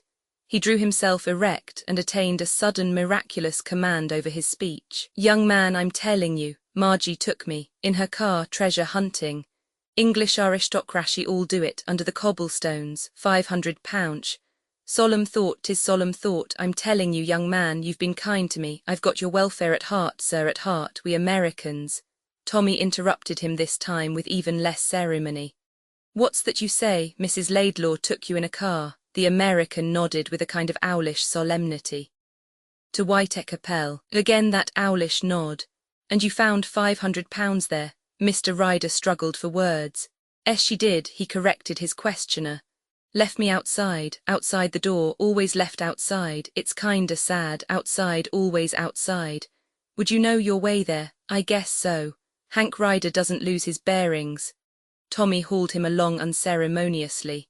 He found his own car where it was waiting, and presently they were bowling eastward. The cool air revived Mr. Ryder. After slumping against Tommy's shoulder in a kind of stupor, he awoke clear-headed and refreshed. Say, boy, where are we? He demanded. White Capel, said Tommy crisply. Is this where you came with Mrs. Laidlaw tonight? It looks kinda familiar, admitted Mr. Ryder, looking round. Seems to me we turned off to the left somewhere down here. That's it, that street there. Tommy turned off obediently. Mr. Ryder issued directions. That's it, sure, and round to the right, say. Aren't the smells awful? Yes, past the pub at the corner, sharp round and stop at the mouth of that little alley. But what's the big idea? Hand it to me. Some of the oof left behind, are we going to put one over on them? That's exactly it, said Tommy. We're going to put one over on them, rather a joke, isn't it? I'll tell the world, assented Mr. Ryder. Though I'm just a mite hazed about it all, he ended wistfully. Tommy got out and assisted Mr. Ryder to alight also. They advanced into the alleyway. On the left were the backs of a row of dilapidated houses, most of which had doors opening into the alley. Mr. Ryder came to a stop before one of these doors. In here she went, he declared. It was this door, I'm plumb certain of it. They all look very alike, said Tommy. Reminds me of the story of the soldier and the princess. You remember they made a cross on the door to show which one it was. Shall we do the same? Laughing, he drew a piece of white chalk from his pocket and made a rough cross low down on the door. Then he looked up at various dim shapes that prowled high on the walls of the alley, one of which was uttering a blood-curdling yawl. Lots of cats about, he remarked cheerfully. What is the procedure? Asked Mr. Ryder. Do we step inside? Adopting due precautions we do, said Tommy. He glanced up and down the alleyway, then softly tried the door. It yielded. He pushed it open and peered into a dim yard. Noiselessly he passed through, Mr. Ryder on his heels. Gee, said the latter. There's someone coming down the alley. He slipped outside again. Tommy stood still for a minute, then hearing nothing went on. He took a torch from his pocket and switched on the light for a brief second. That momentary flash enabled him to see his way ahead. He pushed forward and tried the closed door ahead of him. That too gave, and very softly he pushed it open and went in. After standing still a second and listening, he again switched on the torch, and at that flash, as though at a given signal, the place seemed to rise round him. 2 men were in front of him, 2 men were behind him. They closed in on him and bore him down. Lights, growled a voice. An incandescent gas burner was lit. By its light Tommy saw a circle of unpleasing faces. His eyes wandered gently round the room and noted some of the objects in it. Ah, he said pleasantly, the headquarters of the counterfeiting industry, if I am not mistaken. Shut your jaw, growled one of the men. The door opened and shut behind Tommy, and a genial and well-known voice spoke. Got him, boys, that's right. Now, Mr. Busy, let me tell you you're up against it. That dear old word, said Tommy. How it thrills me. Yes, I am the mystery man of Scotland Yard. Why, it's Mr. Hank Ryder. This is a surprise. I guess you mean that too. I've been laughing fit to bust all this evening, leading you here like a little child, and you so pleased with your cleverness. Why, Sonny, I was on to you from the start. You weren't in with that crowd for your health. I let you play about for a while, and when you got real suspicious of the lovely Marguerite, I said to myself, now's the time to lead him to it. I guess your friends won't be hearing of you for some time. Going to do me in, that's the correct expression, I believe. You have got it in for me. You've got a nerve all right. No, we shan't attempt violence. Just keep you under restraint, so to speak. I'm afraid you're backing the wrong horse, said Tommy. I've no intention of being kept under restraint, as you call it. Mr. Ryder smiled genially. From outside, a cat uttered a melancholy cry to the moon. Banking on that cross you put on the door, eh, Sonny? Said Mr. Ryder. I shouldn't if I were you, because I know that story you mentioned. Heard it when I was a little boy. I stepped back into the alleyway to enact the part of the dog with eyes as big as cart wheels. If you were in that alley now, you would observe that every door in the alley is marked with an identical cross. Tommy drooped his head despondently. Thought you were mighty clever, didn't you? Said Ryder. As the words left his lips, a sharp rapping sounded on the door. What's that? He cried, starting. At the same time, an assault began on the front of the house. The door at the back was a flimsy affair. The lock gave almost immediately, and Inspector Marriott showed in the doorway. Well done, Marriott, said Tommy. You were quite right as to the district. I'd like you to make the acquaintance of Mr. Hank Ryder, who knows all the best fairy tales. You see, Mr. Ryder, he added gently, I've had my suspicions of you.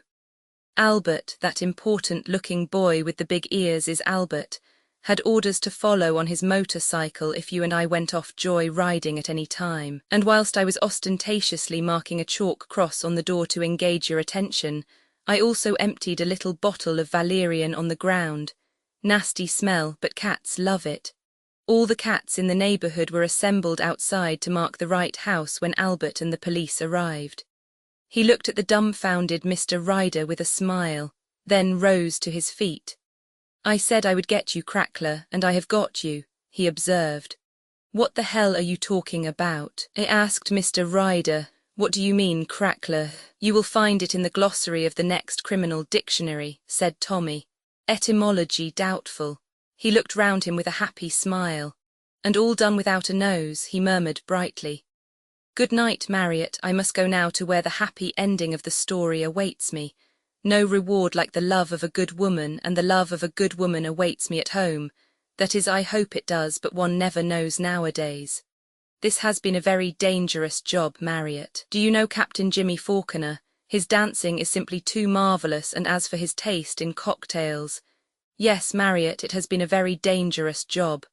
Roman 11, the Sunningdale Mystery. Roman 11, the Sunningdale Mystery. Do you know where we are going to lunch today, Tuppence? Mrs. Beresford considered the question. The Ritz, she suggested hopefully. Think again, that nice little place in Soho. No, Tommy's tone was full of importance. An A.B.C. shop, this one in fact. He drew her deftly inside an establishment of the kind indicated and steered her to a corner marble-topped table. Excellent, said Tommy with satisfaction as he seated himself. Couldn't be better. Why has this craze for the simple life come upon you? Demanded Tuppence. You see, Watson, but you do not observe. I wonder now whether one of these haughty damsels would condescend to notice us. Splendid, she drifts this way. It is true that she appears to be thinking of something else, but doubtless her subconscious mind is functioning busily with such matters as ham and eggs and pots of tea. Chop and fried potatoes, please, miss, and a large coffee, a roll and butter, and a plate of tongue for the lady. The waitress repeated the order in a scornful tone, but Tuppence leant forward suddenly and interrupted her. No, not a chop and fried potatoes. This gentleman will have a cheesecake and a glass of milk. A cheesecake and a milk, said the waitress with even deeper scorn if that were possible. Still thinking of something else, she drifted away again. That was uncalled for, said Tommy coldly. But I'm right, aren't I? You are the old man in the corner. Where's your piece of string? Tommy drew a long, twisted mesh of string from his pocket and proceeded to tie a couple of knots in it. Complete to the smallest detail, he murmured. You made a small mistake in ordering your meal, though. Women are so literal-minded, said Tommy. If there's one thing I hate, it's milk to drink, and cheesecakes are always so yellow and bilious-looking. Be an artist, said Tuppence. Watch me attack my cold tongue. Jolly good stuff, cold tongue. Now then, I'm all ready to be Miss Polly Burton. Tie a large knot and begin. First of all, said Tommy, speaking in a strictly unofficial capacity, let me point out this. Business is not too brisk lately. If business does not come to us, we must go to business. Apply our minds to one of the great public mysteries of the moment, which brings me to the point, the Sunningdale mystery. Ah, said Tuppence with deep interest. The Sunningdale mystery. Tommy drew a crumpled piece of newspaper from his pocket and laid it on the table. That is the latest portrait of Captain Cecil as it appeared in the Daily Leader. Just so, said Tuppence. I wonder someone doesn't sue these newspapers sometimes. You can see it's a man and that's all. When I said the Sunningdale mystery, I should have said the so-called Sunningdale mystery, went on Tommy rapidly. A mystery to the police perhaps, but not to an intelligent mind. Tie another knot, said Tuppence. I don't know how much of the case you remember, continued Tommy quietly. All of it, said Tuppence, but don't let me cramp your style. It was just over 3 weeks ago, said Tommy, that gruesome discovery was made on the famous golf links. 2 members of the club who were enjoying an early round were horrified to find the body of a man lying face downwards on the 7th tee. Even before they turned him over, they had guessed him to be Captain Cecil. a well-known figure on the links, and who always wore a golf coat of a peculiarly bright blue colour. Captain Cecil was often seen out on the links early in the morning practising, and it was thought at first that he had been suddenly overcome by some form of heart disease. But examination by a doctor revealed the sinister fact that he had been murdered, stabbed to the heart with a significant object, a woman's hat pin. He was also found to have been dead at least 12 hours. That put an entirely different complexion on the matter, and very soon some interesting facts came to light. Practically the last person to see Captain Cecil alive was his friend and partner Mr. Hollaby of the Porcupine Assurance Co., and he told his story as follows. Cecil and he played a round earlier in the day. After tea the other suggested that they should play a few more holes before it got too dark to see. Hollaby assented. Cecil seemed in good spirits and was in excellent form. There is a public footpath that crosses the links, and just as they were playing up to the 6th green, Hollaby noticed a woman coming along it. She was very tall and dressed in brown, but he did not observe her particularly, and Cecil, he thought, did not notice her at all. The footpath in question crosses in front of the 7th tee, continued Tommy. The woman had passed along this and was standing at the farther side as though waiting. Captain Cecil was the first to reach the tee as Mr. Hollaby was replacing the pin in the hole. As the latter came towards the tee, he was astonished to see Cecil and the woman talking together. As he came nearer, they both turned abruptly, Cecil calling over his shoulder, "Shan't be a minute." The two of them walked off side by side, still deep in earnest conversation. The footpath there leaves the course and passing between two narrow hedges of neighbouring gardens comes out on the road to Windlesham. Captain Cecil was as good as his word. He reappeared within a minute or two, much to Hollaby's satisfaction, as two other players were coming up behind them and the light was failing rapidly. They drove off, and at once Hollaby noticed that something had occurred to upset his companion. Not only did he foozle his drive badly, but his face was worried, and his forehead creased in a big frown. He hardly answered his companion's remarks, and his golf was atrocious. Evidently something had occurred to put him completely off his game. They played that hole and the 8th, and then Captain Cecil declared abruptly that the light was too bad and that he was off home. Just at that point there is another of those narrow slips leading to the Windlesham road, and Captain Cecil departed that way, which was a shortcut to his home, a small bungalow on the road in question. The other two players came up, a Major Barnard and Mr. Lecky, and to them Hollaby mentioned Captain Cecil's sudden change of manner. They also had seen him speaking to the woman in brown, but had not been near enough to see her face. All three men wondered what she could have said to upset their friend to that extent. They returned to the clubhouse together, and as far as was known at the time, were the last people to see Captain Cecil alive. The day was a Wednesday, and on Wednesdays cheap tickets to London are issued. The man and wife who ran Captain Cecil's small bungalow were up in town, according to custom, and did not return until the late train. They entered the bungalow as usual and supposed their master to be in his room asleep. Mrs. Cecil, his wife, was away on a visit. The murder of the captain was a 9 days' wonder. Nobody could suggest a motive for it. The identity of the tall woman in brown was eagerly discussed, but without result. The police were, as usual, blamed for their supineness, most unjustly as time was to show. For a week later, a girl called Doris Evans was arrested and charged with the murder of Captain Anthony Cecil. The police had had little to work upon. A strand of fair hair caught in the dead man's fingers, and a few threads of flame-coloured wool caught on one of the buttons of his blue coat. Diligent inquiries at the railway station and elsewhere had elicited the following facts. A young girl dressed in a flame-coloured coat and skirt had arrived by train that evening about 7 o'clock, and had asked the way to Captain Cecil's house. The same girl had reappeared again at the station 2 hours later. Her hat was awry and her hair tousled, and she seemed in a state of great agitation. She inquired about the trains back to town, and was continually looking over her shoulder as though afraid of something. Our police force is in many ways very wonderful. With this slender evidence to go upon, they managed to track down the girl and identify her as one Doris Evans. She was charged with murder and cautioned that anything she might say would be used against her, but she nevertheless persisted in making a statement, and this statement she repeated again in detail, without any substantial variation at the subsequent proceedings. Her story was this.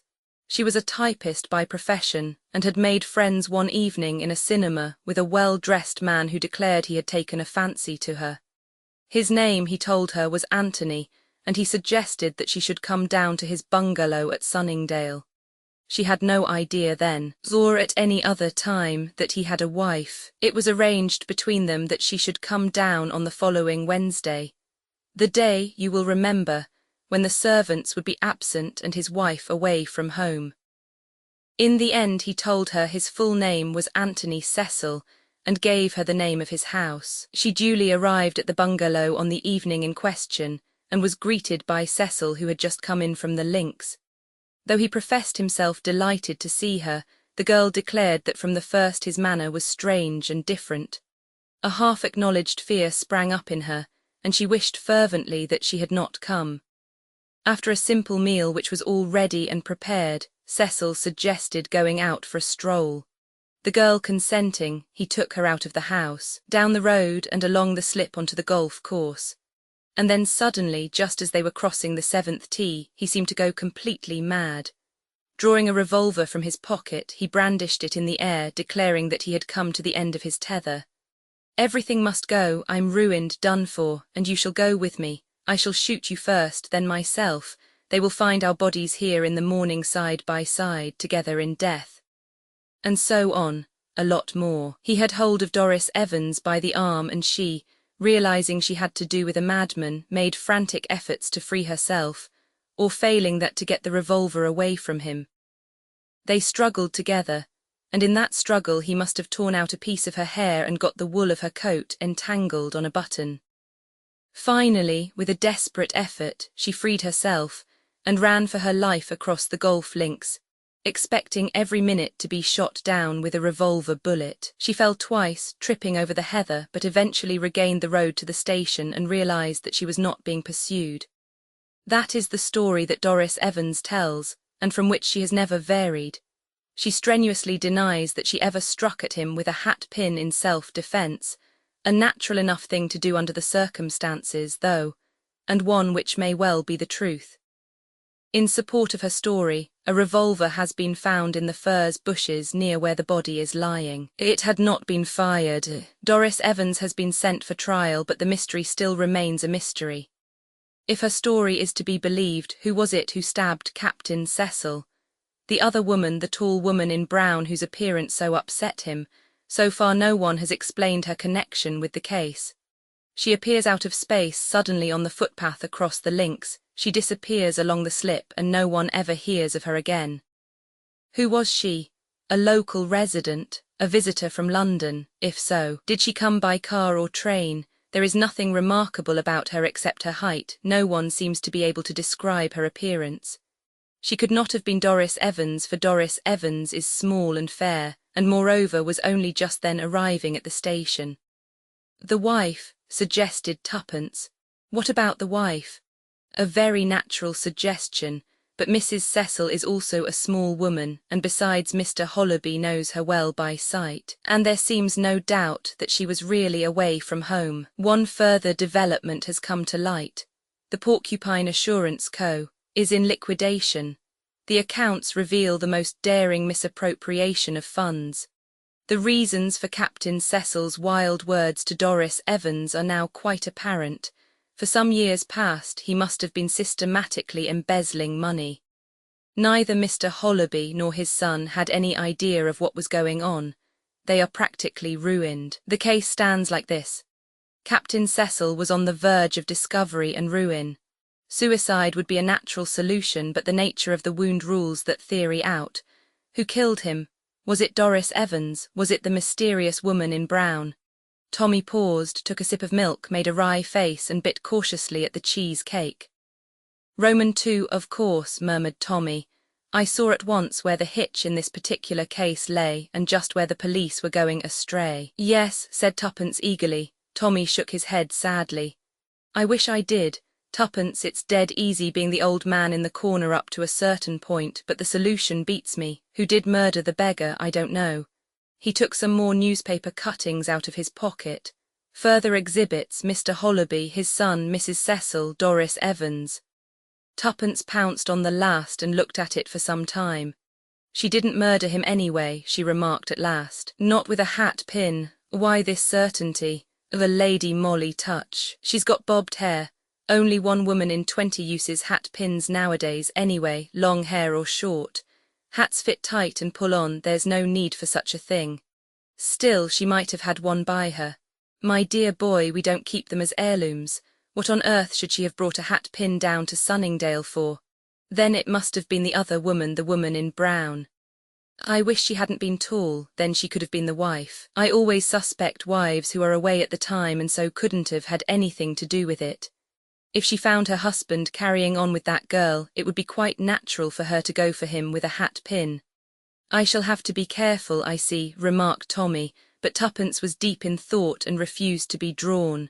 What were the Cecils like? She asked suddenly.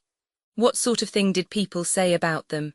As far as I can make out, they were very popular. He and his wife were supposed to be devoted to one another. That's what makes the business of the girl so odd. It's the last thing you'd have expected of a man like Cecil. He was an ex-soldier, you know, came into a good bit of money, retired and went into this insurance business. The last man in the world, apparently, whom you would have suspected of being a crook. Is it absolutely certain that he was the crook? Couldn't it have been the other two who took the money?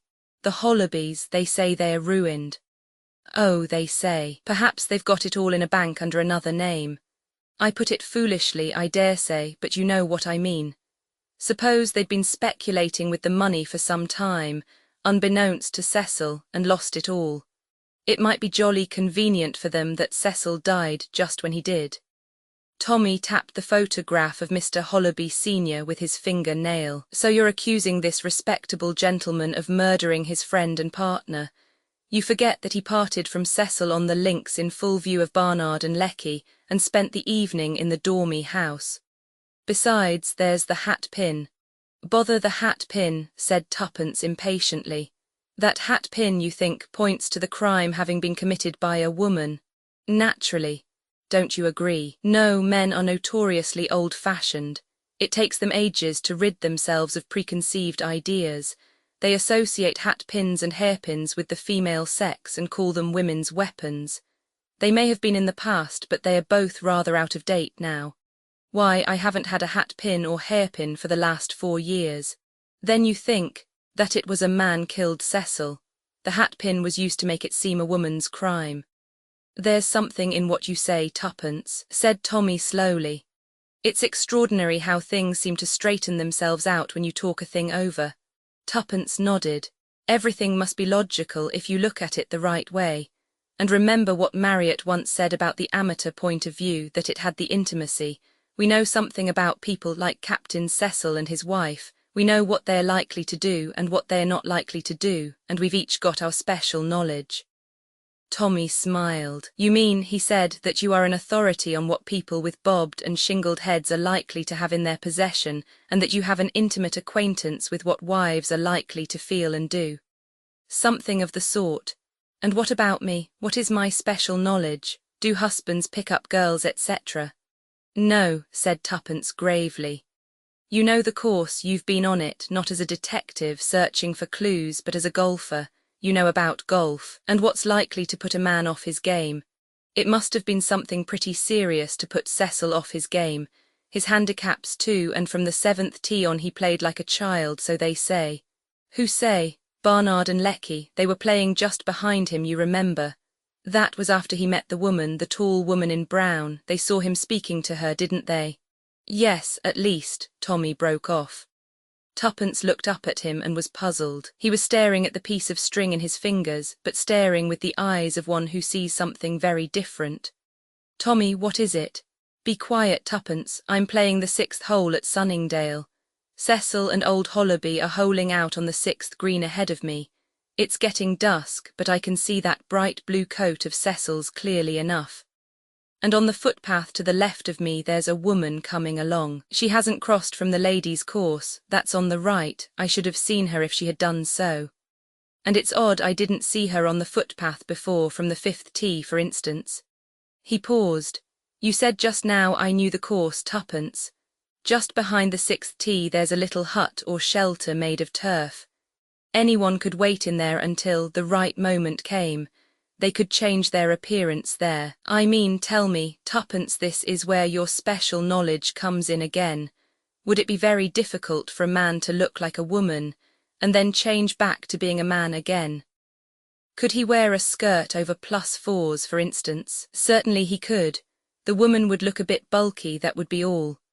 A longish brown skirt, say a brown sweater of the kind both men and women wear, and a woman's felt hat with a bunch of side curls attached each side. That would be all that was needed. I'm speaking, of course, of what would pass at a distance, which I take to be what you are driving at. Switch off the skirt, take off the hat and curls, and put on a man's cap which you can carry rolled up in your hand, and there you'd be back as a man again. And the time required for the transformation, from woman to man, 1.5 minutes at the outside, probably a good deal less. The other way about would take longer. You'd have to arrange the hat and curls a bit, and the skirt would stick getting it on over the +4s. That doesn't worry me. It's the time for the first that matters. As I tell you, I'm playing the 6th hole. The woman in brown has reached the 7th tee now, and she crosses it and waits. Cecil in his blue coat goes towards her. They stand together a minute, and then they follow the path round the trees out of sight. Hollaby is on the tee alone. 2 or 3 minutes pass. I'm on the green now. The man in the blue coat comes back and drives off, foozling badly. The light's getting worse. I and my partner go on. Ahead of us are those two, Cecil slicing and topping and doing everything he shouldn't do. At the 8th green I see him stride off and vanish down the slip. What happened to him to make him play like a different man? The woman in brown, or the man if you think it was a man? Exactly, and where they were standing out of sight, remember, of those coming after them, there's a deep tangle of furze bushes. You could thrust a body in there and it would be pretty certain to lie hidden until the morning. Tommy, you think it was then, but someone would have heard. Heard what? The doctors agreed death must have been instantaneous. I've seen men killed instantaneously in the war. They don't cry out as a rule, just a gurgle or a moan, perhaps just a sigh or a funny little cough. Cecil comes towards the 7th tee and the woman comes forward and speaks to him. He recognizes her perhaps as a man he knows masquerading. Curious to learn the why and wherefore, he allows himself to be drawn along the footpath out of sight. One stab with the deadly hat pin as they walk along.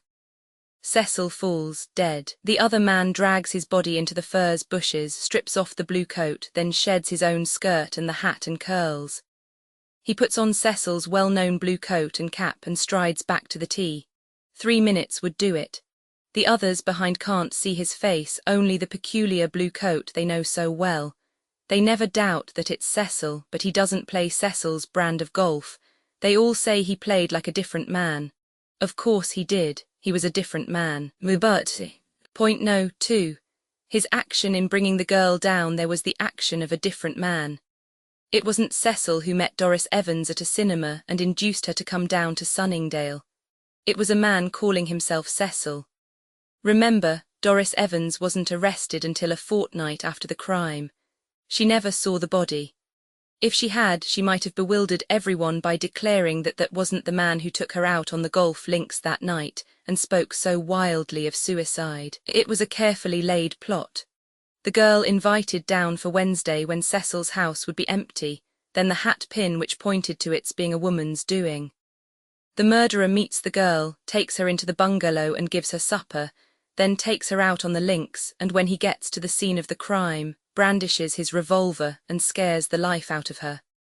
Once she is taken to her heels, all he has to do is to pull out the body and leave it lying on the tee. The revolver he chucks into the bushes, then he makes a neat parcel of the skirt and hat, and now I admit I'm guessing, in all probability walks to Woking, which is only about 6 or 7 miles away, and goes back to town from there. Wait a minute, said Tuppence. There's one thing you haven't explained. What about Hollaby? Hollaby. Yes, I admit that the people behind couldn't have seen whether it was really Cecil or not, but you can't tell me that the man who was playing with him was so hypnotized by the blue coat that he never looked at his face. My dear old thing, said Tommy. That's just the point. Hollaby knew all right. You see, I'm adopting your theory, that Hollaby and his son were the real embezzlers. The murderer's got to be a man who knew Cecil pretty well, knew, for instance, about the servants being always out on a Wednesday, and that his wife was away, and also someone who was able to get an impression of Cecil's latch key. I think Hollaby Jr. would fulfill all these requirements. He's about the same age and height as Cecil, and they were both clean-shaven men. Doris Evans probably saw several photographs of the murdered man reproduced in the papers, but as you yourself observed, one can just see that it's a man and that's about all. Didn't she ever see Hollaby in court? The son never appeared in the case at all. Why should he? He had no evidence to give. It was old Hollaby with his irreproachable alibi who stood in the limelight throughout. Nobody has even bothered to inquire what son was doing that particular evening. It all fits in, admitted Tuppence. She paused a minute and then asked, Are you going to tell all this to the police? I don't know if they'd listen. They'll listen all right, said an unexpected voice behind him. Tommy swung round to confront Inspector Marriott. The inspector was sitting at the next table. In front of him was a poached egg. Often drop in here to lunch, said Inspector Marriott. As I was saying, we'll listen all right. In fact, I've been listening. I don't mind telling you that we've not been quite satisfied all along over those porcupine figures. You see, we've had our suspicions of those Hollabys, but nothing to go upon. Too sharp for us. Then this murder came, and that seemed to upset all our ideas. But thanks to you and the lady, sir, we'll confront young Hollaby and Doris Evans and see if she recognizes him. I rather fancy she will. That's a very ingenious idea of yours about the blue coat. I'll see that Blunt's brilliant detectives get the credit for it. You are a nice man, Inspector Marriott, said Tuppence gratefully. We think a lot of you too at the Yard, replied that stolid gentleman. You'd be surprised. If I may ask you, sir, what's the meaning of that piece of string? Nothing, said Tommy, stuffing it into his pocket. A bad habit of mine. As to the cheesecake and the milk, I'm on a diet. Nervous dyspepsia. Busy men are always martyrs to it. Ah, said the detective, I thought perhaps you'd been reading. Well, it's of no consequence. But the inspector's eyes twinkled. Roman 12, the house of lurking death. Roman 12, the house of lurking death. I what? Began Tuppence and then stopped. She had just entered the private office of Mr. Blunt from the adjoining one marked Clerks, and was surprised to behold her lord and master with his eye riveted to the private peep-hole into the outer office. SSH, said Tommy warningly. Didn't you hear the buzzer? It's a girl, rather a nice girl. In fact, she looks to me a frightfully nice girl. Albert is telling her all that tosh about my being engaged with Scotland Yard. Let me see, demanded Tuppence. Somewhat unwillingly, Tommy moved aside. Tuppence in her turn glued her eye to the peep-hole. She's not bad, admitted Tuppence, and her clothes are simply the latest shout. She's perfectly lovely, said Tommy. She's like those girls Mason writes about, you know, frightfully sympathetic and beautiful and distinctly intelligent without being too saucy. I think, yes, I certainly think, I shall be the great Hanaud this morning. H.M., said Tuppence. If there is one detective out of all the others whom you are most unlike, I should say it was Hanaud. Can you do the lightning changes of personality? Can you be the great comedian, the little gutter boy, the serious and sympathetic friend, all in 5 minutes? I know this, said Tommy, rapping sharply on the desk. I am the captain of the ship, and don't you forget it, Tuppence, I'm going to have her in. He pressed the buzzer on his desk. Albert appeared ushering in the client. The girl stopped in the doorway as though undecided. Tommy came forward. Come in, mademoiselle, he said kindly, and seat yourself here. Tuppence choked audibly, and Tommy turned upon her with a swift change of manner. His tone was menacing. You spoke, Miss Robinson. Ah, no, I thought not. He turned back to the girl. We will not be serious or formal, he said. You will just tell me all about it, and then we will discuss the best way to help you. "You are very kind," said the girl. "Excuse me, but are you a foreigner?" A fresh choke from Tuppence. Tommy glared in her direction out of the corner of his eye. "Not exactly," he said with difficulty. "But of late years I have worked a good deal abroad. My methods are the methods of the sûreté." Oh, the girl seemed impressed. She was, as Tommy had indicated, a very charming girl, young and slim, with a trace of golden hair peeping out from under her little brown felt hat and big serious eyes. That she was nervous could be plainly seen. Her little hands were twisting themselves together, and she kept clasping and unclasping the catch of her lacquer red handbag. "First of all, Mr. Blunt, I must tell you that my name is Lois Hargreaves. I live in a great rambling old-fashioned house called Thornley Grange. It is in the heart of the country. There is the village of Thornley nearby, but it is very small and insignificant. There is plenty of hunting in winter, and we get tennis in summer, and I have never felt lonely there. Indeed, I much prefer country to town life. I tell you this so that you may realize that in a country village like ours, everything that happens is of supreme importance. About a week ago, I got a box of chocolates sent through the post. There was nothing inside to indicate who they came from. Now I myself am not particularly fond of chocolates, but the others in the house are, and the box was passed around. As a result, everyone who had eaten any chocolates was taken ill. We sent for the doctor, and after various inquiries as to what other things had been eaten, he took the remains of the chocolates away with him and had them analysed. Mr. Blunt, those chocolates contained arsenic, not enough to kill anyone, but enough to make anyone quite ill. Extraordinary, commented Tommy. Dr. Burton was very excited over the matter. It seems that this was the third occurrence of the kind in the neighbourhood. In each case a big house was selected, and the inmates were taken ill after eating the mysterious chocolates. It looked as though some local person of weak intellect was playing a particularly fiendish practical joke. Quite so, Miss Hargreaves. Dr. Burton put it down to socialist agitation. Rather absurdly, I thought, but there are one or two malcontents in Thornley village, and it seemed possible that they might have had something to do with it. Dr. Burton was very keen that I should put the whole thing in the hands of the police.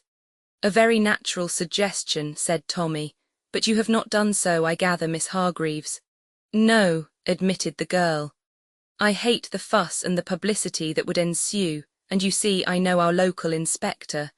I can never imagine him finding out anything. I have often seen your advertisements, and I told Dr. Burton that it would be much better to call in a private detective. I see. You say a great deal about discretion in your advertisement.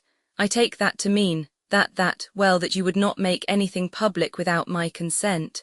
Tommy looked at her curiously, but it was Tuppence who spoke. I think, she said quietly, that it would be as well if Miss Hargreaves told us everything. She laid especial stress upon the last word, and Lois Hargreaves flushed nervously. Yes, said Tommy quickly. Miss Robinson is right, you must tell us everything. You will not, she hesitated. Everything you say is understood to be strictly in confidence. Thank you, I know that I ought to have been quite frank with you. I have a reason for not going to the police. Mr. Blunt, that box of chocolates was sent by someone in our house. How do you know that, mademoiselle? It's very simple. I've got a habit of drawing a little silly thing, 3 fish intertwined, whenever I have a pencil in my hand. A parcel of silk stockings arrived from a certain shop in London not long ago. We were at the breakfast table. I'd just been marking something in the newspaper, and without thinking I began to draw my silly little fish on the label of the parcel before cutting the string and opening it. I thought no more about the matter, but when I was examining the piece of brown paper in which the chocolates had been sent, I caught sight of the corner of the original label, most of which had been torn off. My silly little drawing was on it. Tommy drew his chair forward. That is very serious. It creates, as you say, a very strong presumption that the sender of the chocolates is a member of your household. But you will forgive me if I say that I still do not see why that fact should render you indisposed to call in the police. Lois Hargreaves looked him squarely in the face. I will tell you, Mr. Blunt, I may want the whole thing hushed up. Tommy retired gracefully from the position. In that case, he murmured, we know where we are. I see, Miss Hargreaves, that you are not disposed to tell me who it is you suspect. I suspect no one, but there are possibilities. Quite so. Now will you describe the household to me in detail? The servants, with the exception of the parlour-maid, are all old ones who have been with us many years. I must explain to you, Mr. Blunt, that I was brought up by my aunt, Lady Ratcliffe, who was extremely wealthy. Her husband made a big fortune and was knighted. It was he who bought Thurnley Grange, but he died 2 years after going there, and it was then that Lady Ratcliffe sent for me to come and make my home with her. I was her only living relation.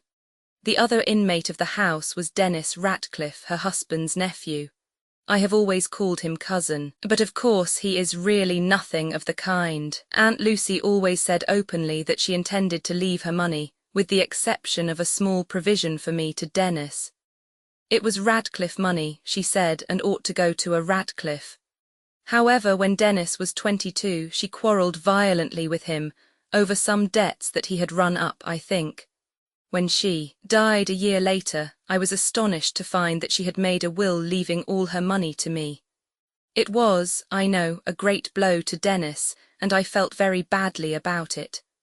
I would have given him the money if he would have taken it, but it seems that that kind of thing can't be done.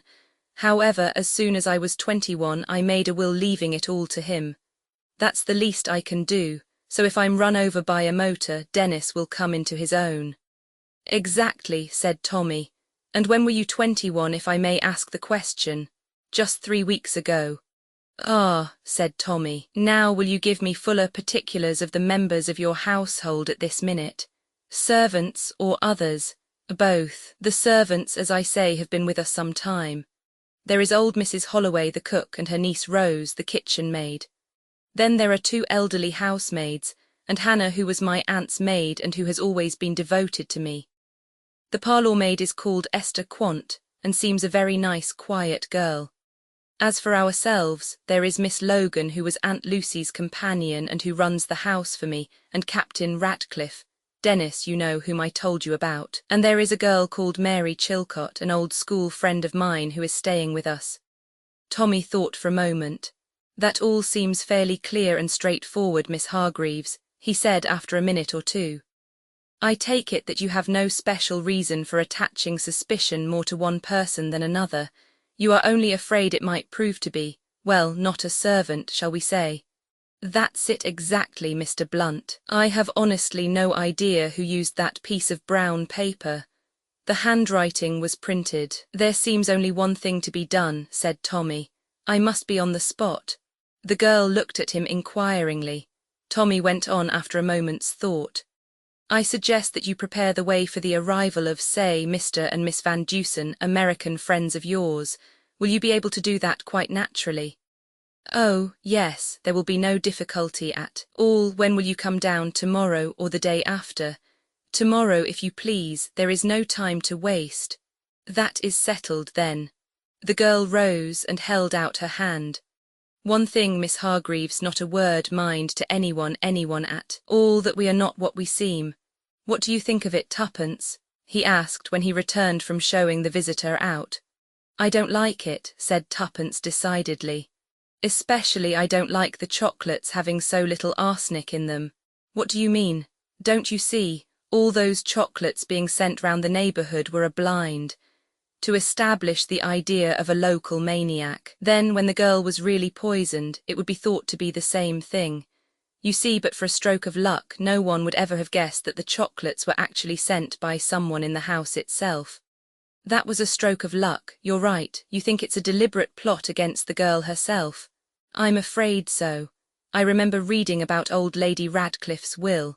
That girl has come into a terrific lot of money. Yes, and she came of age and made a will 3 weeks ago. It looks bad for Dennis Radcliffe. He gains by her death. Tuppence nodded. The worst of it is that she thinks so too. That's why she won't have the police called in. Already she suspects him, and she must be more than half in love with him to act as she has done. In that case, said Tommy thoughtfully, why the devil doesn't he marry her? Much simpler and safer. Tuppence stared at him. You've said a mouthful, she observed.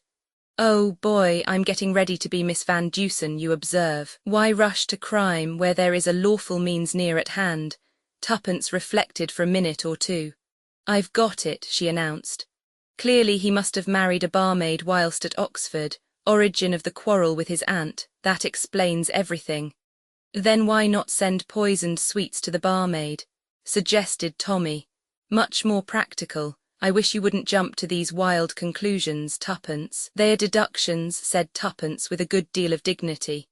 This is your first corridor, my friend, but when you have been 20 minutes in the arena— Tommy flung the office cushion at her. Roman 2, Tuppence, I say, Tuppence, come here. It was breakfast time the next morning. Tuppence hurried out of her bedroom and into the dining room. Tommy was striding up and down, the open newspaper in his hand. What's the matter? Tommy wheeled round and shoved the paper into her hand, pointing to the headlines. Mysterious poisoning case, deaths from fig sandwiches. Tuppence, read on. This mysterious outbreak of ptomaine poisoning had occurred at Thurnley Grange. The deaths so far reported were those of Miss Lois Hargreaves, the owner of the house, and the parlour-maid, Esther Quant.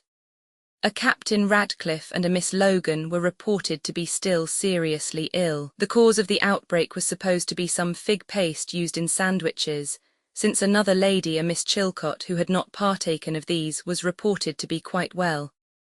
We must get down there at once, said Tommy. That girl, that perfectly ripping girl, why the devil didn't I go straight down there with her yesterday?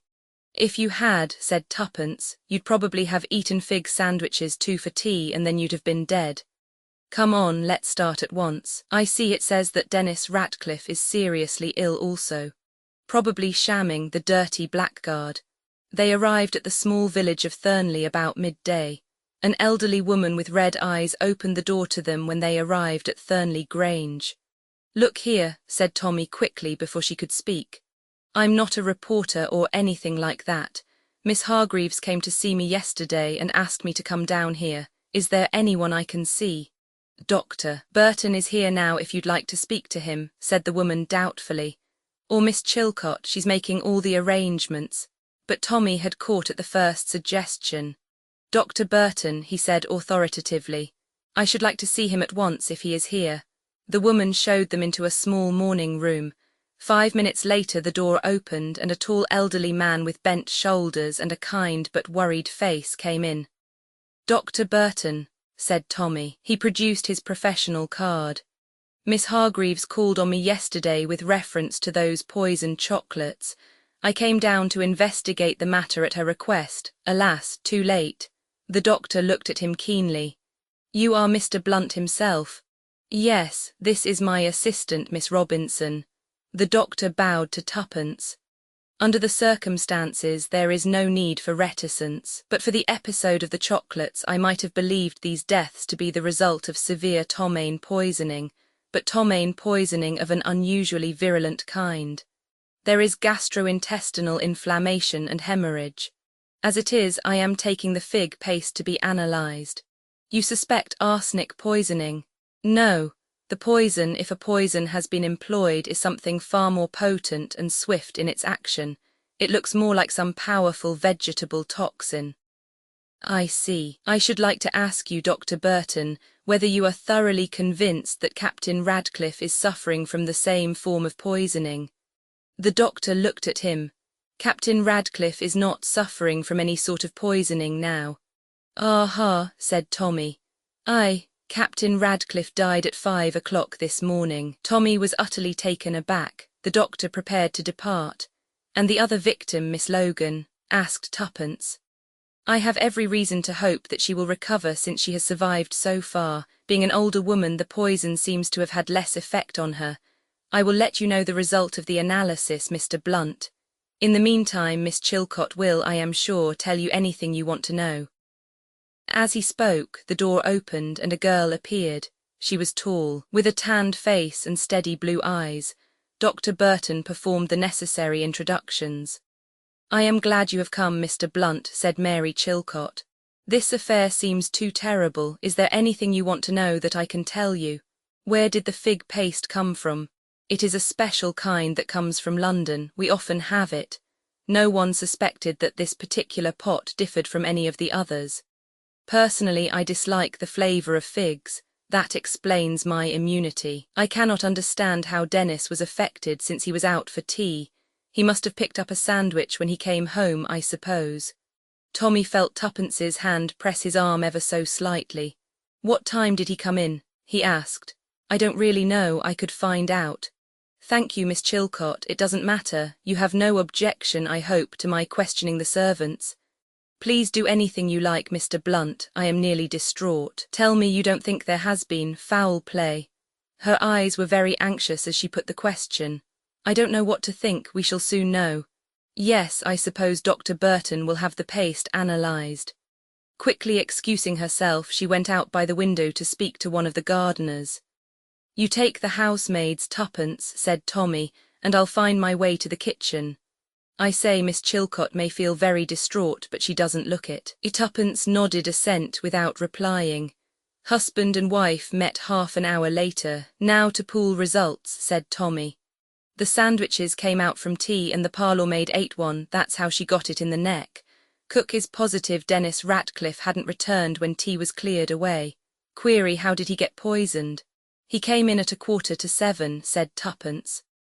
Housemaid saw him from one of the windows. He had a cocktail before dinner in the library.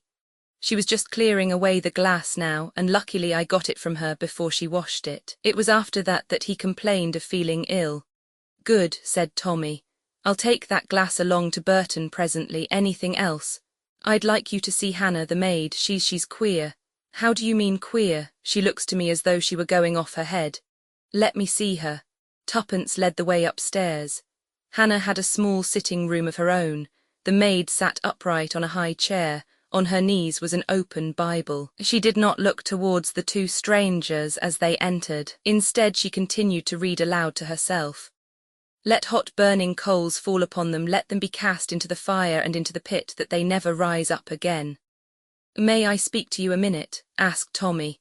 Hannah made an impatient gesture with her hand. This is no time. The time is running short, I say. I will follow upon mine enemies and overtake them, neither will I turn again till I have destroyed them. So it is written. The word of the Lord has come to me. I am the scourge of the Lord. Mad as a hatter, murmured Tommy. She's been going on like that all the time, whispered Tuppence. Tommy picked up a book that was lying open, face downwards on the table. He glanced at the title and slipped it into his pocket. Suddenly the old woman rose and turned towards them menacingly. Go out from here.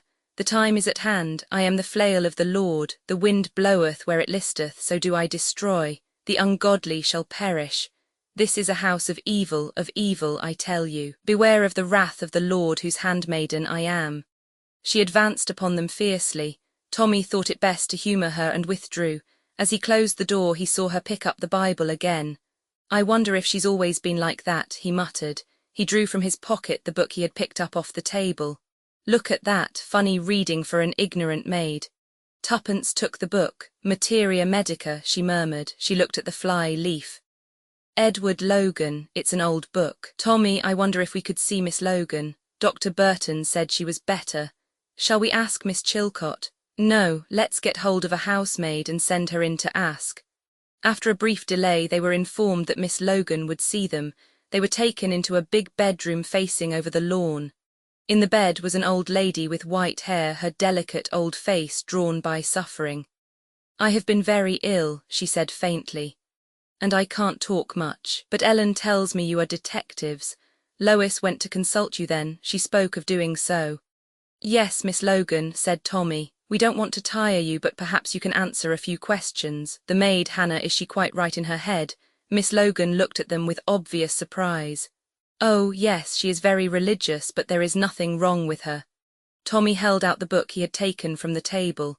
Is this yours, Miss Logan? Yes, it was one of my father's books. He was a great doctor, one of the pioneers of serum therapeutics. The old lady's voice rang with pride. Quite so, said Tommy. I thought I knew his name, he added mendaciously. This book now, did you lend it to Hannah? To Hannah? Miss Logan raised herself in bed with indignation. No, indeed, she wouldn't understand the first word of it. It is a highly technical book. Yes, I see that, yet I found it in Hannah's room. Disgraceful, said Miss Logan. I will not have the servants touching my things. Where ought it to be? In the bookshelf in my sitting room, or stay, I lent it to Mary. The dear girl is very interested in herbs. She has made 1 or 2 experiments in my little kitchen. I have a little place of my own, you know, where I brew liqueurs and make preserves in the old-fashioned way. Dear Lucy, Lady Ratcliffe, you know, used to swear by my tansy tea, a wonderful thing for a cold in the head. Poor Lucy, she was subject to colds, so is Dennis. Dear boy, his father was my first cousin. Tommy interrupted these reminiscences. This kitchen of yours, does anyone else use it except you and Miss Chilcot? Hannah clears up there, and she boils the kettle there for our early morning tea. Thank you, Miss Logan, said Tommy. There is nothing more I want to ask you at present. I hope we haven't tired you too much. He left the room and went down the stairs, frowning to himself. There is something here, my dear Mr. Ricardo, that I do not understand. I hate this house, said Tuppence with a shiver. Let's go for a good long walk and try to think things out. Tommy complied, and they set out. First they left the cocktail glass at the doctor's house and then set off for a good tramp across country, discussing the case as they did so.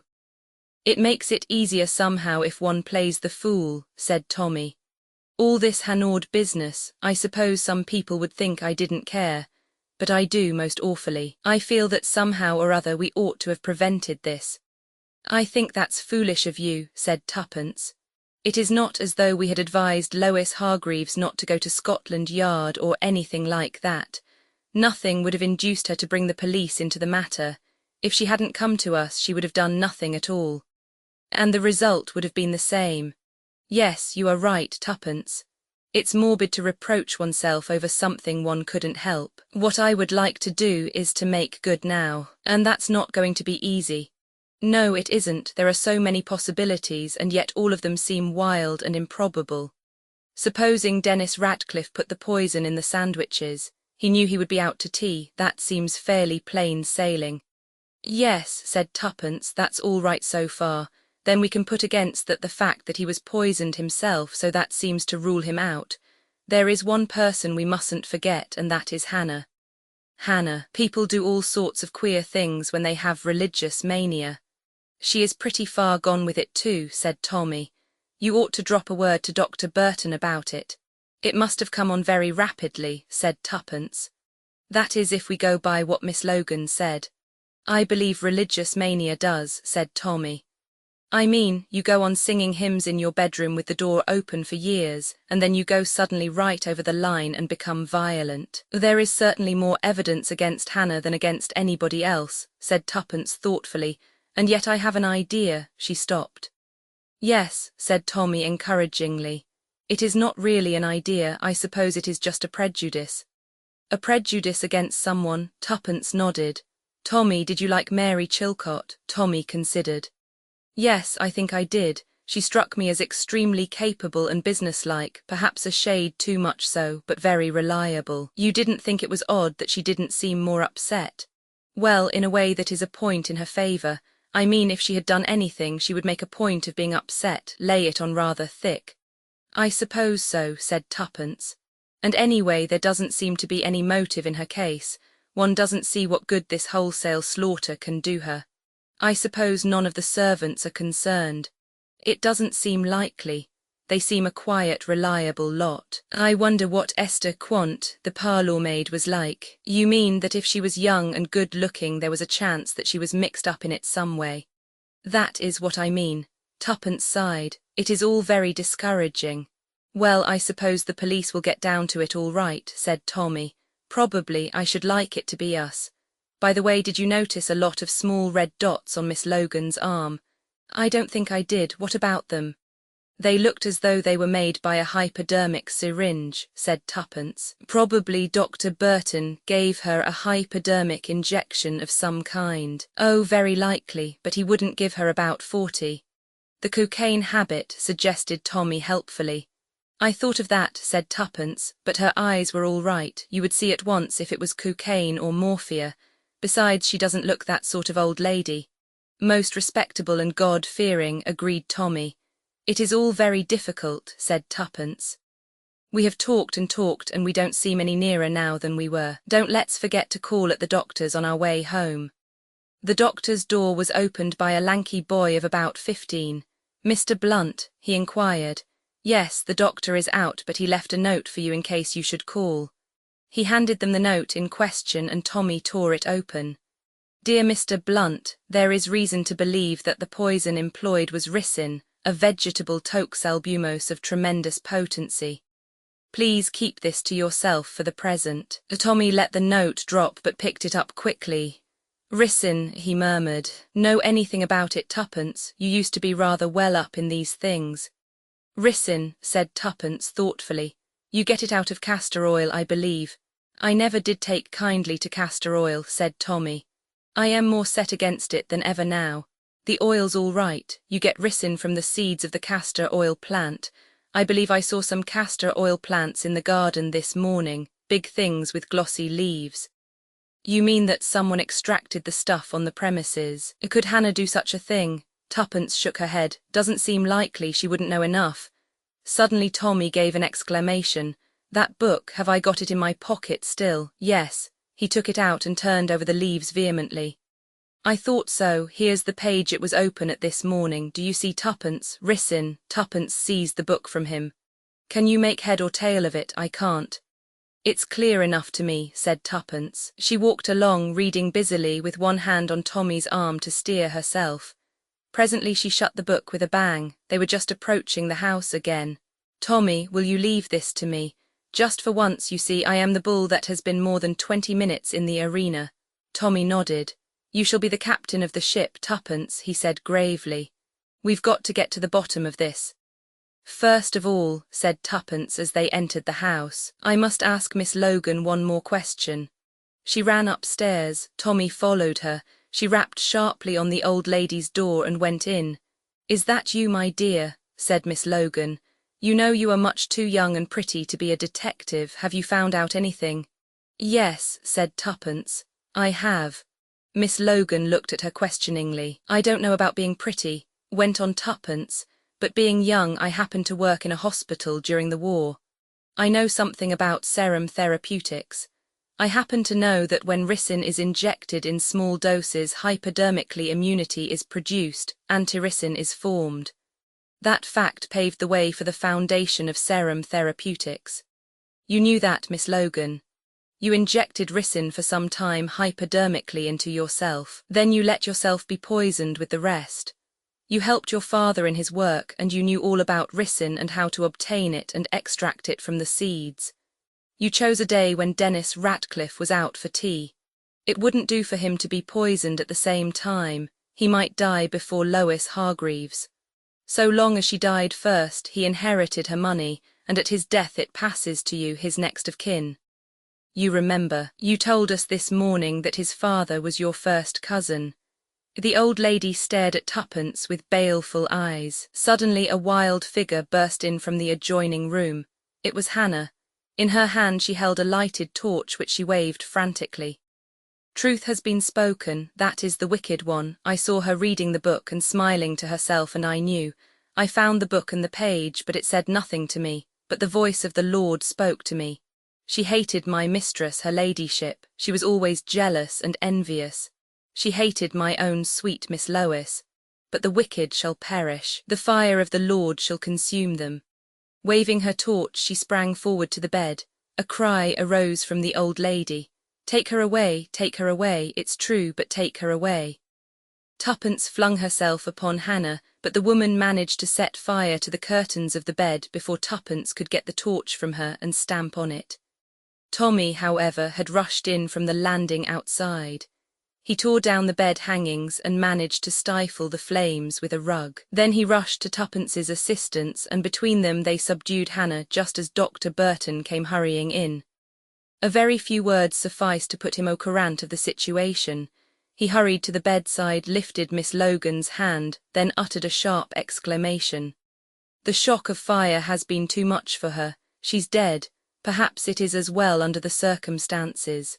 He paused and then added, "There was ricin in the cocktail glass as well." "It's the best thing that could have happened," said Tommy when they had relinquished Hannah to the doctor's care and were alone together. "Tuppence, you were simply marvellous. There wasn't much Hanaud about it," said Tuppence. "It was too serious for play acting. I still can't bear to think of that girl. I won't think of her.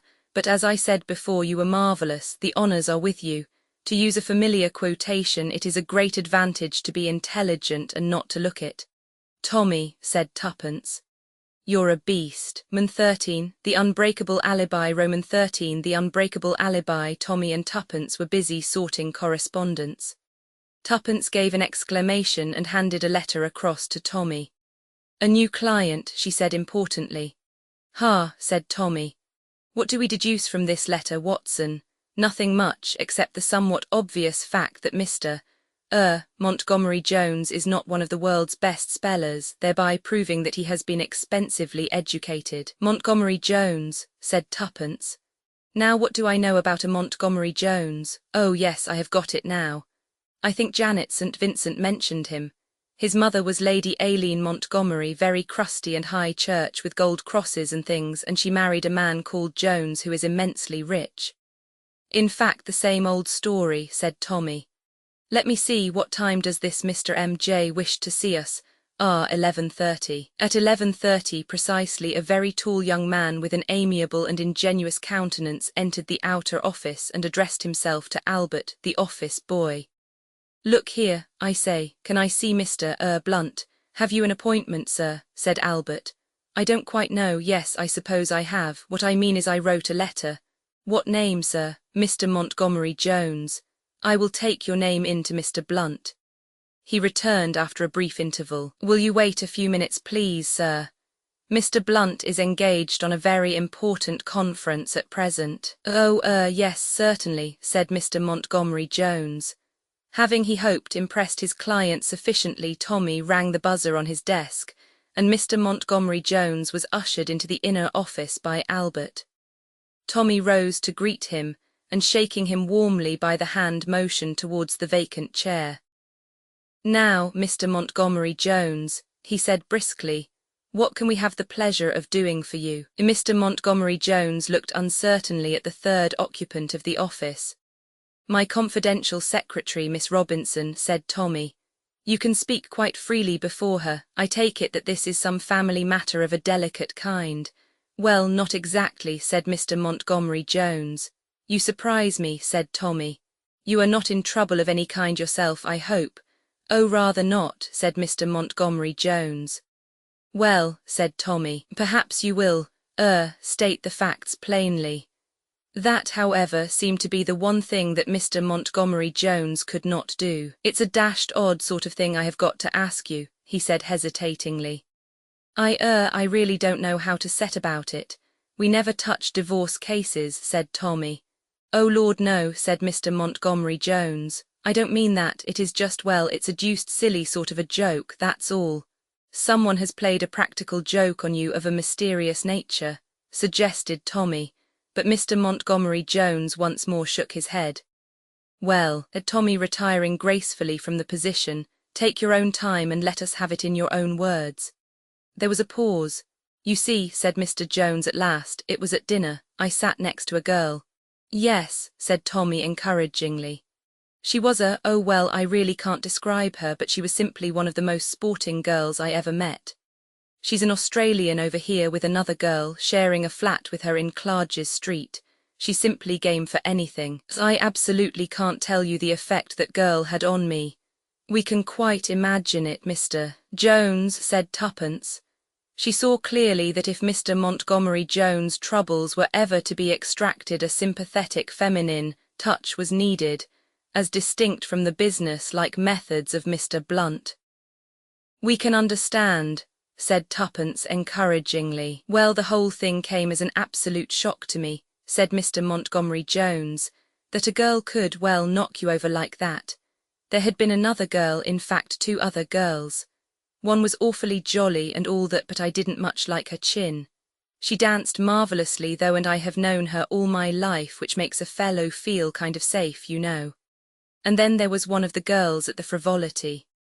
Frightfully amusing, but of course there would be a lot of ructions with the mater over that, and anyway I really didn't want to marry either of them, but I was thinking about things and then, slap out of the blue, I sat next to this girl and the whole world was changed, said Tuppence in a feeling voice.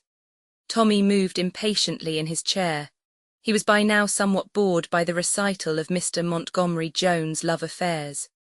You put it awfully well, said Mr. Montgomery Jones. That is absolutely what it was like. Only I fancy she didn't think much of me. You mayn't think it, but I am not terribly clever. Oh, you mustn't be too modest, said Tuppence. Oh, I do realize that I am not much of a chap, said Mr. Jones with an engaging smile. Not for a perfectly marvelous girl like that. That is why I just feel I have got to put this thing through. It's my only chance. She's such a sporting girl that she would never go back on her word. Well, I am sure we wish you luck and all that, said Tuppence kindly. But I don't exactly see what you want us to do. Oh Lord, said Mr. Montgomery Jones, haven't I explained? No, said Tommy, you haven't. Well, it was like this, we were talking about detective stories. Una, that's her name, is just as keen about them as I am. We got talking about one in particular. It all hinges on an alibi. Then we got talking about alibis and faking them. Then I said no, she said, now which of us was it that said it? Never mind which of you it was, said Tuppence. I said it would be a jolly difficult thing to do. She disagreed, said it only wanted a bit of brain work.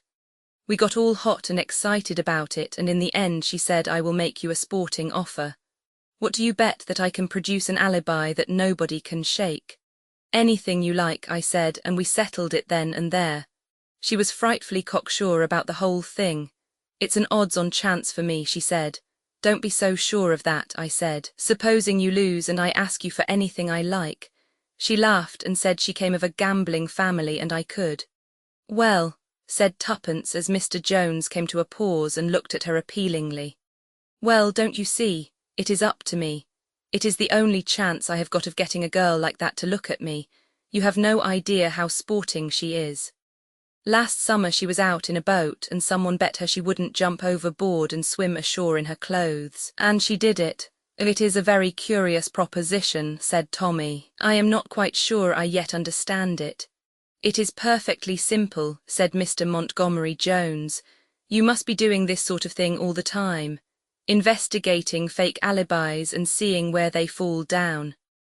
Oh, yes, of course, said Tommy. We do a lot of that sort of work. Someone has got to do it for me, said Montgomery Jones. I shouldn't be any good at that sort of thing myself. You have only got to catch her out and everything is all right.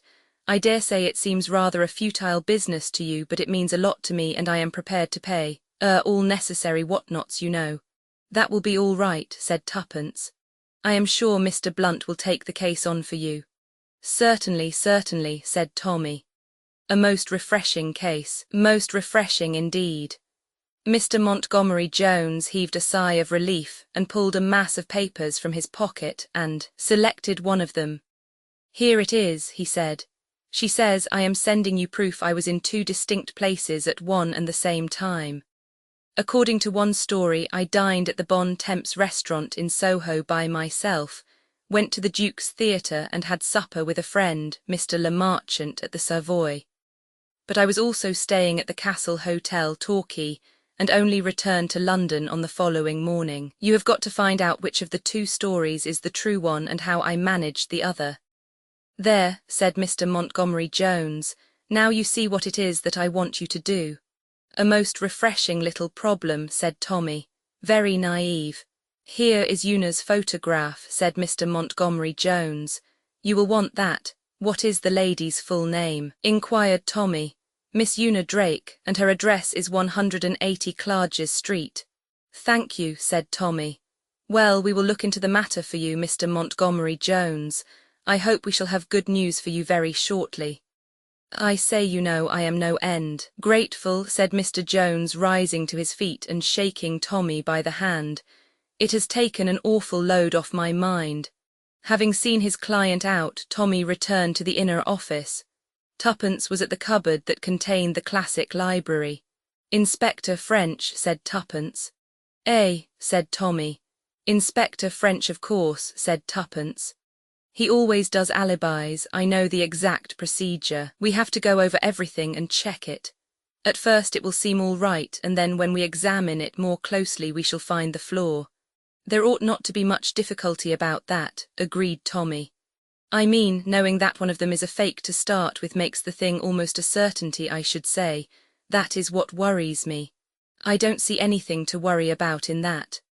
I am worrying about the girl, said Tommy. She will probably be let in to marry that young man whether she wants to or not. Darling, said Tuppence, don't be foolish. Women are never the wild gamblers they appear. Unless that girl was already perfectly prepared to marry that pleasant but rather empty-headed young man, she would never have let herself in for a wager of this kind. But Tommy, believe me, she will marry him with more enthusiasm and respect if he wins the wager than if she has to make it easy for him some other way. You do think you know about everything, said her husband. I do, said Tuppence. And now to examine our data, said Tommy, drawing the papers towards him. First the photograph, quite a nice-looking girl and quite a good photograph, I should say, clear and easily recognizable. We must get some other girls' photographs, said Tuppence. Why, they always do, said Tuppence. You show 4 or 5 to waiters and they pick out the right one. Do you think they do? Said Tommy. Pick out the right one, I mean. Well, they do in books, said Tuppence. It is a pity that real life is so different from fiction, said Tommy. Now then, what have we here? Yes, this is the London lot. Dined at the Bon Temps 7:30, went to Duke's Theatre and saw Delphinium's Blue, counterfoil of theatre ticket enclosed, supper at the Savoy with Mr. Le Marchant. We can, I suppose, interview Mr. Le Marchant. That tells us nothing at all, said Tuppence, because if he is helping her to do it he naturally won't give the show away. We can wash out anything he says now. Well, here is the talky end, went on Tommy. 12 o'clock train from Paddington, had lunch in the restaurant car, receipted bill enclosed, stayed at Castle Hotel for 1 night. Again receipted bill. I think this is all rather weak, said Tuppence. Anyone can buy a theatre ticket, you need never go near the theatre. The girl just went to Torquay and the London thing is a fake. If so, it is rather a sitter for us, said Tommy. Well, I suppose we might as well go and interview Mr. Le Marchant. Mr. Le Marchant proved to be a breezy youth who betrayed no great surprise on seeing them. Una has got some little game on, hasn't she? He asked. You never know what that kid is up to. I understand, Mr. Le Marchant, said Tommy, that Miss Drake had supper with you at the Savoy last Tuesday evening. That's right, said Mr. Le Marchant. I know it was Tuesday because Una impressed it on me at the time, and what's more, she made me write it down in a little book. With some pride he showed an entry faintly pencilled, having supper with Una, Savoy, Tuesday 19th. Where had Miss Drake been earlier in the evening, do you know? She had been to some rotten show called Pink Peonies or something like that, absolute slosh, so she told me. You are quite sure Miss Drake was with you that evening? Mr. Le Marchant stared at him. Why, of course, haven't I been telling you? Perhaps she asked you to tell us, said Tuppence. Well, for a matter of fact, she did say something that was rather dashed odd. She said, what was it now? You think you are sitting here having supper with me, Jimmy, but really, I am having supper 200 miles away in Devonshire. Now that was a dashed odd thing to say, don't you think so? Sort of astral body stuff. The funny thing is that a pal of mine, Dickie Rice, thought he saw her there. Who is this Mr. Rice? Oh, just a friend of mine. He had been down in Torquay staying with an aunt, sort of old bean who is always going to die and never does. Dickie had been down doing the dutiful nephew. He said, I saw that Australian girl one day, Una something or other. Wanted to go and talk to her, but my aunt carried me off to chat with an old pussy in a bath chair. I said, when was this? And he said, oh, Tuesday about tea time. I told him, of course, that he had made a mistake, but it was odd, wasn't it? With Una saying that about Devonshire that evening. Very odd, said Tommy. Tell me, Mr. Le Marchant, did anyone you know have supper near you at the Savoy? Some people called Oglander were at the next table. Do they know Miss Drake? Oh yes, they know her. They are not frightful friends or anything of that kind. Well, if there's nothing more you can tell us, Mr. Le Marchant, I think we will wish you good morning. Either that chap is an extraordinary good liar, said Tommy as they reached the street, or else he is speaking the truth. Yes, said Tuppence. I have changed my opinion. I have a sort of feeling now that Una Drake was at the Savoy for supper that night. We will now go to the Bon Temps, said Tommy. A little food for starving sleuths is clearly indicated. Let's just get a few girls' photographs first. This proved rather more difficult than was expected. Turning into a photographer's and demanding a few assorted photographs, they were met with a cold rebuff. Why are all the things that are so easy and simple in books so difficult in real life? Wailed Tuppence. How horribly suspicious they looked. What do you think they thought we wanted to do with the photographs? We had better go and raid Jane's flat. Tuppence's friend Jane proved of an accommodating disposition and permitted Tuppence to rummage in a drawer and select 4 specimens of former friends of Jane's who had been shoved hastily in to be out of sight and mind. Armed with this galaxy of feminine beauty, they proceeded to the Bon Temps where fresh difficulties and much expense awaited them.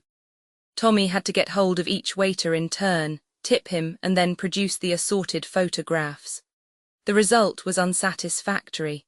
At least 3 of the photographs were promising starters as having dined there last Tuesday. They then returned to the office where Tuppence immersed herself in an A.B.C. Paddington 12 o'clock. Torquay 3:35. That's the train, and Le Marchant's friend, Mr. Sago or Tapioca or something, saw her there about tea time. We haven't checked his statement, remember, said Tommy. If, as you said to begin with, Le Marchant is a friend of Una Drake's, he may have invented this story. Oh, we'll hunt up Mr. Rice, said Tuppence. I have a kind of hunch that Mr. Le Marchant was speaking the truth. No, what I am trying to get at now is this. Una Drake leaves London by the 12 o'clock train, possibly takes a room at a hotel and unpacks. Then she takes a train back to town, arriving in time to get to the Savoy. There is one at 4:40, gets up to Paddington at 9:10. And then, said Tommy. And then, said Tuppence, frowning, it is rather more difficult. There is a midnight train from Paddington down again, but she could hardly take that would be too early. A fast car, suggested Tommy. Said Tuppence, it is just on 200 miles. Australians, I have always been told, drive very recklessly. Oh, I suppose it could be done, said Tuppence. She would arrive there about 7. Are you supposing her to have nipped into her bed at the Castle Hotel without being seen, or arriving there explaining that she had been out all night and could she have her bill, please? Tommy, said Tuppence. We are idiots. She needn't have gone back to Torquay at all. She has only got to get a friend to go to the hotel there and collect her luggage and pay her bill. Then you get the receipted bill with the proper date on it. I think on the whole we have worked out a very sound hypothesis, said Tommy. The next thing to do is to catch the 12 o'clock train to Torquay tomorrow and verify our brilliant conclusions. Armed with a portfolio of photographs, Tommy and Tuppence duly established themselves in a first-class carriage the following morning, and booked seats for the second lunch. It probably won't be the same dining car attendants, said Tommy. That would be too much luck to expect. I expect we shall have to travel up and down to Torquay for days before we strike the right ones. This alibi business is very trying, said Tuppence. In books it is all passed over in 2 or 3 paragraphs. Inspector something then boarded the train to Torquay and questioned the dining car attendants, and so ended the story. For once, however, the young couple's luck was in. In answer to their question, the attendant who brought their bill for lunch proved to be the same one who had been on duty the preceding Tuesday. What Tommy called the 10-shilling note touch then came into action, and Tuppence produced the portfolio. I want to know, said Tommy, if any of these ladies had lunch on this train on Tuesday last. In a gratifying manner worthy of the best detective fiction, the man at once indicated the photograph of Una Drake. Yes, sir, I remember that lady, and I remember that it was Tuesday, because the lady herself drew attention to the fact, saying it was always the luckiest day in the week for her. So far, so good, said Tuppence as they returned to their compartment. And we will probably find that she booked at the hotel all right. It is going to be more difficult to prove that she travelled back to London, but perhaps one of the porters at the station may remember. Here, however, they drew a blank, and crossing to the up platform Tommy made inquiries of the ticket collector and of various porters.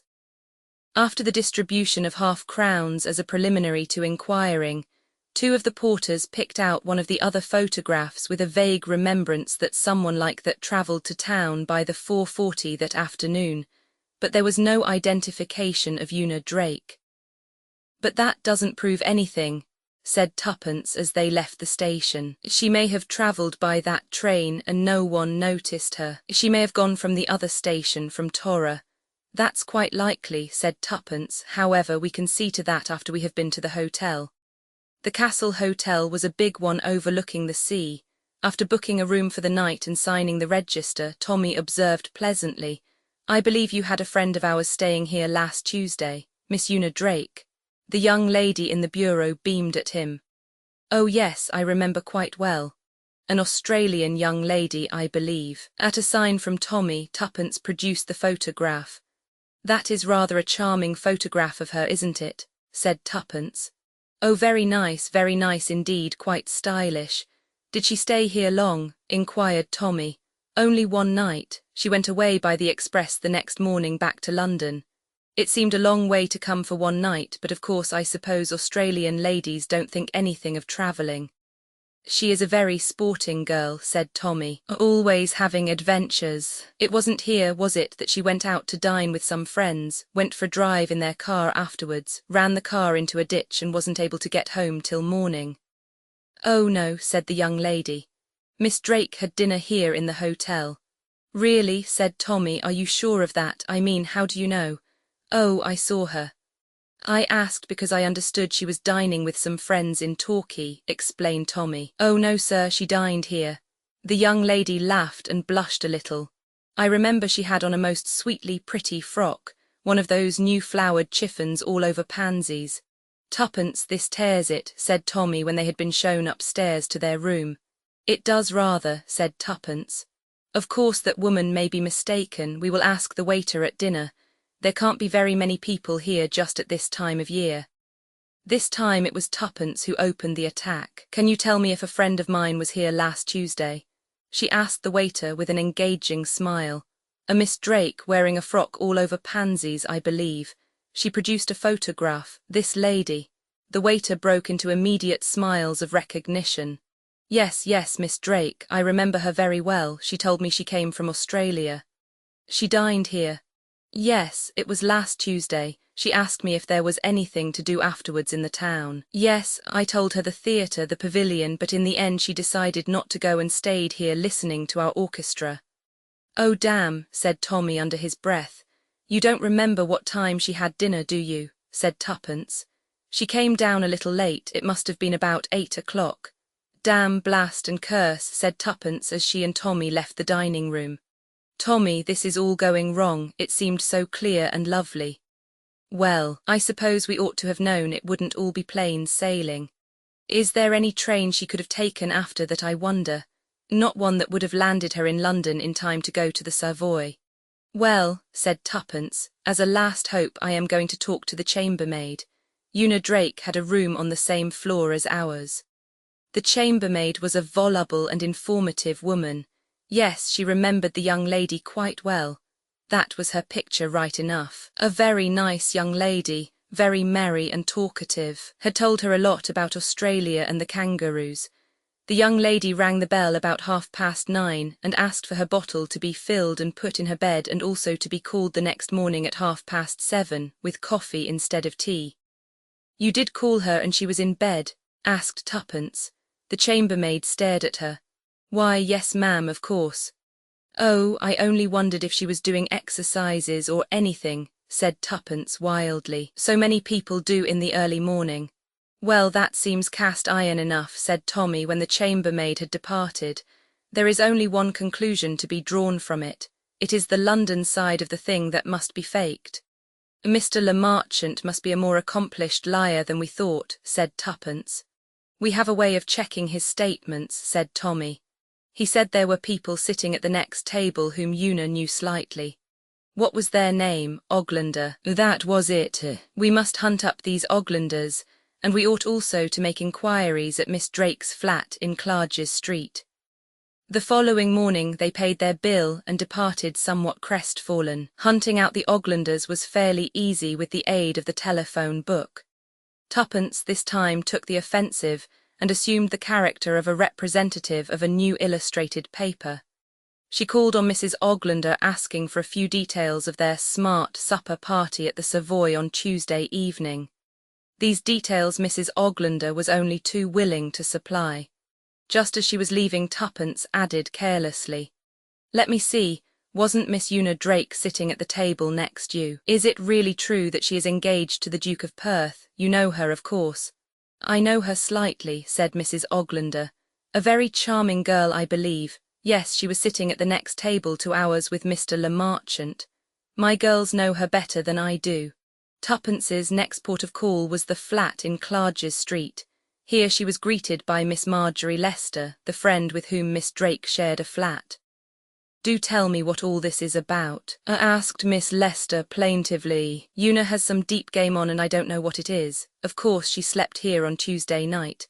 Did you see her when she came in?" "No, I had gone to bed. She has got her own latch key, of course. She came in about 1 o'clock, I believe. When did you see her?" "Oh, the next morning about 9, or perhaps it was nearer 10. As Tuppence left the flat, she almost collided with a tall, gaunt female who was entering. "Excuse me, miss, I'm sure," said the gaunt female. "Do you work here?" asked Tuppence. "Yes, miss, I come daily. What time do you get here in the morning?" 9 o'clock is my time, miss." Tuppence slipped a hurried half-crown into the gaunt female's hand. "Was Miss Drake here last Tuesday morning when you arrived?" "Why, yes, miss, indeed she was, fast asleep in her bed and hardly woke up when I brought her in her tea." "Oh, thank you," said Tuppence and went disconsolately down the stairs. She had arranged to meet Tommy for lunch in a small restaurant in Soho, and there they compared notes. "I have seen that fellow Rice. It is quite true he did see Una Drake in the distance at Torquay." "Well," said Tuppence, "we have checked these alibis all right. Here, give me a bit of paper and a pencil, Tommy. Let us put it down neatly like all detectives do. 1:30 Una Drake seen in luncheon car of train. 4 o'clock arrives at Castle Hotel. 5 o'clock seen by Mr. Rice. 8 o'clock seen dining at hotel. 9:30 asks for hot water bottle. 11:30 seen at Savoy with Mr. Le Marchant. 7:30 a.m. called by chambermaid at Castle Hotel. 9 o'clock called by charwoman at flat at Clarges Street." They looked at each other. "Well, it looks to me as if Blunt's brilliant detectives are beat," said Tommy. "Oh, we mustn't give up," said Tuppence. "Somebody must be lying. The queer thing is that it strikes me nobody was lying. They all seemed perfectly truthful and straightforward. Yet there must be a flaw. We know there is. I think of all sorts of things like private aeroplanes, but that doesn't really get us any forwarder. I am inclined to the theory of an astral body." "Well," said Tuppence, "the only thing to do is to sleep on it. Your subconscious works in your sleep." Said Tommy. "If your subconscious provides you with a perfectly good answer to this riddle by tomorrow morning, I take off my hat to it." They were very silent all that evening. Again and again Tuppence reverted to the paper of Times. She wrote things on bits of paper. She murmured to herself, she sought perplexedly through rail guides. But in the end they both rose to go to bed with no faint glimmer of light on the problem. "This is very disheartening," said Tommy. "One of the most miserable evenings I have ever spent," said Tuppence. "We ought to have gone to a music hall," said Tommy. "A few good jokes about mothers-in-law and twins and bottles of beer would have done us no end of good." "No, you will see this concentration will work in the end," said Tuppence. "How busy our subconscious will have to be in the next 8 hours." And on this hopeful note they went to bed. "Well," said Tommy next morning, "has the subconscious worked?" "I have got an idea," said Tuppence. "You have? What sort of an idea?" "Well, rather a funny idea. Not at all like anything I have ever read in detective stories. As a matter of fact, it is an idea that you put into my head." "Then it must be a good idea," said Tommy firmly. "Come on, Tuppence, out with it."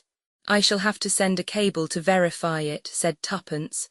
"No, I am not going to tell you. It's a perfectly wild idea, but it's the only thing that fits the facts."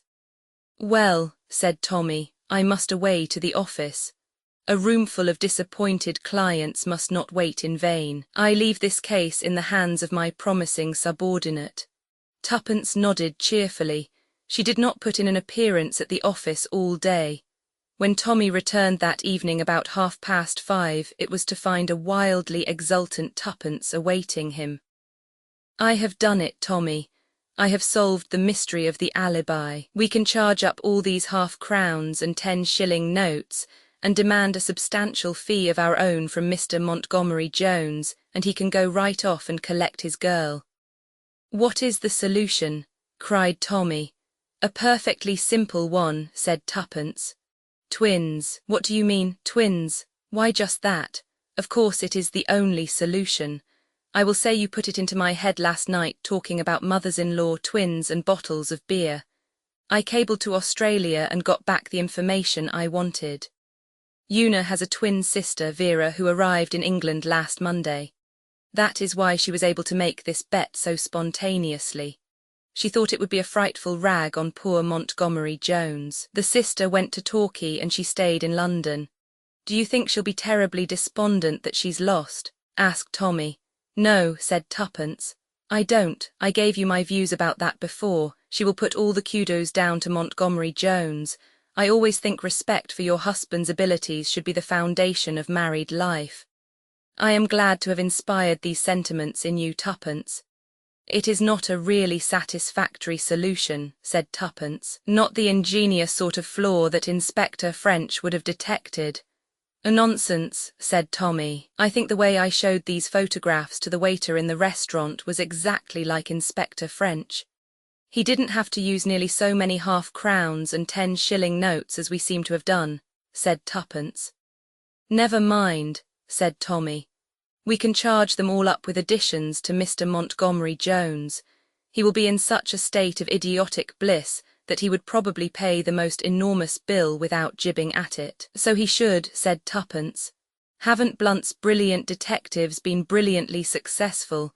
Oh, Tommy, I do think we are extraordinarily clever. It quite frightens me sometimes. The next case we have shall be a Roger Sheringham case, and you, Tuppence, shall be Roger Sheringham. I shall have to talk a lot, said Tuppence.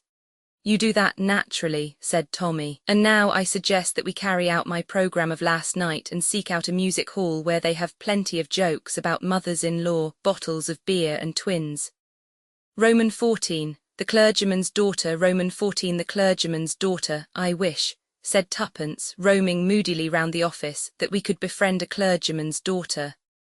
Why? Asked Tommy. You may have forgotten the fact, but I was once a clergyman's daughter myself.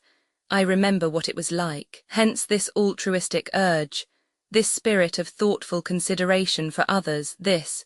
You are getting ready to be Roger Sheringham, I see, said Tommy. If you will allow me to make a criticism, you talk quite as much as he does, but not nearly so well. On the contrary, said Tuppence, there is a feminine subtlety about my conversation, a je ne sais quoi that no gross male could ever attain to. I have, moreover, powers unknown to my prototype. Do I mean prototype? Words are such uncertain things, they so often sound well but mean the opposite of what one thinks they do. Go on, said Tommy kindly. I was only pausing to take breath. Touching these powers, it is my wish today to assist a clergyman's daughter. You will see, Tommy, the first person to enlist the aid of Blunt's brilliant detectives will be a clergyman's daughter. I'll bet you it isn't, said Tommy. Done, said Tuppence. Hist, to your typewriters, oh, Israel, one comes. Mr. Blunt's office was humming with industry as Albert opened the door and announced, Miss Monica Dean. A slender brown-haired girl, rather shabbily dressed, entered and stood hesitating. Tommy came forward. Good morning, Miss Dean. Won't you sit down and tell us what we can do for you? By the way, let me introduce my confidential secretary, Miss Sheringham. I am delighted to make your acquaintance, Miss Dean, said Tuppence. Your father was in the church, I think. Yes, he was, but how did you know that? Oh, we have our methods, said Tuppence. You mustn't mind me rattling on. Mr. Blunt likes to hear me talk. He always says it gives him ideas. The girl stared at her. She was a slender creature, not beautiful, but possessing a wistful prettiness. She had a quantity of soft mouse-coloured hair, and her eyes were dark blue and very lovely, though the dark shadows round them spoke of trouble and anxiety. "Will you tell me your story, Miss Dean?" said Tommy. The girl turned to him gratefully. "It's such a long, rambling story," said the girl. "My name is Monica Dean. My father was the rector of Little Hampsley in Suffolk. He died 3 years ago, and my mother and I were left very badly off. I went out as a governess, but my mother became a confirmed invalid and I had to come home to look after her. We were desperately poor, but one day we received a lawyer's letter telling us that an aunt of my father's had died and had left everything to me. I had often heard of this aunt who had quarrelled with my father many years ago, and I knew that she was very well off, so it really seemed that our troubles were at an end. But matters did not turn out quite as well as we had hoped. I inherited the house she had lived in, but after paying 1 or 2 small legacies there was no money left. I suppose she must have lost it during the war, or perhaps she had been living on her capital. Still, we had the house, and almost at once we had a chance of selling it at quite an advantageous price. But foolishly perhaps I refused the offer. We were in tiny but expensive lodgings, and I thought it would be much nicer to live in the red house where my mother could have comfortable rooms and take in paying guests to cover our expenses. I adhered to this plan, notwithstanding a further tempting offer from the gentleman who wanted to buy. We moved in, and I advertised for paying guests. For a time all went well. We had several answers to our advertisement. My aunt's old servant remained on with us, and she and I between us did the work of the house. And then these unaccountable things began to happen. What things? The queerest things. The whole place seemed bewitched. Pictures fell down, crockery flew across the room and broke. One morning we came down to find all the furniture moved round. At first we thought someone was playing a practical joke, but we had to give up that explanation. Sometimes when we were all sitting down to dinner, a terrific crash would be heard overhead. We would go up and find no one there but a piece of furniture thrown violently to the ground. "A poltergeist," cried Tuppence, much interested. "Yes, that's what Dr. O'Neill said, though I don't know what it means." "It's a sort of evil spirit that plays tricks," explained Tuppence, who in reality knew very little of the subject, and was not even sure that she had got the word poltergeist right. Well, at any rate, the effect was disastrous. Our visitors were frightened to death and left as soon as possible. We got new ones and they too left hurriedly. I was in despair, and to crown all, our own tiny income ceased suddenly. The company in which it was invested failed. "You poor dear," said Tuppence sympathetically. "What a time you have had. Did you want Mr. Blunt to investigate this haunting business?" "Not exactly. You see, 3 days ago a gentleman called upon us. His name was Dr. O'Neill. He told us that he was a member of the Society for Psychical Research, and that he had heard about the curious manifestations that had taken place in our house and was much interested. So much so that he was prepared to buy it from us and conduct a series of experiments there. Well, of course, at first I was overcome with joy. It seemed the way out of all our difficulties. But, yes, perhaps you will think me fanciful, perhaps I am. But oh, I'm sure I haven't made a mistake. It was the same man."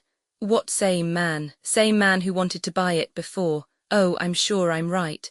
But why shouldn't it be? You don't understand. The 2 men were quite different name and everything. The first man was quite young, a spruce dark young man of 30 odd. Dr. O'Neill is about 50, he has a grey beard and wears glasses and stoops. But when he talked I saw a gold tooth on one side of his mouth. It only shows when he laughs. The other man had a tooth in just the same position. And then I looked at his ears. I had noticed the other man's ears because they were a peculiar shape with hardly any lobe. Dr. O'Neill's were just the same. Both things couldn't be a coincidence, could they? I thought, and finally I wrote and said I would let him know in a week. I had noticed Mr. Blunt's advertisement some time ago, as a matter of fact, in an old paper that lined one of the kitchen drawers. I cut it out and came up to town. "You were quite right," said Tuppence, nodding her head with vigour. "This needs looking into." "A very interesting case, Miss Dean," observed Tommy. "We shall be pleased to look into this for you, Miss Sheringham?" "Rather," said Tuppence, "and we'll get to the bottom of it too." I understand, Miss Dean, went on Tommy, that the household consists of you and your mother and a servant. Can you give me any particulars about the servant? Her name is Crockett. She was with my aunt about 8 or 10 years. She is an elderly woman, not very pleasant in manner, but a good servant. She is inclined to give herself airs because her sister married out of her station. Crockett has a nephew whom she is always telling us is quite the gentleman. Said Tommy, rather at a loss how to proceed. Tuppence had been eyeing Monica keenly, now she spoke with sudden decision. I think the best plan would be for Miss Dean to come out and lunch with me. It's just on 1 o'clock. I can get full details from her. Certainly, Miss Sheringham, said Tommy. An excellent plan. Look here, said Tuppence when they were comfortably ensconced at a little table in a neighbouring restaurant. I want to know, is there any special reason why you want to find out about all this? Monica blushed. Well, you see, out with it, said Tuppence encouragingly. Well, there are 2 men who want to marry me. The usual story, I suppose, one rich, one poor, and the poor one is the one you like. I don't know how you know all these things, murmured the girl. That's a sort of law of nature, explained Tuppence. It happens to everybody, it happens to me. You see, even if I sell the house, it won't bring us enough to live on. Gerald is a dear, but he's desperately poor, though he's a very clever engineer, and if only he had a little capital, his firm would take him into partnership. The other, Mr. Partridge, is a very good man, I am sure, and well off, and if I married him it would be an end of all our troubles. But, I know, said Tuppence sympathetically. It isn't the same thing at all. You can go on telling yourself how good and worthy he is and adding up his qualities as though they were an addition sum, and it all has a simply refrigerating effect. Monica nodded. Well, said Tuppence, I think it would be as well if we went down to the neighbourhood and studied matters upon the spot. What is the address? The Red House, Stourton in the Marsh. Tuppence wrote down the address in her note-book. I didn't ask you, Monica began. About terms, she ended, blushing a little. Our payments are strictly by results, said Tuppence gravely. If the secret of the Red House is a profitable one, as seems possible from the anxiety displayed to acquire the property, we should expect a small percentage, otherwise nothing. Thank you very much, said the girl gratefully. And now, said Tuppence, don't worry, everything's going to be all right. Let's enjoy lunch and talk of interesting things. Roman 15, the Red House. Roman 15, the Red House. Well, said Tommy, looking out of the window of the Crown and Anchor, here we are at Toad in the Hole, or whatever this blasted village is called. Let us review the case, said Tuppence. By all means, said Tommy. To begin with, getting my say in first, I suspect the invalid mother. Why? My dear Tuppence, grant that this poltergeist business is all a put-up job, got up in order to persuade the girl to sell the house. Someone must have thrown the things about. Now the girl said everyone was at dinner, but if the mother is a thoroughgoing invalid, she'd be upstairs in her room. If she was an invalid, she could hardly throw furniture about. Ah, but she wouldn't be a real invalid. She'd be shamming. Why, there you have me, confessed her husband. I was really going on the well-known principle of suspecting the most unlikely person. You always make fun of everything, said Tuppence severely. There must be something that makes these people so anxious to get hold of the house, and if you don't care about getting to the bottom of this matter, I do. I like that girl, she's a dear. Tommy nodded seriously enough. I quite agree, but I never can resist ragging you, Tuppence. Of course there's something queer about the house, and whatever it is, it's something that's difficult to get at. Otherwise a mere burglary would do the trick. But to be willing to buy the house means either that you've got to take up floors or pull down walls, or else that there's a coal mine under the back garden. I don't want it to be a coal mine. Buried treasure is much more romantic. Said Tommy. In that case I think that I shall pay a visit to the local bank manager, explain that I am staying here over Christmas and probably buying the Red House, and discuss the question of opening an account. But why? Wait and see. Tommy returned at the end of half an hour. His eyes were twinkling. We advance, Tuppence. Our interview proceeded on the lines indicated. I then asked casually whether he had had much gold paid in, as is often the case nowadays in these small country banks, small farmers who hoarded it during the war, you understand. From that we proceeded quite naturally to the extraordinary vagaries of old ladies. I invented an aunt, who on the outbreak of the war, drove to the Army and Navy stores in a four-wheeler and returned with 16 hams. He immediately mentioned a client of his own who had insisted on drawing out every penny of money she had, in gold as far as possible, and who also insisted on having her securities, bearer bonds and such things, given into her own custody. I exclaimed on such an act of folly, and he mentioned casually that she was the former owner of the Red House. You see, Tuppence, she drew out all this money and she hid it somewhere. You remember that Monica Dean mentioned that they were astonished at the small amount of her estate. Yes, she hid it in the Red House and someone knows about it. I can make a pretty good guess who that someone is too. Who? What about the faithful Crockett? She would know all about her mistress's peculiarities. And that gold-toothed Dr. O'Neill. The gentlemanly nephew, of course, that's it. But whereabouts did she hide it? You know more about old ladies than I do, Tuppence. Where do they hide things? Wrapped up in stockings and petticoats under mattresses. Tommy nodded. I expect you're right. All the same, she can't have done that because it would have been found when her things were turned over. It worries me. You see, an old lady like that can't have taken up floors or dug holes in the garden. All the same, it's there in the Red House somewhere. Crockett hasn't found it, but she knows it's there.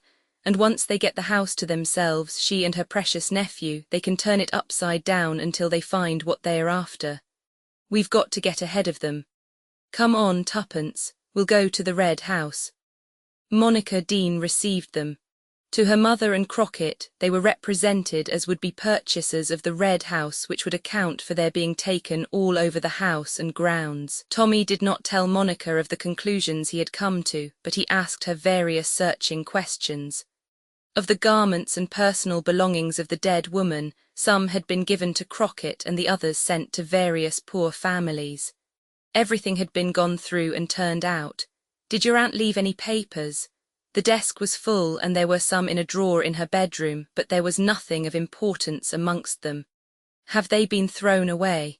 No, my mother is always very loath to throw away old papers. There were some old-fashioned recipes among them which she intends to go through one day. Good, said Tommy approvingly.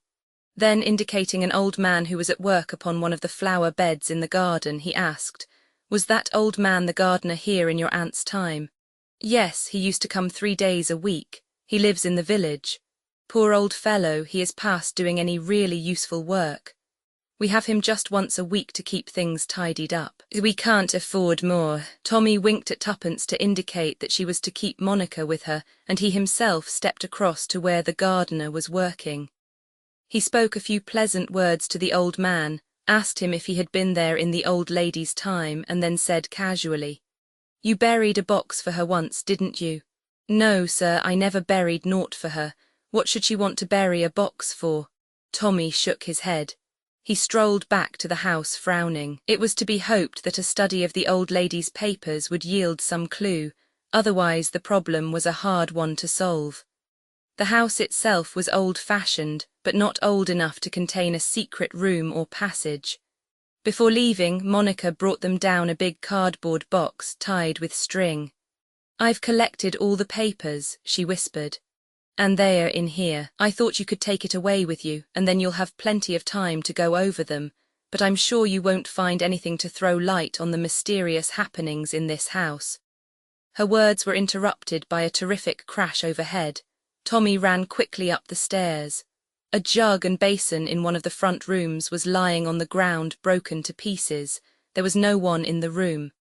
The ghost up to its tricks again, he murmured with a grin.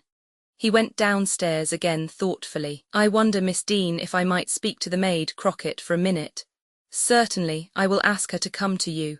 Monica went off to the kitchen. She returned with the elderly maid who had opened the door to them earlier. We are thinking of buying this house, said Tommy pleasantly, and my wife was wondering whether in that case you would care to remain on with us. Crockett's respectable face displayed no emotion of any kind. Thank you, sir, she said. I should like to think it over if I may. Tommy turned to Monica. I am delighted with the house, Miss Dean. I understand that there is another buyer in the market. I know what he has offered for the house, and I will willingly give 100 more, and mind you, that is a good price I am offering." Monica murmured something non-committal, and the Beresfords took their leave. "I was right," said Tommy as they went down the drive. "Crockett's in it. Did you notice that she was out of breath? That was from running down the back stairs after smashing the jug and basin. Sometimes, very likely, she has admitted her nephew secretly, and he has done a little poltergeisting, or whatever you call it, whilst she has been innocently with the family. You'll see Dr. O'Neill will make a further offer before the day is out." True enough, after dinner a note was brought. It was from Monica. "I have just heard from Dr. O'Neill. He raises his previous offer by £150. The nephew must be a man of means," said Tommy thoughtfully. "And I tell you what, Tuppence, the prize he's after must be well worth while. Oh, if only we could find it. Well, let's get on with the spade work." They were sorting through the big box of papers, a wearisome affair as they were all jumbled up pell-mell without any kind of order or method. Every few minutes they compared notes. "What's the latest, Tuppence?" 2 old receipted bills, 3 unimportant letters, a recipe for preserving new potatoes and one for making lemon cheesecake. "What's yours?" "On bill, poem on spring, 2 newspaper cuttings, Why Women Buy Pearls, a sound investment and man with 4 wives, extraordinary story and a recipe for jugged hare." "It's heartbreaking," said Tuppence, and they fell to once more. At last the box was empty. They looked at each other. "I put this aside," said Tommy, picking up a half sheet of notepaper, "because it struck me as peculiar, but I don't suppose it's got anything to do with what we are looking for." "Let's see it." "Oh, it's one of those funny things, what do they call them? Anagrams, charades or something." She read it. "My first you put on glowing coal, and into it you put my whole, my second really is the first, my third mislikes the winter blast." Said Tommy critically. "I don't think much of the poet's rhymes." "I don't see what you find peculiar about it though," said Tuppence. "Everybody used to have a collection of these sort of things about 50 years ago. You saved them up for winter evenings round the fire." "I wasn't referring to the verse, it's the words written below it that strike me as peculiar." "St. Luke 11:9, she said. "It's a text." "Yes, doesn't that strike you as odd? Would an old lady of a religious persuasion write a text just under a charade?" "It is rather odd," agreed Tuppence thoughtfully. "I presume that you, being a clergyman's daughter, have got your Bible with you." "As a matter of fact, I have." "Aha, you didn't expect that. Wait a sec." Tuppence ran to her suitcase, extracted a small red volume and returned to the table. She turned the leaves rapidly. "Here we are, Luke chapter 11 verse 9. Oh, Tommy, look." Tommy bent over and looked where Tuppence's small finger pointed to a portion of the verse in question. "Seek and ye shall find."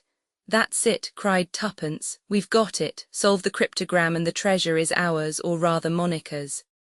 "Well, let's get to work on the cryptogram, as you call it. My first you put on glowing coal. What does that mean, I wonder? Then, my second really is the first, that's pure gibberish." "It's quite simple really," said Tuppence kindly. "It's just a sort of knack, let me have it." Tommy surrendered it willingly. Tuppence ensconced herself in an armchair and began muttering to herself with bent brows. "It's quite simple really," murmured Tommy when half an hour had elapsed. "Don't crow, we're the wrong generation for this. I've a good mind to go back to town tomorrow and call on some old pussy who would probably read it as easy as winking. It's a knack, that's all." "Well, let's have one more try. There aren't many things you can put on glowing coal," said Tuppence thoughtfully. "There's water to put it out, or wood, or a kettle." "It must be one syllable, I suppose. What about wood then?" "You couldn't put anything into wood, though. There's no one-syllable word instead of water, but there must be one-syllable things you can put on a fire in the kettle line." "Saucepans," mused Tuppence. "Frying pans, how about pan or pot? What's a word beginning pan or pot that is something you cook?" "Pottery," suggested Tommy. "You bake that in the fire, wouldn't that be near enough?" "The rest of it doesn't fit." "Pancakes." "No, oh, bother." They were interrupted by the little serving maid, who told them that dinner would be ready in a few minutes. "Only Mrs. Lumley, she wanted to know if you'd like your potatoes fried or boiled in their jackets. She's got some of each." "Boiled in their jackets," said Tuppence promptly. I love potatoes. She stopped dead with her mouth open. What's the matter, Tuppence? Have you seen a ghost? Tommy, cried Tuppence. Don't you see that's it, the word I mean potatoes. My first you put on glowing coal, that's pot, and into it you put my whole. My second really is the first. That's A, the first letter of the alphabet. My third mislikes the wintry blast, cold toes of course. You're right, Tuppence, very clever of you, but I'm afraid we've wasted an awful lot of time over nothing. Potatoes don't fit in at all with missing treasure. Half a sec though, what did you read out just now when we were going through the box? Something about a recipe for new potatoes. I wonder whether there's anything in that. He rummaged hastily through the pile of recipes. Here it is. To keep new potatoes. Put the new potatoes into tins and bury them in the garden. Even in the middle of winter they will taste as though freshly dug. We've got it, screamed Tuppence. That's it, the treasure is in the garden, buried in a tin. But I asked the gardener. He said he'd never buried anything. Yes, I know, but that's because people never really answer what you say, they answer what they think you mean. He knew he'd never buried anything out of the common. We'll go tomorrow and ask him where he buried the potatoes. The following morning was Christmas Eve. By dint of inquiry they found the old gardener's cottage. Tuppence broached the subject after some minutes' conversation. I wish one could have new potatoes at Christmas time, she remarked. Wouldn't they be good with turkey? Do people round here ever bury them in tins? I've heard that keeps them fresh. Aye, that they do, declared the old man. Old Miss Dean up to the Red House, she allows had 3 tins buried every summer, and as often as not forgot to have 'em dug up again. In the bed by the house, as a rule, didn't she? No, over against the wall by the fir tree. Having got the information they wanted, they soon took their leave of the old man, presenting him with 5 shillings as a Christmas box. And now for Monica, said Tommy. Tommy, you have no sense of the dramatic, leave it to me. I've got a beautiful plan. Do you think you could manage to beg, borrow, or steal a spade? Somehow or other, a spade was duly produced, and that night late, 2 figures might have been seen stealing into the grounds of the Red House. The place indicated by the gardener was easily found, and Tommy set to work. Presently his spade rang on metal, and a few seconds later he had unearthed a big biscuit tin. It was sealed round with adhesive plaster and firmly fastened down, but Tuppence, by the aid of Tommy's knife, soon managed to open it. Then she gave a groan. The tin was full of potatoes. She poured them out so that the tin was completely empty, but there were no other contents. Go on digging, Tommy. It was some time before a second tin rewarded their search, as before Tuppence unsealed it. Well, demanded Tommy anxiously. Potatoes again. Damn, said Tommy and set to once more. The third time is lucky, said Tuppence consolingly. I believe the whole thing's a mare's nest, said Tommy gloomily, but he continued to dig. At last a third tin was brought to light. Potatoes aga, began Tuppence, then stopped. Oh, Tommy, we've got it, it's only potatoes on top. Look, she held up a big old-fashioned velvet bag. Cut along home, cried Tommy. It's icy cold, take the bag with you, I must just shovel back the earth, and may 1,000 curses light upon your head, Tuppence, if you open that bag before I come. I'll play fair, ouch, I'm frozen. She beat a speedy retreat. On arrival at the inn she had not long to wait. Tommy was hard upon her heels, perspiring freely after his digging and the final brisk run. Now then, said Tommy, the private inquiry agents make good, open the loot, Mrs. Beresford. Inside the bag was a package done up in oil silk and a heavy chamois leather bag. They opened the latter first. It was full of gold sovereigns. Tommy counted them. £200, that was all they would let her have, I suppose. Cut open the package. Tuppence did so. It was full of closely folded banknotes. Tommy and Tuppence counted them carefully. They amounted to exactly £20,000. Phew, said Tommy. Isn't it lucky for Monica that we are both rich and honest? What's that done up in tissue paper? Tuppence unrolled the little parcel and drew out a magnificent string of pearls exquisitely matched. I don't know much about these things, said Tommy slowly, but I'm pretty sure that those pearls are worth another £5,000 at least. Look at the size of them. Now I see why the old lady kept that cutting about pearls being a good investment. She must have realized all her securities and turned them into notes and jewels. "Oh, Tommy, isn't it wonderful, darling Monica, now she can marry her nice young man and live happily ever afterwards like me. That's rather sweet of you, Tuppence, so you are happy with me." "As a matter of fact," said Tuppence, "I am, but I didn't mean to say so, it slipped out. What with being excited and Christmas Eve and one thing and another." "If you really love me," said Tommy, "will you answer me one question?" "I hate these catches," said Tuppence. "But well, all right. Then how did you know that Monica was a clergyman's daughter?" "Oh, that was just cheating," said Tuppence happily.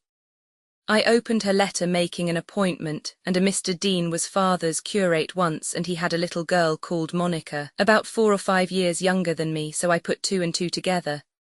"You are a shameless creature," said Tommy. "Hullo, there's 12 o'clock striking. Happy Christmas, Tuppence." "Happy Christmas, Tommy. It'll be a happy Christmas for Monica too, and all owing to us, I am glad. Poor thing, she has been so miserable. Do you know, Tommy, I feel all queer and choky about the throat when I think of it." "Darling Tuppence," said Tommy. "Darling Tommy," said Tuppence. "How awfully sentimental we are getting." "Christmas comes but once a year," said Tommy sententiously. "That's what our great-grandmothers said, and I expect there's a lot of truth in it still." Romans 16, the ambassador's boots. Romans 16, the ambassador's boots, my dear fellow, said Tuppence and waved a heavily buttered muffin.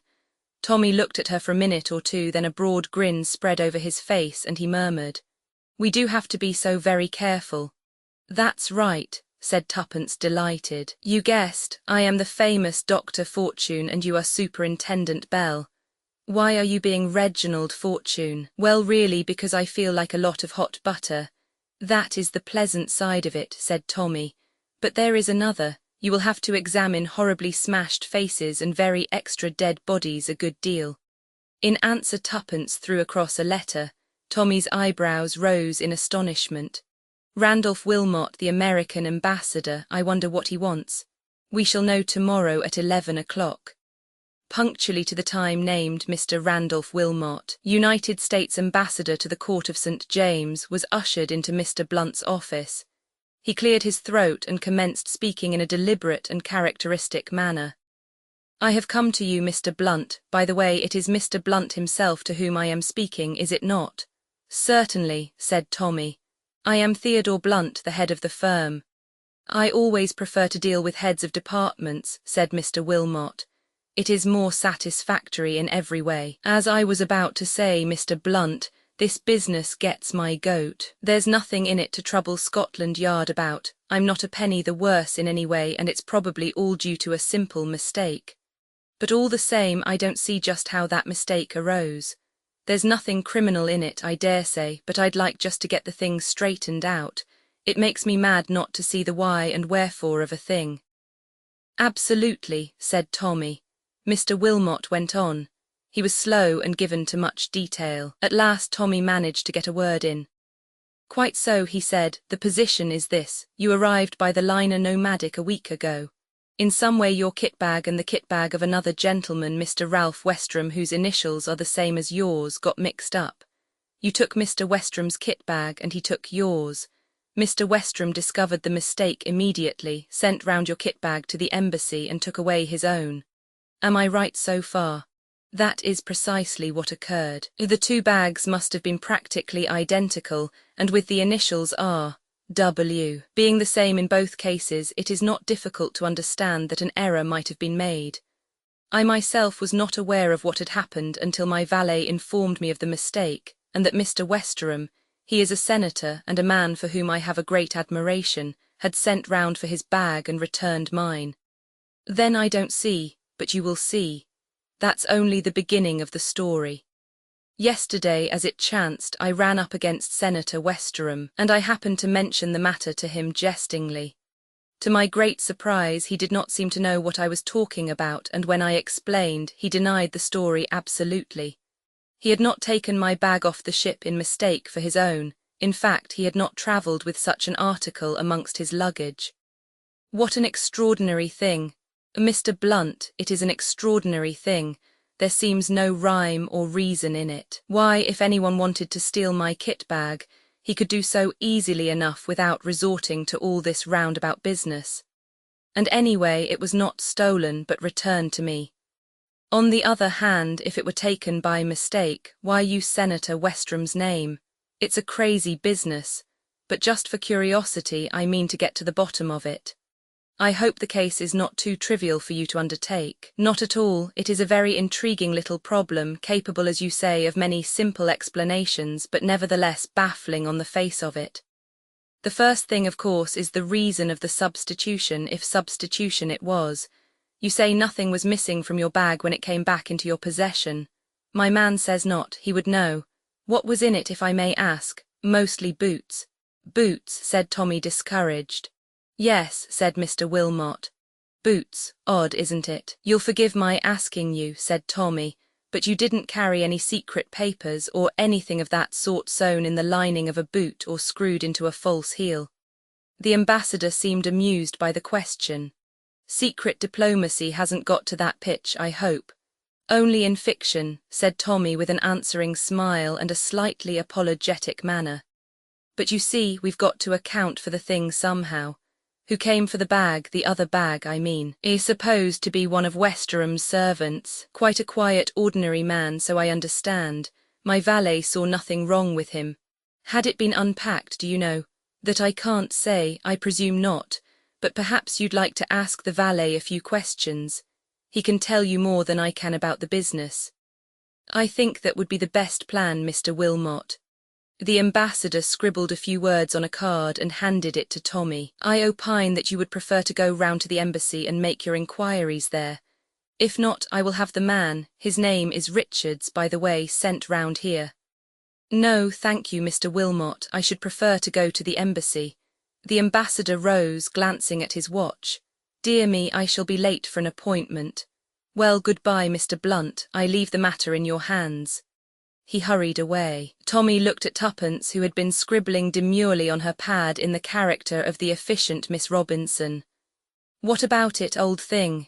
He asked. Do you see, as the old bird put it, any rhyme or reason in the proceeding? None whatever, replied Tuppence cheerily. Well, that's a start anyway. It shows that there is really something very deep at the back of it. You think so? It's a generally accepted hypothesis. Remember Sherlock Holmes and the depth the butter had sunk into the parsley.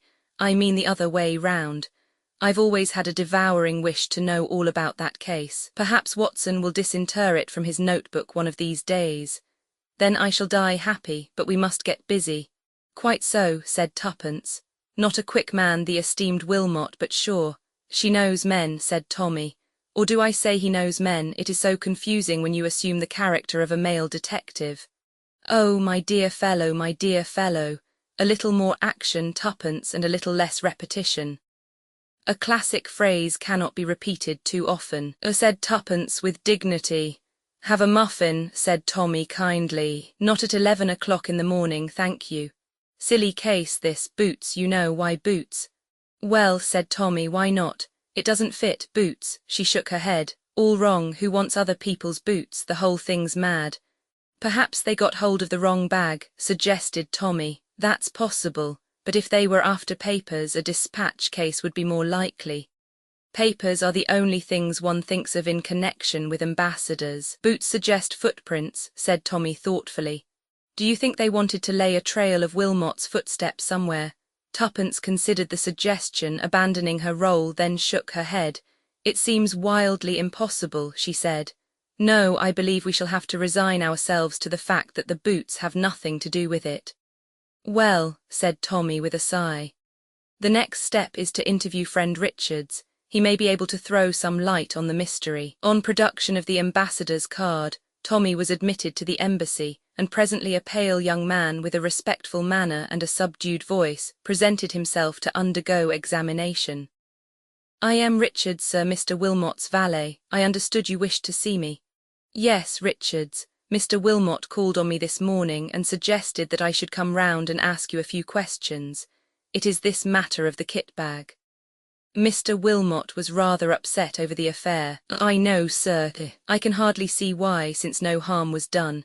I certainly understood from the man who called for the other bag that it belonged to Senator Westerham, but of course I may have been mistaken. What kind of a man was he? Middle-aged, grey hair, very good class, I should say, most respectable. I understood he was Senator Westerham's valet. He left Mr. Wilmot's bag and took away the other. Had it been unpacked at all? Which one, sir? Well, I meant the one you brought from the boat, but I should like to know about the other as well, Mr. Wilmot's own. Had that been unpacked, do you fancy? I should say not, sir. It was just as I strapped it up on the boat. I should say the gentleman, whoever he was, just opened it, realised it wasn't his, and shut it up again. Nothing missing, no small article. I don't think so, sir. In fact, I'm quite sure. And now the other one. Had you started to unpack that? As a matter of fact, sir, I was just opening it at the very moment Senator Westerham's man arrived. I'd just undone the straps. Did you open it at all? We just unfastened it together, sir, to be sure no mistake had been made this time. The man said it was all right, and he strapped it up again and took it away. What was inside? Boots also? No, sir, mostly toilet things, I fancy. I know I saw a tin of bath salts. Tommy abandoned that line of research. You never saw anyone tampering with anything in your master's cabin on board ship, I suppose? Oh, no, sir, never anything suspicious of any kind. And what do I mean by that, I wonder, he thought to himself with a trace of amusement. Anything suspicious, just words, but the man in front of him hesitated. Now that I remember it. Yes, said Tommy eagerly. What? I don't think it could have anything to do with it. But there was a young lady. Yes, a young lady, you say. What was she doing? She was taken faint, sir, a very pleasant young lady. Miss Eileen O'Hara her name was, a dainty-looking lady, not tall, with black hair, just a little foreign-looking. Yes, said Tommy with even greater eagerness. As I was saying, she was taken queer, just outside Mr. Wilmot's cabin. She asked me to fetch the doctor. I helped her to the sofa and then went off for the doctor. I was some time finding him, and when I found him and brought him back, the young lady was nearly all right again. Oh, said Tommy, you don't think, sir? It's difficult to know what to think, said Tommy noncommittally. Was this Miss O'Hara travelling alone? Yes, I think so, sir. You haven't seen her since you landed? No, sir. Well, said Tommy after a minute or two spent in reflection. I think that's all. Thank you, Richards. Thank you, sir. Back at the office of the detective agency, Tommy retailed his conversation with Richards to Tuppence, who listened attentively. What do you think of it, Tuppence? Oh, my dear fellow, we doctors are always sceptical of a sudden faintness. So very convenient, and Eileen as well as O'Hara, almost too impossibly Irish, don't you think? It's something to go upon at last. Do you know what I am going to do, Tuppence? Advertise for the lady. What?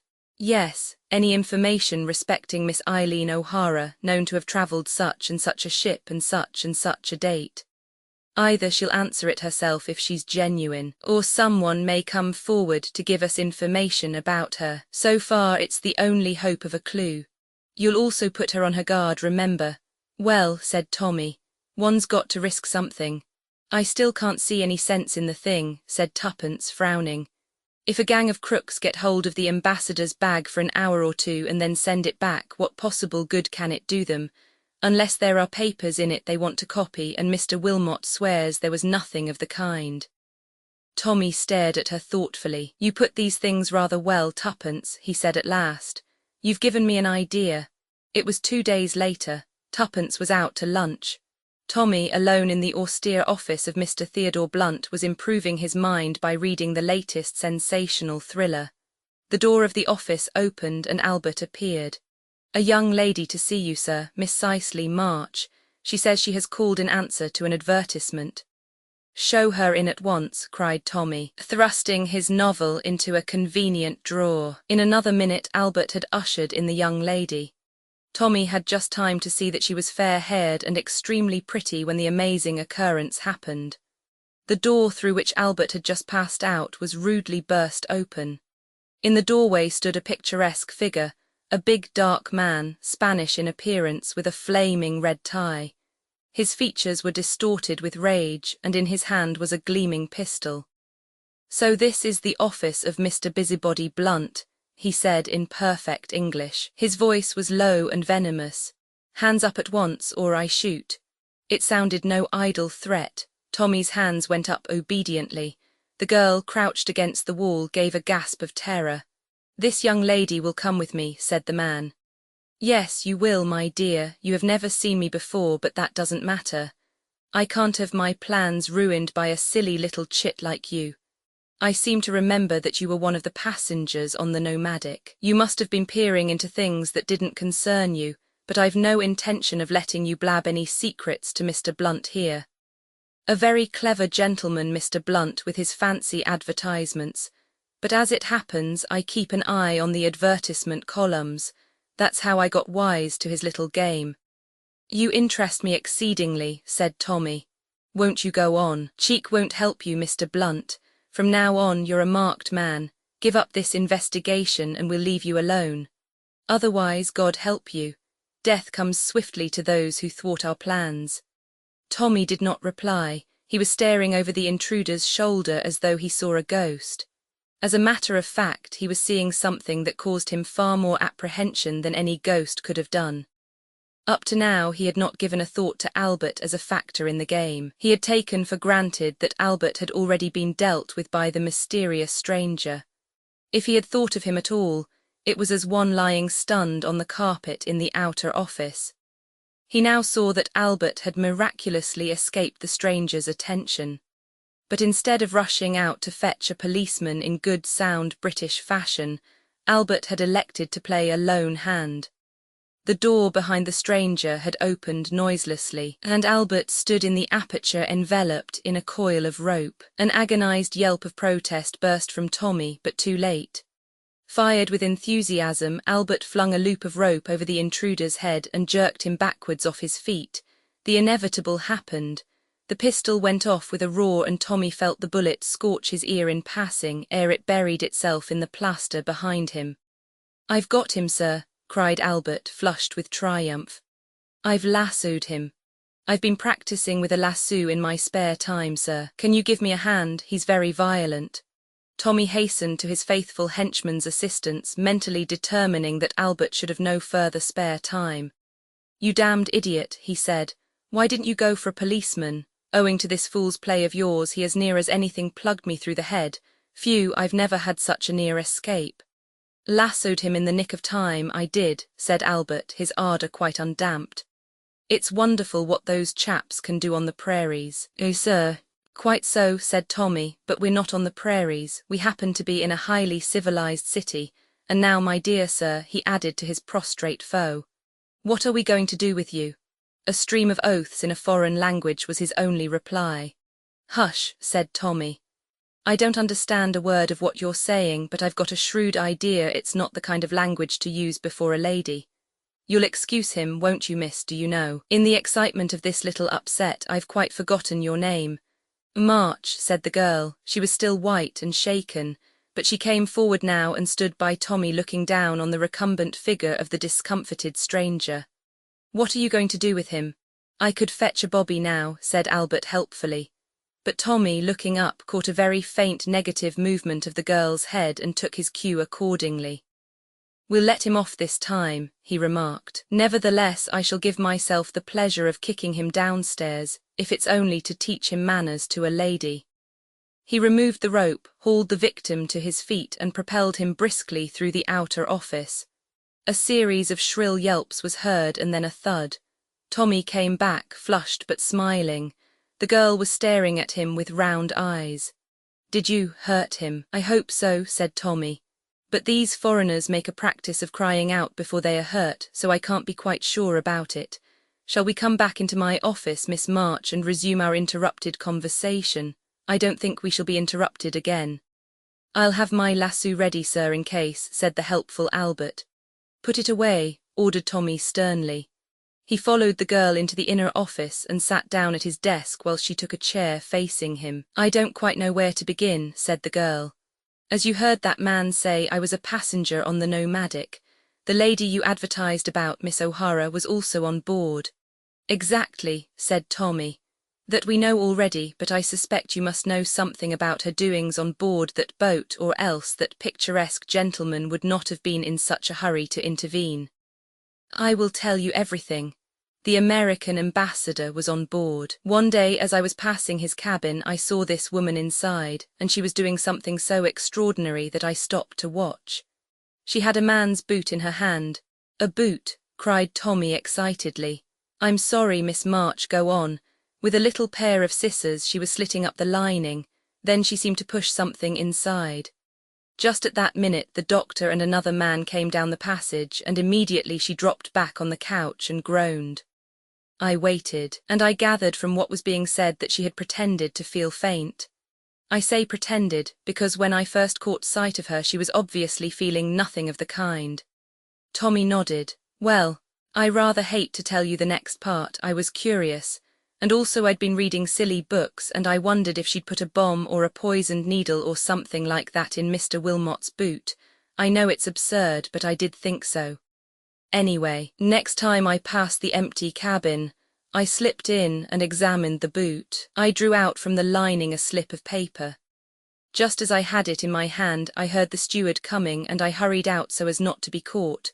The folded paper was still in my hand. When I got into my own cabin, I examined it. Mr. Blunt, it was nothing but some verses from the Bible." "Verses from the Bible," said Tommy, very much intrigued. "At least I thought so at the time. I couldn't understand it, but I thought perhaps it was the work of a religious maniac. Anyway, I didn't feel it was worth while replacing it. I kept it without thinking much about it until yesterday, when I used it to make into a boat for my little nephew to sail in his bath. As the paper got wet, I saw a queer kind of design coming out all over it. I hastily took it out of the bath and smoothed it out flat. The water had brought out the hidden message. It was a kind of tracing, and looked like the mouth of a harbour. Immediately after that I read your advertisement." Tommy sprang from his chair. "But this is most important. I see it all now. That tracing is probably the plan of some important harbour defences. It had been stolen by this woman. She feared someone was on her track, and not daring to conceal it amongst her own belongings, she contrived this hiding place. Later she obtained possession of the bag in which the boot was packed, only to discover that the paper had vanished. Tell me, Miss March, you have brought this paper with you." The girl shook her head. "It's at my place of business. I run a beauty parlour in Bond Street. I am really an agent for the cyclamen preparations in New York. That is why I had been over there. I thought the paper might be important, so I locked it up in the safe before coming out. Ought not Scotland Yard to know about it?" "Yes, indeed."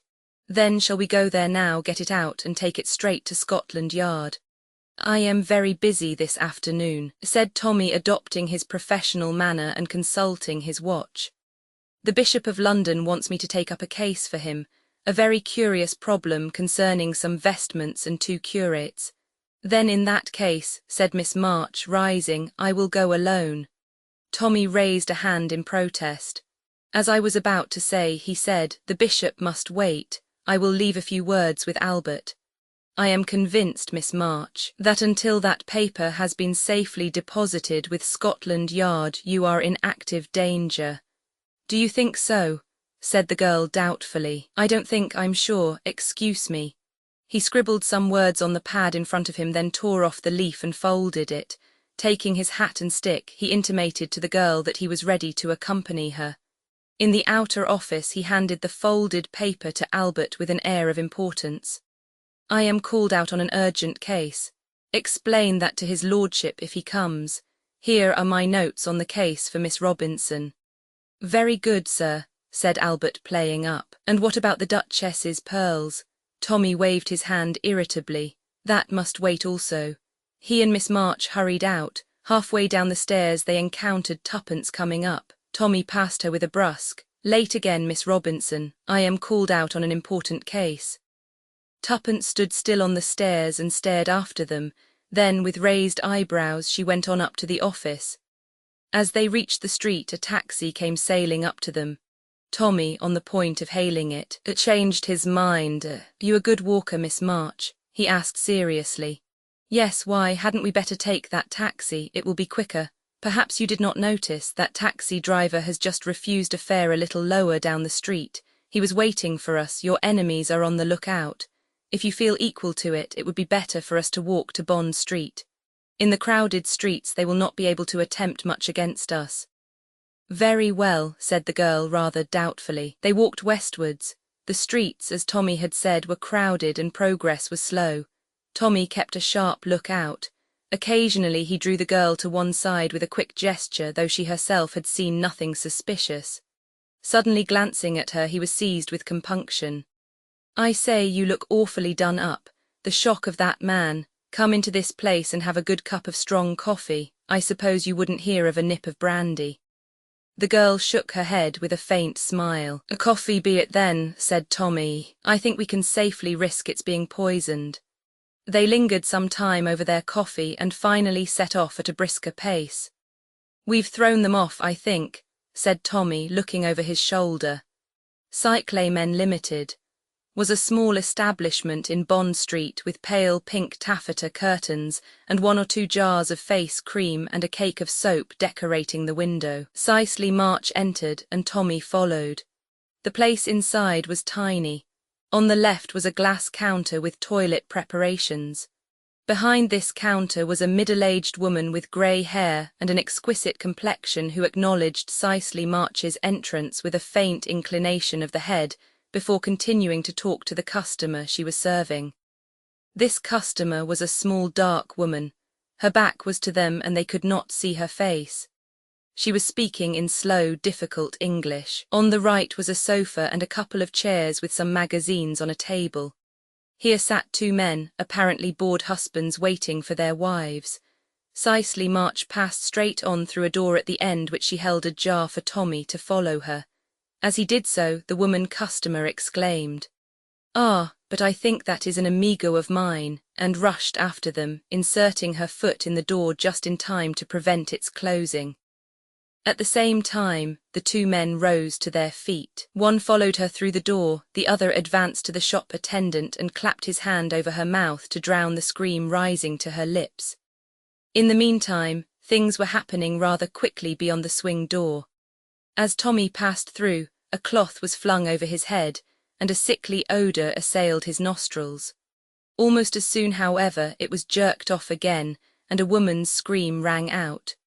Tommy blinked a little and coughed as he took in the scene in front of him. On his right was the mysterious stranger of a few hours ago, and busily fitting handcuffs upon him was one of the bored men from the shop parlour. Just in front of him was Cicely March wrestling vainly to free herself, whilst the woman customer from the shop held her firmly pinioned. As the latter turned her head, and the veil she wore unfastened itself and fell off, the well-known features of Tuppence were revealed. "Well done, Tuppence," said Tommy, moving forward. "Let me give you a hand. I shouldn't struggle if I were you, Miss O'Hara, or do you prefer to be called Miss March?" "This is Inspector Grace, Tommy," said Tuppence. "As soon as I read the note you left, I rang up Scotland Yard and Inspector Grace and another man met me outside here. Very glad to get hold of this gentleman," said the inspector, indicating his prisoner. "He's wanted badly, but we've never had cause to suspect this place, thought it was a genuine beauty shop. You see," explained Tommy gently, "we do have to be so very careful. Why should anyone want the ambassador's bag for an hour or so? I put the question the other way round. Supposing it was the other bag that was the important one. Someone wanted that bag to be in the ambassador's possession for an hour or so. Much more illuminating. Diplomatic luggage is not subjected to the indignities of a customs examination. Clearly smuggling. But smuggling of what? Nothing too bulky. At once I thought of drugs. Then that picturesque comedy was enacted in my office. They'd seen my advertisement and wanted to put me off the scent, or failing that, out of the way altogether. But I happened to notice an expression of blank dismay in the charming lady's eyes when Albert did his lasso act. That didn't fit in very well with her supposed part.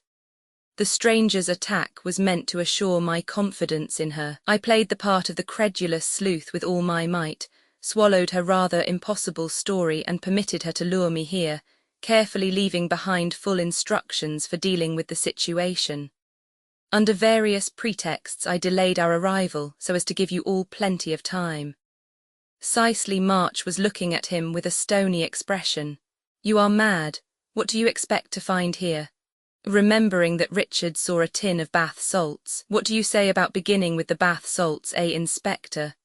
A very sound idea, sir. He picked up one of the dainty pink tins and emptied it on the table. The girl laughed. Genuine crystals, said Tommy. Nothing more deadly than carbonate of soda. Try the safe, suggested Tuppence. There was a small wall safe in the corner. The key was in the lock. Tommy swung it open and gave a shout of satisfaction. The back of the safe opened out into a big recess in the wall, and that recess was stacked with the same elegant tins of bath salts. Rows and rows of them. He took one out and prized up the lid. The top showed the same pink crystals, but underneath was a fine white powder. The inspector uttered an ejaculation. You've got it, sir. 10-1 that tin's full of pure cocaine. We knew there was a distributing area somewhere round here, handy to the West End, but we haven't been able to get a clue to it. This is a fine coup of yours, sir. Rather a triumph for Blunt's brilliant detectives, said Tommy to Tuppence as they emerged into the street together. It's a great thing to be a married man. Your persistent schooling has at last taught me to recognize peroxide when I see it. Golden hair has got to be the genuine article to take me in. We will concoct a business-like letter to the ambassador, informing him that the matter has been dealt with satisfactorily. And now, my dear fellow, what about tea and lots of hot buttered muffins? Romans 17, the man who was no. 16 Romans 17, the man who was no. 16 Tommy and Tuppence were closeted with the chief in his private room. His commendation had been warm and sincere. You have succeeded admirably. Thanks to you we have laid our hands on no less than 5 very interesting personages, and from them we have received much valuable information. Meanwhile, I learn from a creditable source that headquarters in Moscow have taken alarm at the failure of their agents to report. I think that in spite of all our precautions, they have begun to suspect that all is not well at what I may call the distributing centre, the office of Mr. Theodore Blunt, the International Detective Bureau. Well, said Tommy, I suppose they were bound to tumble to it some time or other, sir. As you say, it was only to be expected, but I am a little worried about Mrs. Tommy. I can look after her all right, sir, said Tommy at exactly the same minute as Tuppence said, I can take care of myself. Said Mr. Carter. Excessive self-confidence was always a characteristic of you too. Whether your immunity is entirely due to your own superhuman cleverness, or whether a small percentage of luck creeps in, I'm not prepared to say. But luck changes, you know. However, I won't argue the point. From my extensive knowledge of Mrs. Tommy, I suppose it's quite useless to ask her to keep out of the limelight for the next week or two. Tuppence shook her head very energetically. Then all I can do is to give you all the information that I can. We have reason to believe that a special agent has been dispatched from Moscow to this country. We don't know what name he is travelling under, we don't know when he will arrive. But we do know something about him. He is a man who gave us great trouble in the war, a ubiquitous kind of fellow who turned up all over the place where we least wanted him. He is a Russian by birth and an accomplished linguist, so much so that he can pass as 6 other nationalities, including our own. He is also a past master in the art of disguise, and he has brains. It was he who devised the No. 16 code. When and how he will turn up I do not know, but I am fairly certain that he will turn up. We do know this, he was not personally acquainted with the real Mr. Theodore Blunt. I think that he will turn up at your office on the pretext of a case which he will wish you to take up and will try you with the passwords. The first, as you know, is the mention of the number 16, which is replied to by a sentence containing the same number. The second, which we have only just learnt, is an inquiry as to whether you have ever crossed the Channel. The answer to that is, I was in Berlin on the 13th of last month. As far as we know, that is all. I would suggest that you reply correctly and so endeavour to gain his confidence. Sustain the fiction if you possibly can, but even if he appears to be completely deceived, remain on your guard. Our friend is particularly astute and can play a double game as well or better than you can, but in either case I hope to get him through you. From this day forward I am adopting special precautions. A dictaphone was installed last night in your office, so that one of my men in the room below will be able to hear everything that passes in your office. In this way, I shall be immediately informed if anything arises, and can take the necessary steps to safeguard you and your wife, whilst securing the man I am after. After a few more instructions and a general discussion of tactics, the two young people departed, and made their way as rapidly as possible to the office of Blunt's brilliant detectives. "It's late," said Tommy, looking at his watch.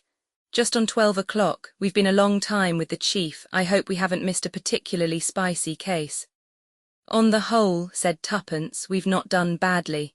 I was tabulating results the other day. We've solved 4 baffling murder mysteries, rounded up a gang of counterfeiters, ditto gang of smugglers."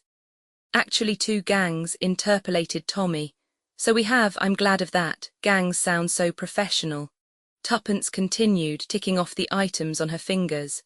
1 jewel robbery, 2 escapes from violent death, 1 case of missing lady reducing her figure, 1 young girl befriended, an alibi successfully exploded, and alas, 1 case where we made utter fools of ourselves.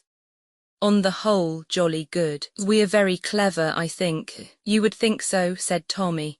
"You always do. Now I have a secret feeling that once or twice we've been rather lucky."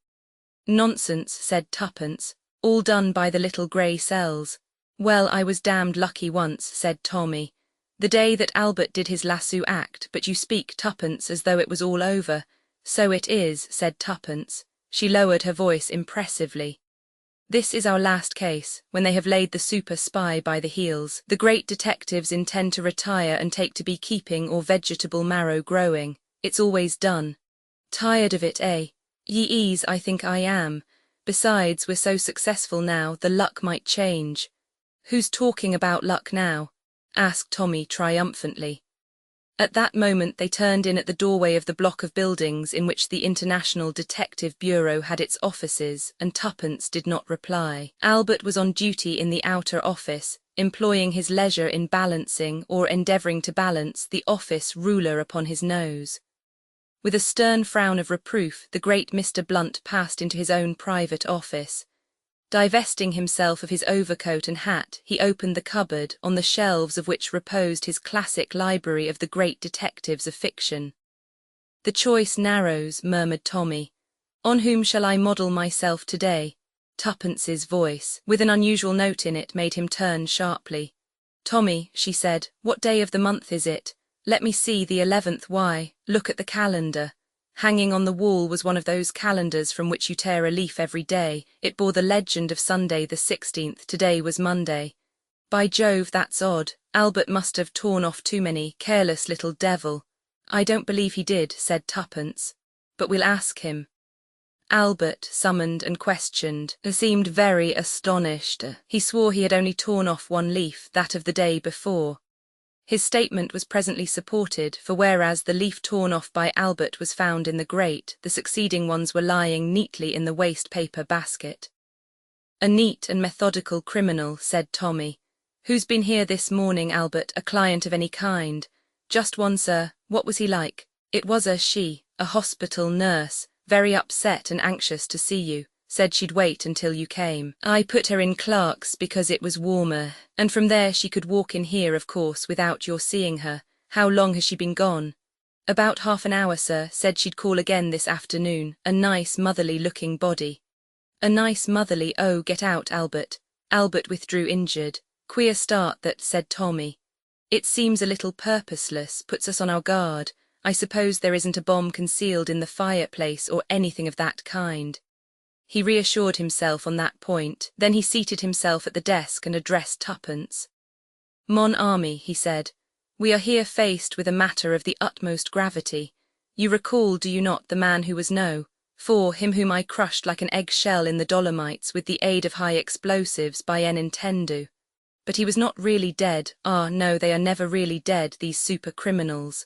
This is the man, but even more so, if I may so put it. He is the 4 squared, in other words. He is now the 16, you comprehend, my friend." "Perfectly," said Tuppence. "You are the great Hercule Poirot." Exactly, no moustaches but lots of grey cells. I've a feeling, said Tuppence, that this particular adventure will be called the Triumph of Hastings. Never, said Tommy. It isn't done, once the idiot friend always the idiot friend. There's an etiquette in these matters. By the way, mon ami, can you not part your hair in the middle instead of one side? The present effect is unsymmetrical and deplorable. The buzzer rang sharply on Tommy's desk. He returned the signal and Albert appeared bearing a card. Prince Vladirovsky, read Tommy in a low voice. He looked at Tuppence. I wonder, show him in, Albert. The man who entered was of middle height, graceful in bearing, with a fair beard and apparently about 35 years of age. Mr. Blunt, he inquired. His English was perfect. You have been most highly recommended to me. Will you take up a case for me? If you will give me the details. Certainly. It concerns the daughter of a friend of mine, a girl of 16. We are anxious for no scandal, you understand. My dear sir, said Tommy, this business has been running successfully for 16 years owing to our strict attention to that particular principle.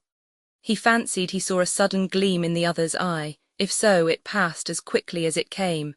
You have branches, I believe, on the other side of the channel. Oh, yes. As a matter of fact, he brought out the word with great deliberation. I myself was in Berlin on the 13th of last month. In that case, said the stranger, it is hardly necessary to keep up the little fiction. The daughter of my friend can be conveniently dismissed. You know who I am, at any rate. I see you have had warning of my coming. He nodded towards the calendar on the wall. Quite so, said Tommy. My friends, I have come over here to investigate matters. What has been happening? A treachery, said Tuppence, no longer able to remain quiescent. The Russian shifted his attention to her and raised his eyebrows. Aha, that is so, is it? I thought as much. Was it Sergius? We think so, said Tuppence unblushingly. It would not surprise me, but you yourselves, you are under no suspicion. I do not think so. We handle a good deal of bona fide business, you see, explained Tommy. The Russian nodded. That is wise. All the same, I think it would be better if I did not come here again. For the moment, I am staying at the Blitz. I will take Mary's. This is Mary's, I suppose. Tuppence nodded. What is she known as here? Oh, Miss Robinson. Very well, Miss Robinson, you will return with me to the Blitz and lunch with me there. We will all meet at headquarters at 3 o'clock. Is that clear? He looked at Tommy. Perfectly clear, replied Tommy, wondering where on earth headquarters might be. But he guessed that it was just those very headquarters that Mr. Carter was so anxious to discover. Tuppence rose and slipped on her long black coat with its leopard skin collar. Then, demurely, she declared herself ready to accompany the prince. They went out together, and Tommy was left behind, a prey to conflicting emotions. Supposing something had gone wrong with the dictaphone, supposing the mysterious hospital nurse had somehow or other learnt of its installation and had rendered it useless. He seized the telephone and called a certain number. There was a moment's delay, and then a well-known voice spoke. Quite okay, come round to the Blitz at once. 5 minutes later, Tommy and Mr. Carter met in the palm court of the Blitz. The latter was crisp and reassuring. You've done excellently. The prince and the little lady are at lunch in the restaurant. I've got 2 of my men in there as waiters. Whether he suspects or whether he doesn't, and I'm fairly sure he doesn't, we've got him on toast. There are 2 men posted upstairs to watch his suite and more outside ready to follow wherever they go. Don't be worried about your wife. She'll be kept in sight the whole time. I'm not going to run any risks. Occasionally one of the Secret Service men came to report progress. The first time it was a waiter who took their orders for cocktails. The second time it was a fashionable, vacant-faced young man. They're coming out, said Mr. Carter. We'll retire behind this pillar in case they sit down here, but I fancy he'll take her up to his suite. Ah, yes, I thought so. From their post of vantage, Tommy saw the Russian and Tuppence cross the hall and enter the lift. The minutes passed and Tommy began to fidget. Do you think, sir, I mean, alone in that suite? One of my men's inside, behind the sofa, don't worry, man. A waiter crossed the hall and came up to Mr. Carter. Got the signal they were coming up, sir, but they haven't come. Is it all right? What? Mr. Carter spun around. I saw them go into the lift myself. He glanced up at the clock, 4.5 minutes ago, and they haven't shown up. He hurried across to the lift which had just that minute come down again, and spoke to the uniformed attendant. You took up a gentleman with a fair beard and a young lady a few minutes ago to the 2nd floor. Not the 2nd floor, 3rd floor the gentleman asked for. Oh, the chief jumped in, motioning Tommy to accompany him. Take us up to the 3rd floor, please. I don't understand this, he murmured in a low voice. But keep calm. Every exit from the hotel is watched, and I've got a man on the 3rd floor as well, on every floor in fact. I was taking no chances. The lift door opened on the 3rd floor and they sprang out, hurrying down the corridor. Halfway along it, a man dressed as a waiter came to meet them. It's all right, Chief, they are in no. 318. Carter breathed a sigh of relief. That's all right, no other exit. It's a suite, but there are only these 2 doors into the corridor, and to get out from any of these rooms, they'd have to pass us to get to the staircase or the lifts. That's all right then, just telephone down and find out who is supposed to be occupying this suite. The waiter returned in a minute or two. Mrs. Cortlandt Van Snyder of Detroit. Mr. Carter became very thoughtful. I wonder now, is this Mrs. Van Snyder an accomplice, or is she— He left the sentence unfinished. Hear any noise from inside? He asked abruptly. Not a thing, but the doors fit well, one couldn't hope to hear much. Mr. Carter made up his mind suddenly. I don't like this business, we're going in, got the master key. Of course, sir. Call up Evans and Clydesley. Reinforced by the other 2 men, they advanced towards the door of the suite. It opened noiselessly when the first man inserted his key. They found themselves in a small hall. To the right was the open door of a bathroom, and in front of them was the sitting room. On the left was a closed door, and from behind it a faint sound, rather like an asthmatic pug, could be heard. Mr. Carter pushed the door open and entered. The room was a bedroom, with a big double bed ornately covered with a bedspread of rose and gold. On it, bound hand and foot, with her mouth secured by a gag and her eyes almost starting out of her head with pain and rage, was a middle-aged, fashionably dressed woman. On a brief order from Mr. Carter, the other men had covered the whole suite. Only Tommy and his chief had entered the bedroom. As he leant over the bed and strove to unfasten the knots, Carter's eyes went roving round the room in perplexity. Save for an immense quantity of truly American luggage, the room was empty.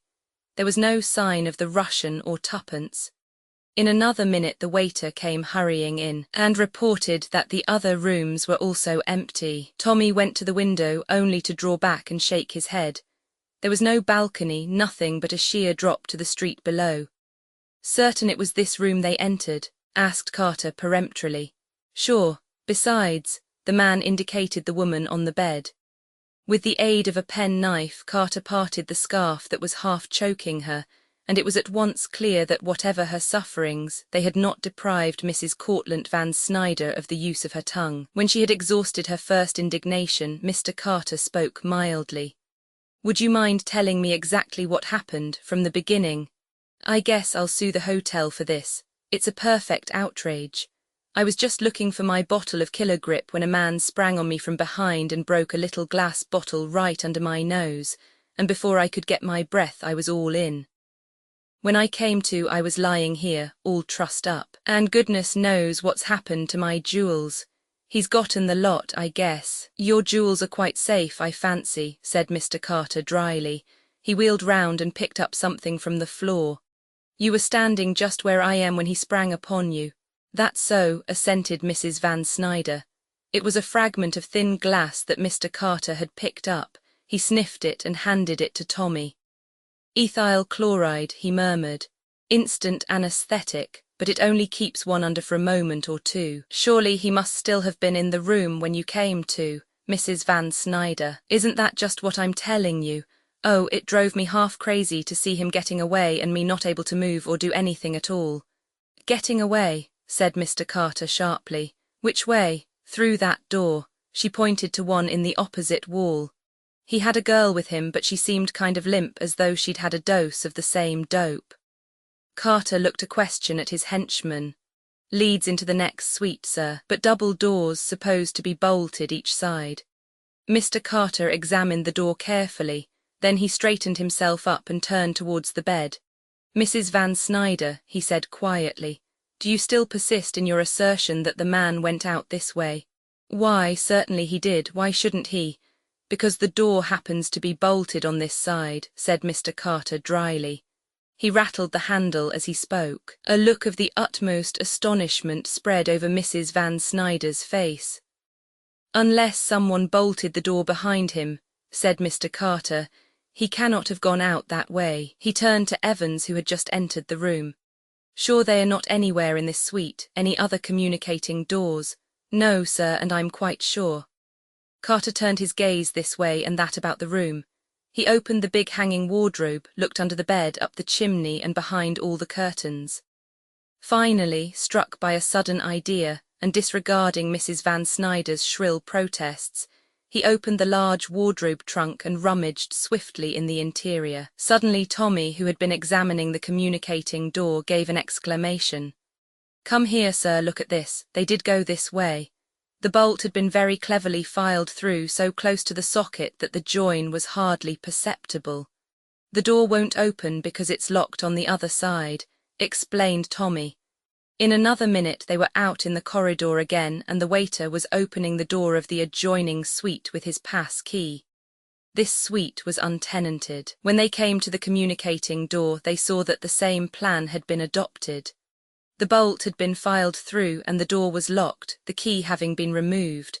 But nowhere in the suite was there any sign of Tuppence or the fair-bearded Russian, and there was no other communicating door, only the one on the corridor.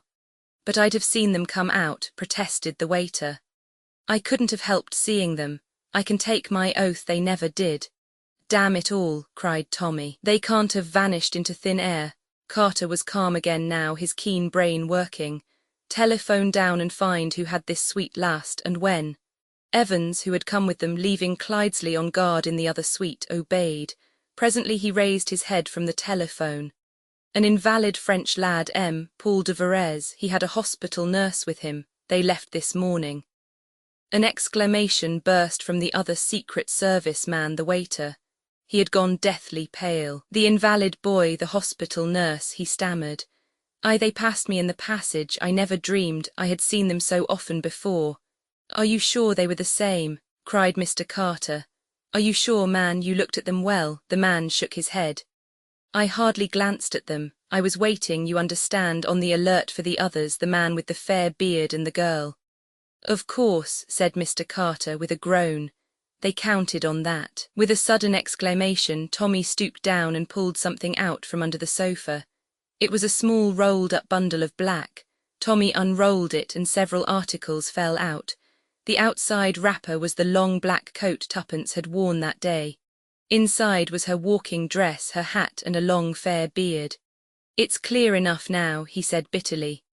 "They've got Tuppence. That Russian devil has given us the slip. The hospital nurse and the boy were accomplices. They stayed here for a day or two to get the hotel people accustomed to their presence. The man must have realized at lunch that he was trapped and proceeded to carry out his plan. Probably he counted on the room next door being empty since it was when he fixed the bolts. Anyway, he managed to silence both the woman next door and Tuppence, brought her in here, dressed her in boy's clothes, altered his own appearance, and walked out as bold as brass. The clothes must have been hidden ready, but I don't quite see how he managed Tuppence's acquiescence." "I can see," said Mr. Carter. He picked up a little shining piece of steel from the carpet. "That's a fragment of a hypodermic needle. She was doped." "My God," groaned Tommy, "and he's got clear away." "We won't know that," said Carter quickly. "Remember, every exit is watched. For a man and a girl, not for a hospital nurse and an invalid boy. They'll have left the hotel by now." Such, on inquiry, proved to be the case.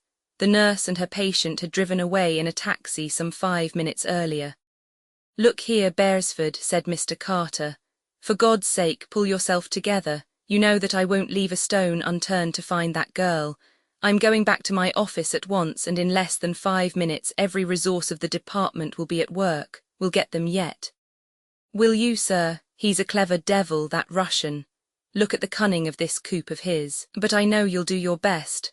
Only, pray God it's not too late. They've got it in for us badly. He left the Blitz Hotel and walked blindly along the street, hardly knowing where he was going. He felt completely paralyzed. Where to search, what to do? He went into the Green Park and dropped down upon a seat. He hardly noticed when someone else sat down at the opposite end and was quite startled to hear a well-known voice. "If you please, sir, if I might make so bold." Tommy looked up. "Hullo, Albert," he said dully. "I know all about it, sir, but don't take on so." "Don't take on," he gave a short laugh. "Easily said, isn't it? Ah, but think, sir, Blunt's brilliant detectives, never beaten. And if you'll excuse my saying so, I happened to overhear what you and the missus was ragging about this morning. Mr. Poirot and his little grey cells. Well, sir, why not use your little grey cells and see what you can do? It's easier to use your little grey cells in fiction than it is in fact, my boy." "Well," said Albert stoutly, "I don't believe anybody could put the missus out for good and all. You know what she is, sir, just like one of those rubber bones you buy for little dogs, guaranteed indestructible." "Albert," said Tommy, "you cheer me. Then what about using your little grey cells, sir? You're a persistent lad, Albert. Playing the fool has served us pretty well up to now. We'll try it again. Let us arrange our facts neatly and with method. At 2:10 exactly our quarry enters the lift. 5 minutes later we speak to the lift man, and having heard what he says, we also go up to the 3rd floor. At, say, 2:19 we enter the suite of Mrs. Van Snyder. And now what significant fact strikes us?" There was a pause. No significant fact striking either of them. "There wasn't such a thing as a trunk in the room, was there?" asked Albert, his eyes lighting suddenly. "Mon ami," said Tommy, "you do not understand the psychology of an American woman who has just returned from Paris. There were, I should say, about 19 trunks in the room. What I mean to say is, a trunk's a handy thing if you've got a dead body about you want to get rid of. Not that she is dead for a minute. Oh, we searched the only 2 that were big enough to contain a body. What is the next fact in chronological order? You've missed one out when the missus and the bloke dressed up as a hospital nurse passed the waiter in the passage." "It must have been just before we came up in the lift," said Tommy. "They must have had a narrow escape of meeting us face to face. Pretty quick work, that." Aye, he stopped. "What is it?" "Sir, be silent, mon ami. I have the kind of little idea, colossal, stupendous, that always comes sooner or later to Hercule Poirot. But if so, if that's it, oh, Lord, I hope I'm in time." He raced out of the park, Albert hard on his heels, inquiring breathlessly as he ran. "What's up, sir? I don't understand." "That's all right," said Tommy. "You're not supposed to, Hastings never did. If your grey cells weren't of a very inferior order to mine, what fun do you think I should get out of this game? I'm talking damned rot, but I can't help it. You're a good lad, Albert. You know what Tuppence is worth. She's worth a dozen of you and me." Thus talking breathlessly as he ran, Tommy re-entered the portals of the Blitz. He caught sight of Evans and drew him aside with a few hurried words. The 2 men entered the lift, Albert with them. "3rd floor," said Tommy, "at the door of No. 318 they paused. Evans had a pass key and used it forthwith. Without a word of warning, they walked straight into Mrs. Van Snyder's bedroom. The lady was still lying on the bed, but was now arrayed in a becoming negligee. She stared at them in surprise. "Pardon my failure to knock," said Tommy pleasantly, "but I want my wife. Do you mind getting off that bed?" "I guess you've gone plumb crazy," cried Mrs. Van Snyder. Tommy surveyed her thoughtfully, his head on one side. "Very artistic," he pronounced. "But it won't do. We looked under the bed, but not in it. I remember using that hiding place myself when young, horizontally across the bed underneath the bolster. And that nice wardrobe trunk all ready to take away the body in later. But we were a bit too quick for you just now. You'd had time to dope Tuppence, put her under the bolster, and be gagged and bound by your accomplices next door, and I'll admit we swallowed your story all right for the moment. But when one came to think it out, with order and method, impossible to drug a girl, dress her in boys' clothes, gag and bind another woman, and change one's own appearance, all in 5 minutes. Simply a physical impossibility.